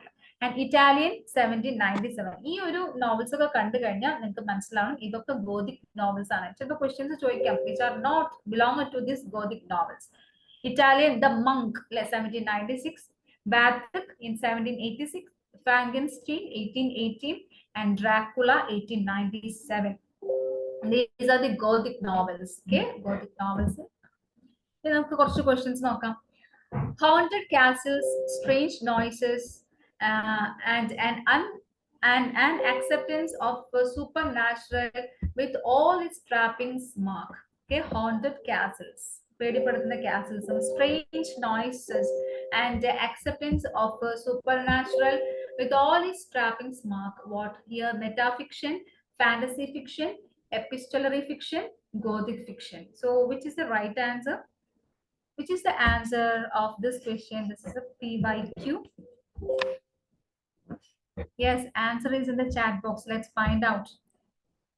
Yes, very good. Okay, so in this night life, ഈ ഒരു ടൈമിലൊക്കെ നമുക്ക് എന്താണ് Gothic ഫിക്ഷനെ കുറിച്ച് പറയുന്ന സമയത്ത് കുറച്ചുകൂടി interesting ആയിരിക്കും. Okay, Gothic fiction.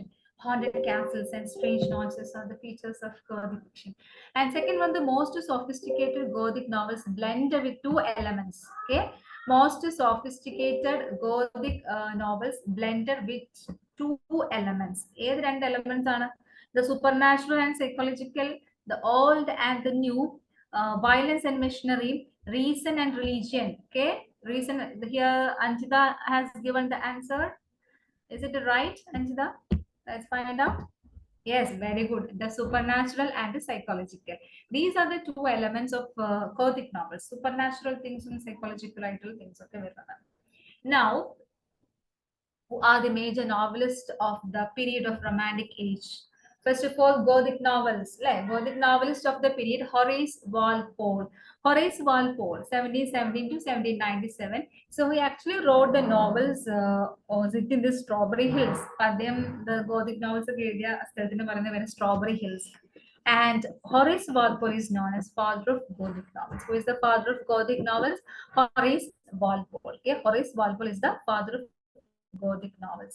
Here some important novels are given. The Castle of Otranto. Castle of Otranto is very important. That was published in 1764.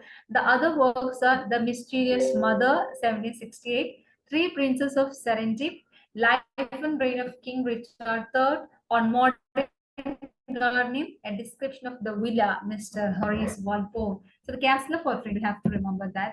Here the important characters of Castle of Otranto. Castle of Otranto's important characters are King Manfred, Princess Matilda, Prince Conrad, Queen Hippolyta, and Friar Jerome, Theodore. All these are characters. You can see the picture, the very beautiful picture here. The last one, the climax of the story is King Theodore and Queen Isabella. അതുകൊണ്ട് just ക്യാരക്ടേഴ്സിനെ നോക്കുക. Manfred, princess Matilda, prince Conrad, queen Hippolita, ഇതിലെ characters main ആയിട്ട് വരുന്നത് ആരാണ്? Theodore and Queen Isabella. They are happily united. This is the climax of the story of Castle of Otranto. But in this novel, many Gothic elements appear. നമ്മൾ പേടിപ്പെടുത്തുന്ന ഒരുപാട് elements ഇതിൽ വരുന്നുണ്ട്. Okay. Now some questions are there. Horace Walpole's 1764 novel, The Castle of Otranto, is often credited with being first Gothic novel. Can you name its villain? ആരാണ് കാസ്റ്റിൽ of ഒട്രാന്റോയിൽ villain? ആ ഒരു summary മൊത്തം പറഞ്ഞു കഴിഞ്ഞാൽ നമുക്ക് വില്ലനെ കിട്ടും. ഇപ്പൊ നമ്മൾ സമ്മറി ഒന്നും പറഞ്ഞിട്ടില്ല, എങ്കിൽ പോലും ഇത് നമുക്ക് അറിയുന്നൊക്കെ ഒരു നോവലാണ്. You can guess that who is the villain of the castle of Otranto, which was published in 1764 by Horace Walpole. The Castle of Otrantoയുടെ വില്ലൻ ആരായിരുന്നു? Manfred. Okay, Manfred is the villain. Okay, King Manfred. Manfred നിങ്ങൾക്ക് കണ്ടത് ഓർമ്മയുണ്ടോ? Who is the Manfred? The King Manfred is the villain of the Castle of Otranto. Next one, other important writer belonging to this Gothic novelist Anne Radcliffe. Okay, Anne Radcliffe is the important writer of the spirit, not the spirit, the Gothic novel. His famous novel, the Gothic novel, is The Mysteries of Udolpho. The Mysteries of Udolpho was published in 1794. Okay, Mysteries of Udolpho or Mysteria. And the important characters are also given on the screen. Here, The Mysteries of Udolpho. And what is the subtitle of The Mysteries of Udolpho? A romance interspersed with some pieces of poetry. The subtitle of The Mysteries of Udolpho is A Romance Interspersed with Some Pieces of Poetry.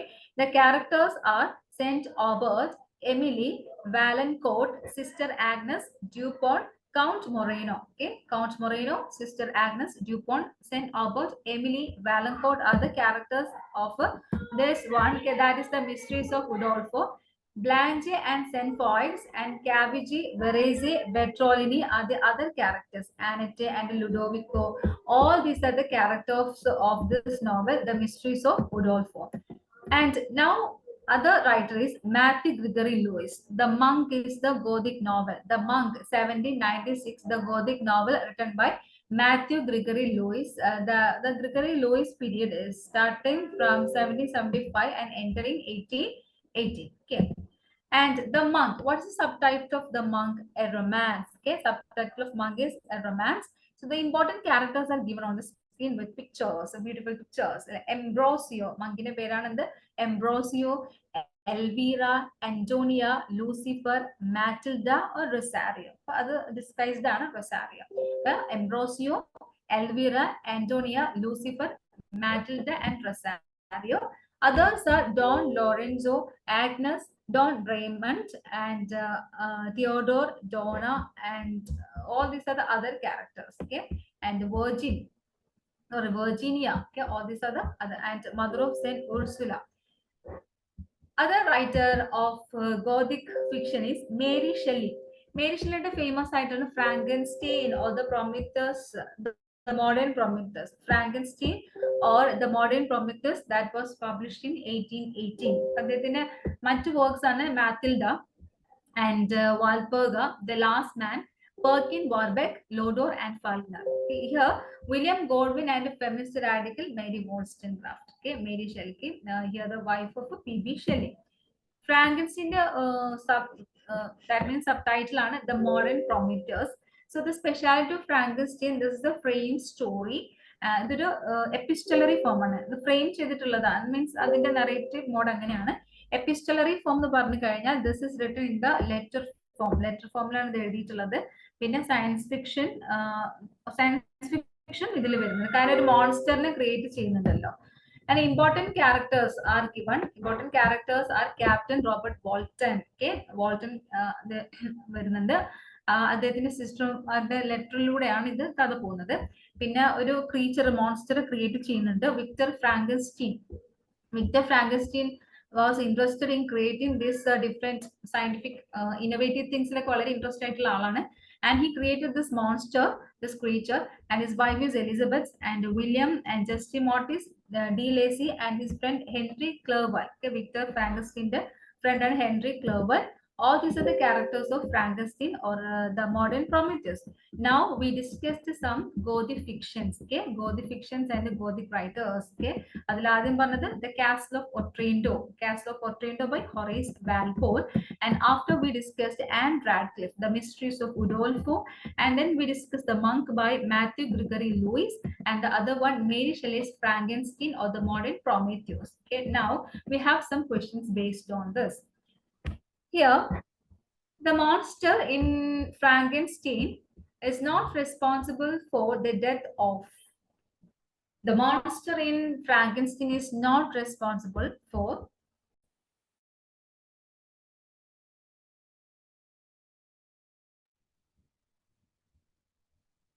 which is the right answer? Clerval, Justin, Elizabeth, Alphonse Frankenstein. Which is the right answer of this question that appeared in December 2015 question paper? ഒരുപാട് പേര് കൊല്ലുന്നുണ്ട് monster. ആ monster create ചെയ്ത ഫ്രാങ്കൻസ്റ്റീനോട് പ്രതികാരം വിട്ടാം. കാരണം വിരൂപമായിട്ടാണ് ഉണ്ടാക്കിയിരിക്കുന്നത്. പിന്നെ ആ ഒരു മോൺസ്റ്ററിന് എന്താ ഒരു പേരില്ല. അപ്പൊ ആ ഒരു പേരിന് ഉണ്ടാക്കാൻ പറ്റാത്തതിൽ ദേഷ്യം പിടിച്ചിട്ട് ഇയാൾ എന്താണ് ഈ മോൺസ്റ്റർ ഫ്രാങ്കൻസ്റ്റീനുമായി ബന്ധപ്പെട്ട ആളുകളൊക്കെ കൊല്ലുന്നതാണ്. അപ്പൊ അത് അദ്ദേഹം എന്താ പറയാ കൊല്ലാത്ത ഒരാളുണ്ട്. അത് ആരാന്നാ ചോദിക്കുന്നത്. അൽഫോൺസ് ഫ്രാങ്കൻസ്റ്റീൻ. ഓക്കെ, മറ്റുള്ളവരൊക്കെ ഈ ഒരു മോൺസ്റ്റർ കൊല്ലുന്നുണ്ട്. Okay, Elizabeth wife, Justine, Clerval friend ആയിട്ടുള്ള, അതുപോലെ ബ്രദർ ഒക്കെ. Who wrote preface to Mary Shelley's Frankenstein?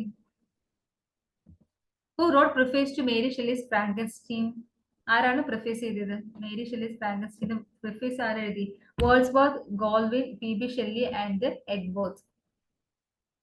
Do you know the right answer? Who wrote preface to Mary Shelley's Frankenstein?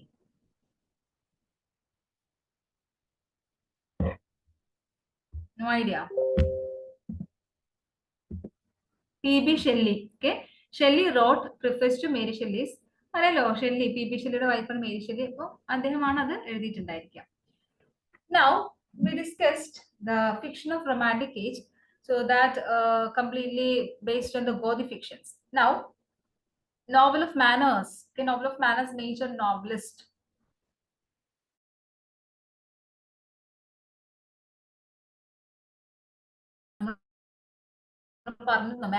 Novel of manners എന്താന്നുള്ളത്. It's about the upper middle class age. And here the important novelist of this novel of manner is Jane Austen. Okay, Jane Austen is the author. Jane Austen, the period is 1775 to 1870. Okay, Jane Austen. So the important theme is love and friendship, and here the famous novels are Sense and Sensibility, Pride and Prejudice, Mansfield Park, Emma, Northanger Abbey, and the Ellis Became Persuasion. Okay, all these are the very famous novels by Jane Austen. Here, Sense and Sensibility. Okay, Sense and Sensibility. Here, the important characters are given with pictures. Here, Sense and Sensibility. John Dashwood. Okay, and Eleanor Dashwood and Edward Ferrars, okay, John Willoughby and Marianne Dashwood and Colonel Brandon. All these are the characters of Sense and Sensibility. And here also again some characters like Eliza Williams, Margaret Dashwood, Margaret Dashwood, and Mr. Jennings and Steele sisters. Okay, so itrayana Sense and Sensibility characters. And now Pride and Prejudice, here one graph is given. Okay, so ഒരുപാട് എന്താ പറയുക മൂന്ന് സിസ്റ്റേഴ്സും അവരുമായി ബന്ധപ്പെട്ട കാര്യങ്ങളൊക്കെയാണ് പറയുന്നത്. Okay, here the Pride and Prejudice, the other novel of Jane Austen. Okay, and Mansfield Park. Okay, Mansfield Park പറയുന്നത് here Pride and Prejudice Elizabeth Bennet. Okay, Bennet sisters ആണ് പറയുന്നത്, Elizabeth Bennet. Now Mansfield Park, Jane Austen other novelist Mansfield Park. Okay, this is the park in which many characters are appeared. The Lady Bertram, Maria Bertram, and Fanny Price. Fanny Price is the protagonist, and Mr. Rushworth and Edmund. Okay, Edmund Bertram and Thomas Bertram and Henry Crawford and Mary Crawford. അതാണ് important ആയിട്ടുള്ള Mansfield പാർക്കിലെ characters. Okay,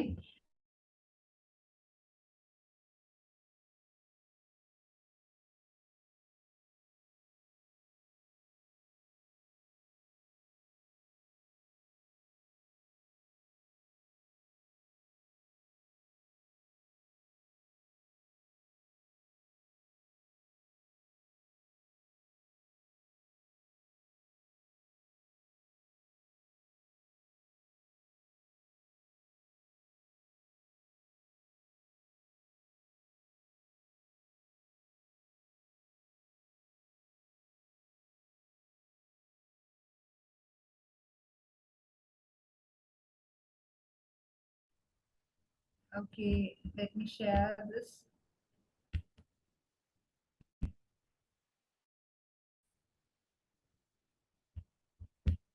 Sorry for the distraction.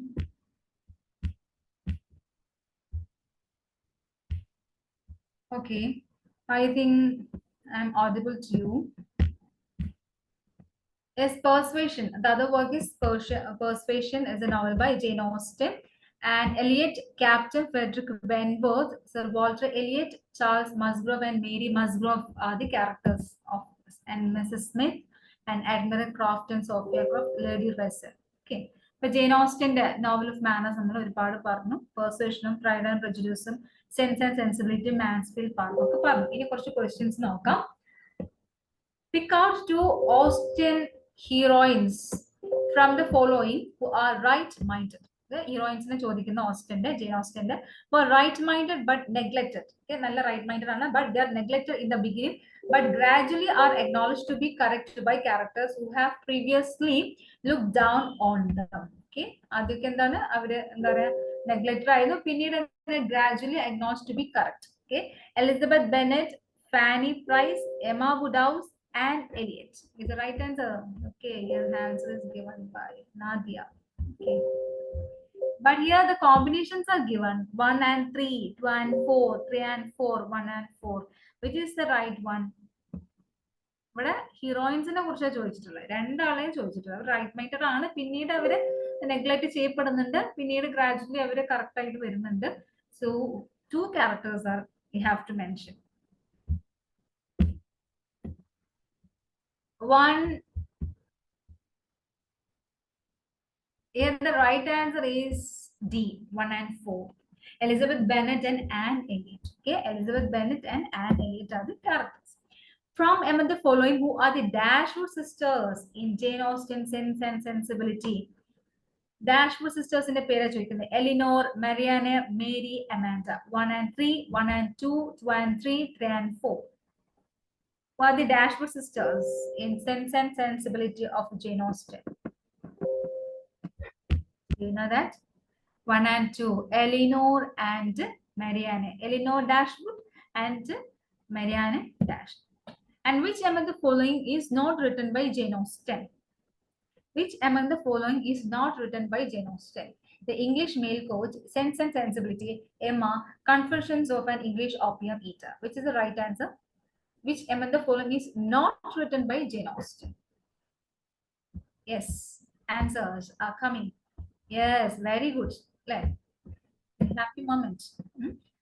Here two answers are there. ശരിക്കും അതിന്റെ താഴെ ഇത് കൊടുക്കണം. And A and B എന്ന് കൊടുക്കാനുണ്ടായിരുന്നു. Unfortunately, it does not given. The English male poet chant Confessions of an English Opium Eater. Okay, this is not written by Jane Austen, but Sense and Sensibility and Emma are written by Jane Austen. Other novelist of this romantic period is Thomas Love Peacock. Okay? Thomas Love Peacock. His novels are Headlong Hall, Melincourt, Nightmare Abbey, Maid Marian, The Misfortunes of Adolphine, Crochet Castle, and Grey Grange. Okay. And other novels, poetry also he has written. Some essays he has written. Essays are the 4 ages of poetry, published in 1820. And Recollections of Childhood, The Abbey House, 1837. Memoirs of Shelley, 1862. In a plays edited 3 Doctors. Okay, poetry. Palmyra, The Genius of Thames, The Philosophy of Melancholy, and Rhododaphne. Okay, or the Thessalian Spell. Walter Scott. Walter Scott is famous for Waverley novels. Okay, Walter Scott in novel Waverley novels, and also he's the father of historical novel. അദ്ദേഹം historical novel എഴുതുന്നത് Ivanhoe, that was published in 1820, is the best example of the historical novel written by Sir Walter Scott. And father of the historical novel. His important novels are Minstrel of Scottish Border, Waverley. Waverley is the name of a novel that was published in 1814. Guy Mannering, Heart of Midlothian, Rob Roy, The Bridge of Lammermoor, and Ivanhoe. Ivanhoe was published in 1820, and Quentin Durward. So these are the famous novels by Sir Walter Scott. Others are Red Gauntlet, The Talisman, The Abber, The Prelate, The Lady of the Lake, Tales of My Love. Everybody works in the top. Waverley novels, and Waverley or this 60 years since 1840. Look, Guy Mannering or The Astrologer, 1850, and The Antiquary. The Waverley novels, Walter Scott. Okay, The Antiquary was in 1816. Okay, Tales of My Landlord, or series of Tales of My Landlord, first series, second series, third series, works, and fourth series also included some works. Yes, next, other writer is Fanny Burney. Okay, Fanny Burney is Miss Nobody. It's Evelina ennulla work aanu. Adinte subtitle on The History of a Young Lady's Entrance into the World. Okay, this actually she is a lady. And other works are Cecilia, The Witchlings, and Camilla, The Wanderer of Female Difficulties. Okay, he is one of the female writer of the spirit, Fanny Burney. Okay, Evelina or The History of a Young Lady's Entrance into the World. Okay, that is the famous by Fanny Burney.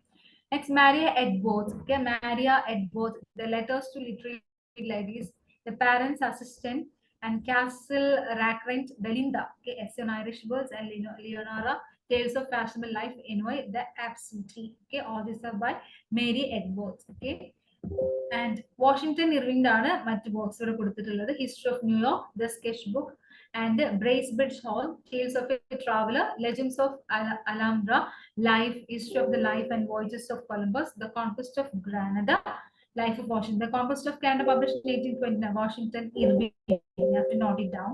So here we discussed Gothic novels and novel of manners.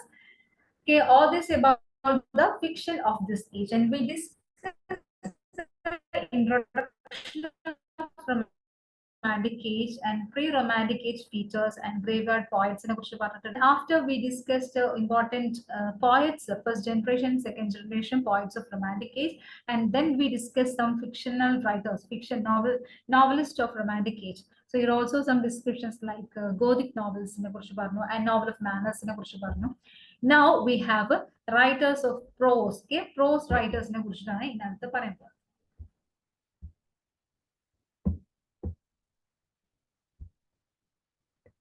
here you can see some important features and trends in prose. Okay, prose trends in here focus on individual. Okay, the prose of romantic age. Areyalo, individuals importance of period and romantic age. That's why. So the prose trend is focus on individual, and humanitarianism and transcendentalism, idea of revolution are some of the trends in prose of romantic age. The notable important writer of the prose writer of dramatic age is Charles Lamb. Charles Lamb period is 1775 to 1834. Charles lamp ഏലിയ അല്ലെ എന്ന പേരിലാണ് അറിയപ്പെടുന്നത്. Cousin Bridget ഒക്കെ പ്രധാനമായിട്ട് വരുന്നത്. And essays പറയുകയാണെങ്കിൽ the essays of Eliya 1823 essays of Eliya and the last essays of Eliya publish in 1833 after 10 years. Okay, the essays of Elia published in 1823 and the last essays of Elia published in 1833. And he wrote some poems like the Old Familiar Faces to Hester, Old Familiar Faces to Hester, and some fiction he has written, John Woodville and Tales from Shakespeare. Okay, John Woodville ഒരു fiction എഴുതിയിട്ട് അതുപോലെ Tales from Shakespeare with Mary Lamb, sister ആയിട്ടുള്ള Mary Lambന്റെ കൂടെ എഴുതിയിട്ട് Tales from Shakespeare published in 1807. John Woodville published in 1802. And he wrote some critical work like Specimens of English Dramatic Poets who lived about the times of Shakespeare, 1808. Much knowledge of older English playwrights. പഴയ English playwrights-നെ കുറിച്ചിട്ടുള്ള knowledge main ആയിട്ട് ഈ വർക്കിലുള്ളത്. Specimens of English Dramatic Poets who lived about the time of Shakespeare. And lambish is the epithet. So this is the qualities of that. The writing the motthamayitte namukku lambish ennu vilikam. Okay, this is about Charles Lamb. Charles Lamb with the essays of Elia and the last essays of Elia, Tales from Shakespeare, and now Thomas de Quincey. Other prose writer of this period is Thomas de Quincey, and the period is 1785 to 1859, and he contributed for London Magazine and Blackwood Magazine, which we already discussed. Okay, London Magazine and Blackwood Magazine. The way to contribute to the prose writer Thomas de Quincey. The famous work of Thomas de Quincey is Confessions of an English Opium Eater. Confessions of an English Opium Eater, published in 1821. And this work is something autobiographical. So and he described about his laudanum addiction and his effects on his life. The opium's addiction is talking about his addiction of opium. So in the Confessions of an English Opium Eater, there are autobiographical elements of the that was in 1821. In 1823, On the Knocking at the Gate in Macbeth was published by Thomas de Quincey, and this is an essay, okay, that concerns Act 2, Scene 3, rewritten on the knocking at the gate in Potter's scene, okay, Potter's scene, okay.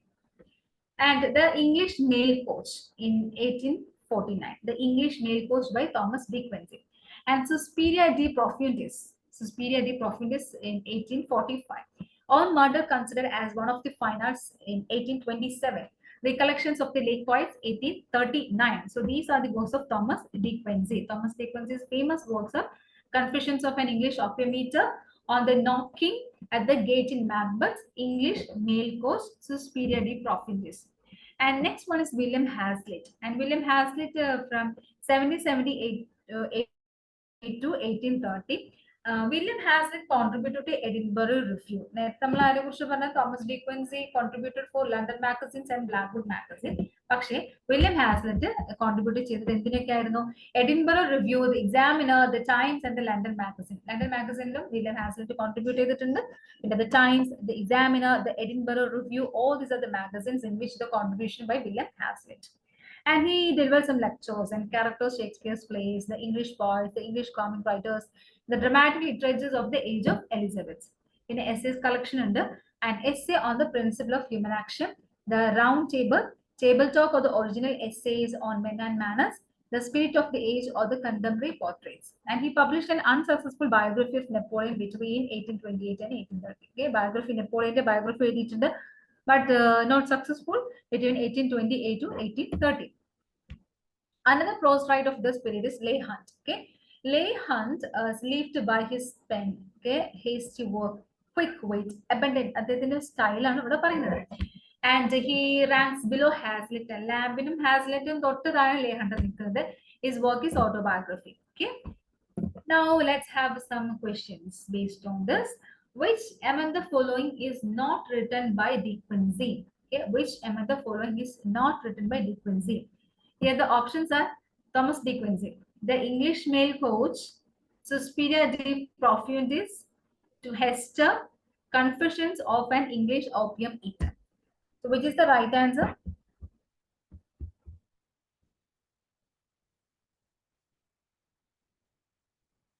Good.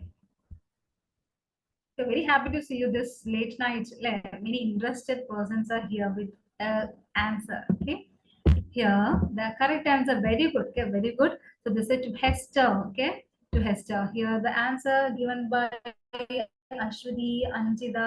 Okay, Ashwati Anjida has given the answer. Nice. Okay, to Hester is the work not written by Thomas De Quincey. Next one, which out of the following was the last essay of Lamb? Last essay of Lamb. Which out of following was the last essay of Lamb? Your options are Praise of Chimney Sweepers, Dream Children, A Chapter on Years, Grace Before Meat. Which is the right answer?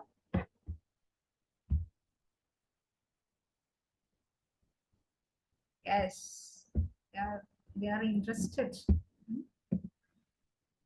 A Chapter on Years. Okay. Some of you given the right answer. Yes. Next one. അതല്ലാതെ കുറച്ച് പേര് നമ്മളൊന്ന് പരിചയപ്പെടാം. Walter savage Landor. Okay, അദ്ദേഹത്തിന്റെ Gebir, Hellenics, last fruits of an old tree, heroic idylls, അതുപോലെ drama എഴുതിയിട്ടുണ്ട് Count Julian, imaginary conversation. Other important person of this period is Mary Wollstonecraft, 1759 to 1797. Romantic ഇങ്ങനെ വരുന്ന സമയത്ത് മേരി വോൾസ്റ്റൺക്രാഫ്റ്റ്. ഓക്കെ, മേരി വോൾസ്റ്റൺക്രാഫ്റ്റ് ഫെമിനിസ്റ്റ് ആണെന്നൊക്കെ എല്ലാവർക്കും അറിയാം. Essays are given thoughts on the education daughters with reflections on female conduct in the more important duties of life, 1787. Thoughts on the education daughters with reflections on female conduct in the more important duties of life. And other one is very famous, Vindication of Rights of Men. And third one, a Vindication of Rights of Women. So Vindication of Rights of Men in 1790 and Vindication of Rights of Women 1792. And the Vindication of Rights of Men, talking about this is a political pamphlet. Pamphlet means a booklet type. Okay, political pamphlet, and this work is response to Edmund Burke's Reflections on the Revolution in France. So this is a response to Edmund Burke's Reflections on the Revolution in France. The third work is A Vindication of Rights of Women, 1792. This is a feminist work written against the tumultuous background of the French Revolution. Okay, French Revolution background.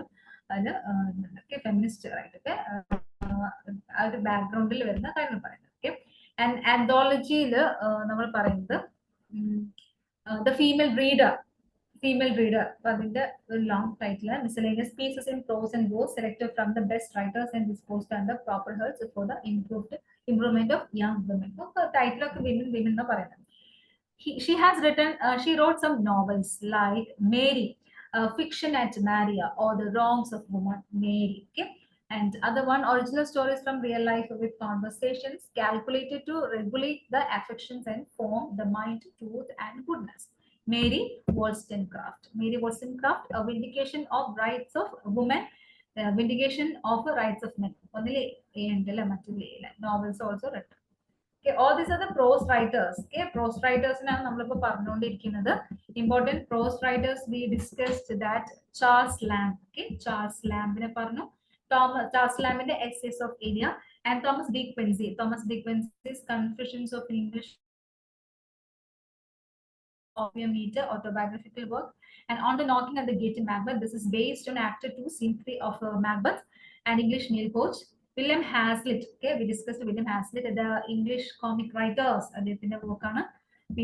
Leigh Hunt autobiography. Then we discussed some other writers like Walter Savage Land, the Gebir. Okay, then Mary Wollstonecraft, Vindication of Rights of Men and Vindication of Rights of Women. Then other writers, okay, Francis Jeffrey, Sidney Smith, John Wilson, John G. Lockhart, William Cobbett, Henry Hallam, Henry Hart Millen, George Grote. Okay, all this about the romantic period. Okay, നമ്മൾ ഭയങ്കര ഹരിബറിയിലാണ് പോയത്. പിന്നെ ഇത്രയാണ് ഇന്നത്തെ ക്ലാസ്സിൽ നമ്മൾ പറയുന്നത്. അപ്പോൾ മെയിൻ ആയിട്ട് നമ്മൾ പറഞ്ഞ കാര്യങ്ങൾ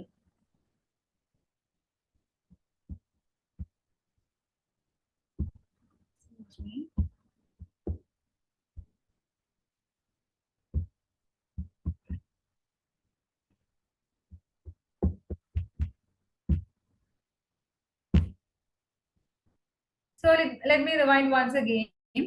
Romantic age, 1798 to 1837. Okay, and നിങ്ങൾ ഏതായാലും എക്സാമിനോട് അടുത്ത് വരികയാണ്. അപ്പൊ അതുകൊണ്ട് തന്നെ നിങ്ങൾക്ക് ഈ കോൺസെപ്റ്റ് നമ്മൾ പെട്ടെന്ന് പറഞ്ഞത് ഒരിക്കൽ കൂടി കേട്ട് കഴിഞ്ഞാൽ നിങ്ങളുടെ മൈൻഡിൽ നിൽക്കും. എപ്പോഴും നമ്മളൊരു കാര്യം പറഞ്ഞിട്ട് ഒന്ന് നമ്മൾ എന്താ റിവൈൻഡ് വെച്ച് പറഞ്ഞു കഴിഞ്ഞാൽ നിങ്ങളുടെ മൈൻഡിൽ അത് ഉണ്ടായിരിക്കും.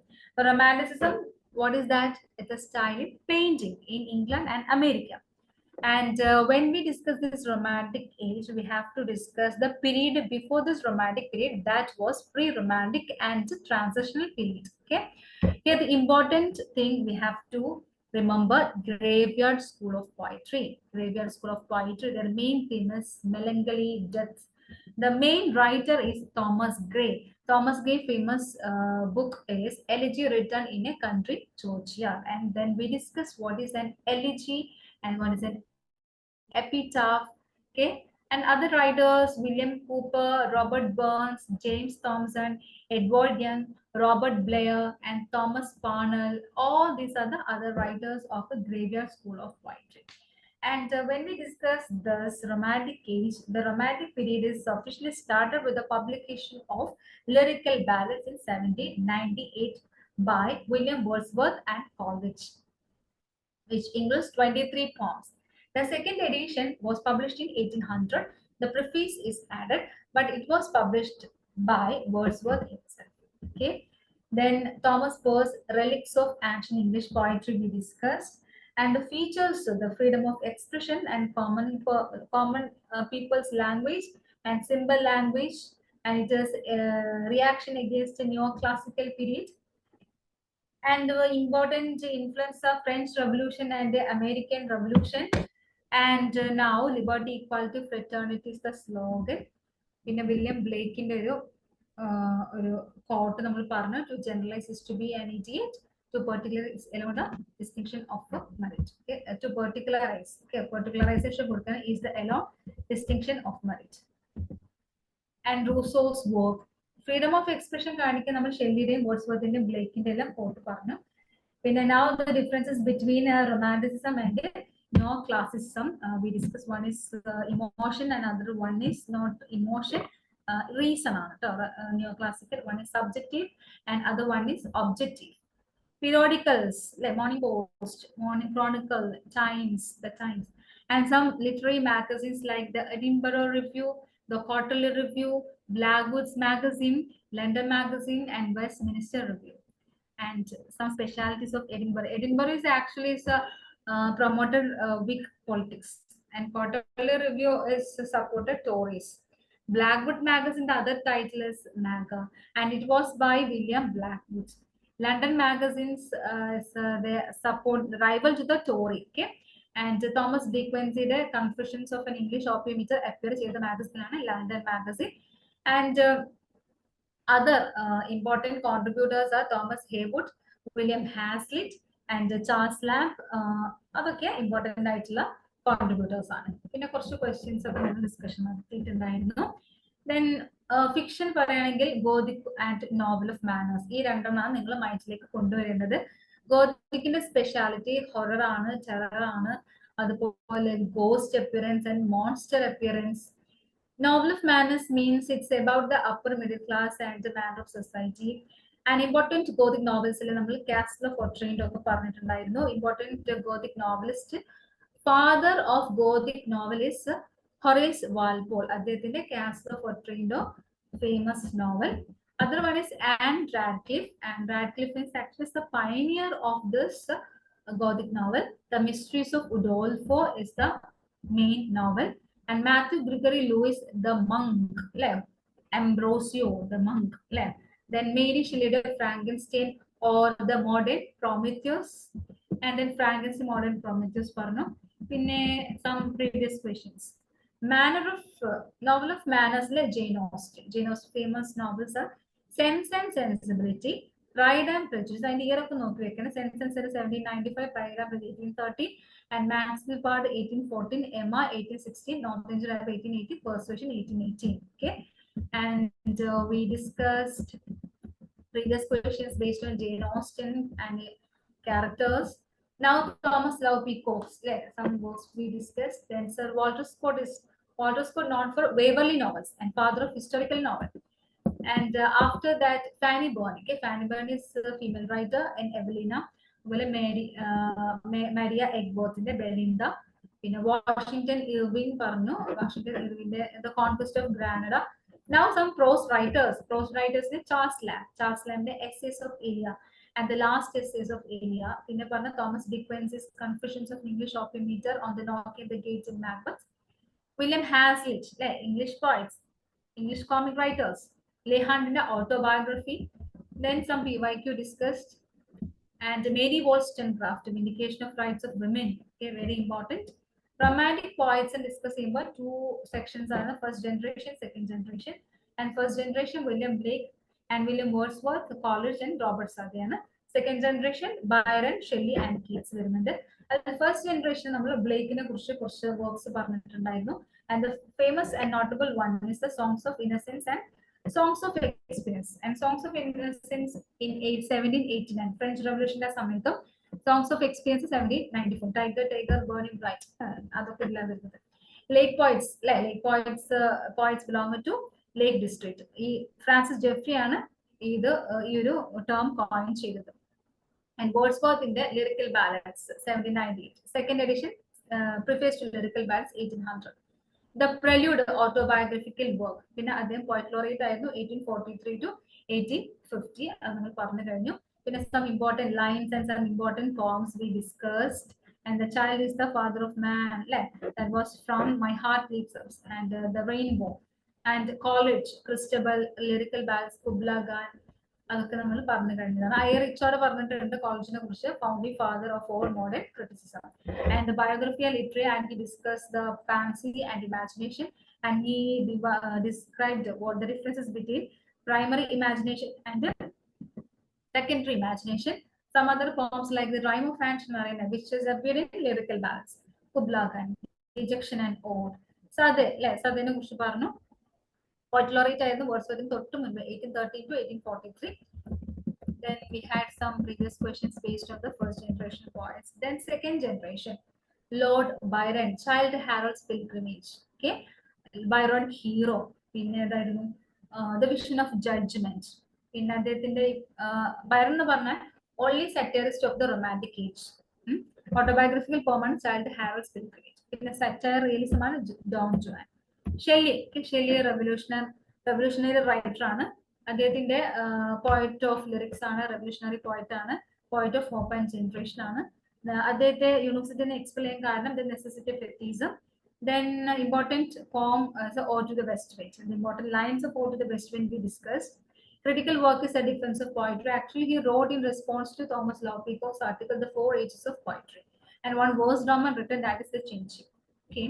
Then John Keats. Okay, John Keats ഒരുപാട് വർക്ക്സ് ചെയ്തിട്ടുണ്ട്. അദ്ദേഹം he died at the age of 25 because of tuberculosis and negative capability. Okay, the phrase coined by John Keats and Endymion. Opening line, a thing of beauty is joy forever.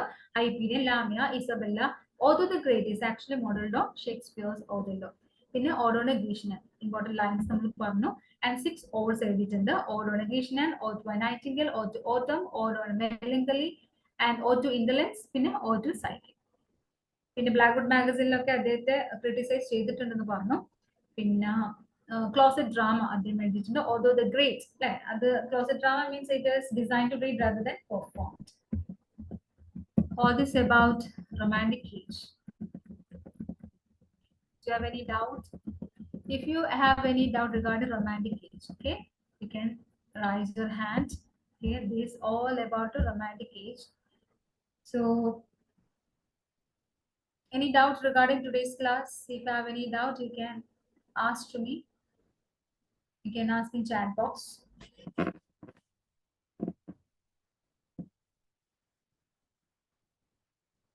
Okay, and otherwise we can wind up. And before winding up, and let me give you one thing.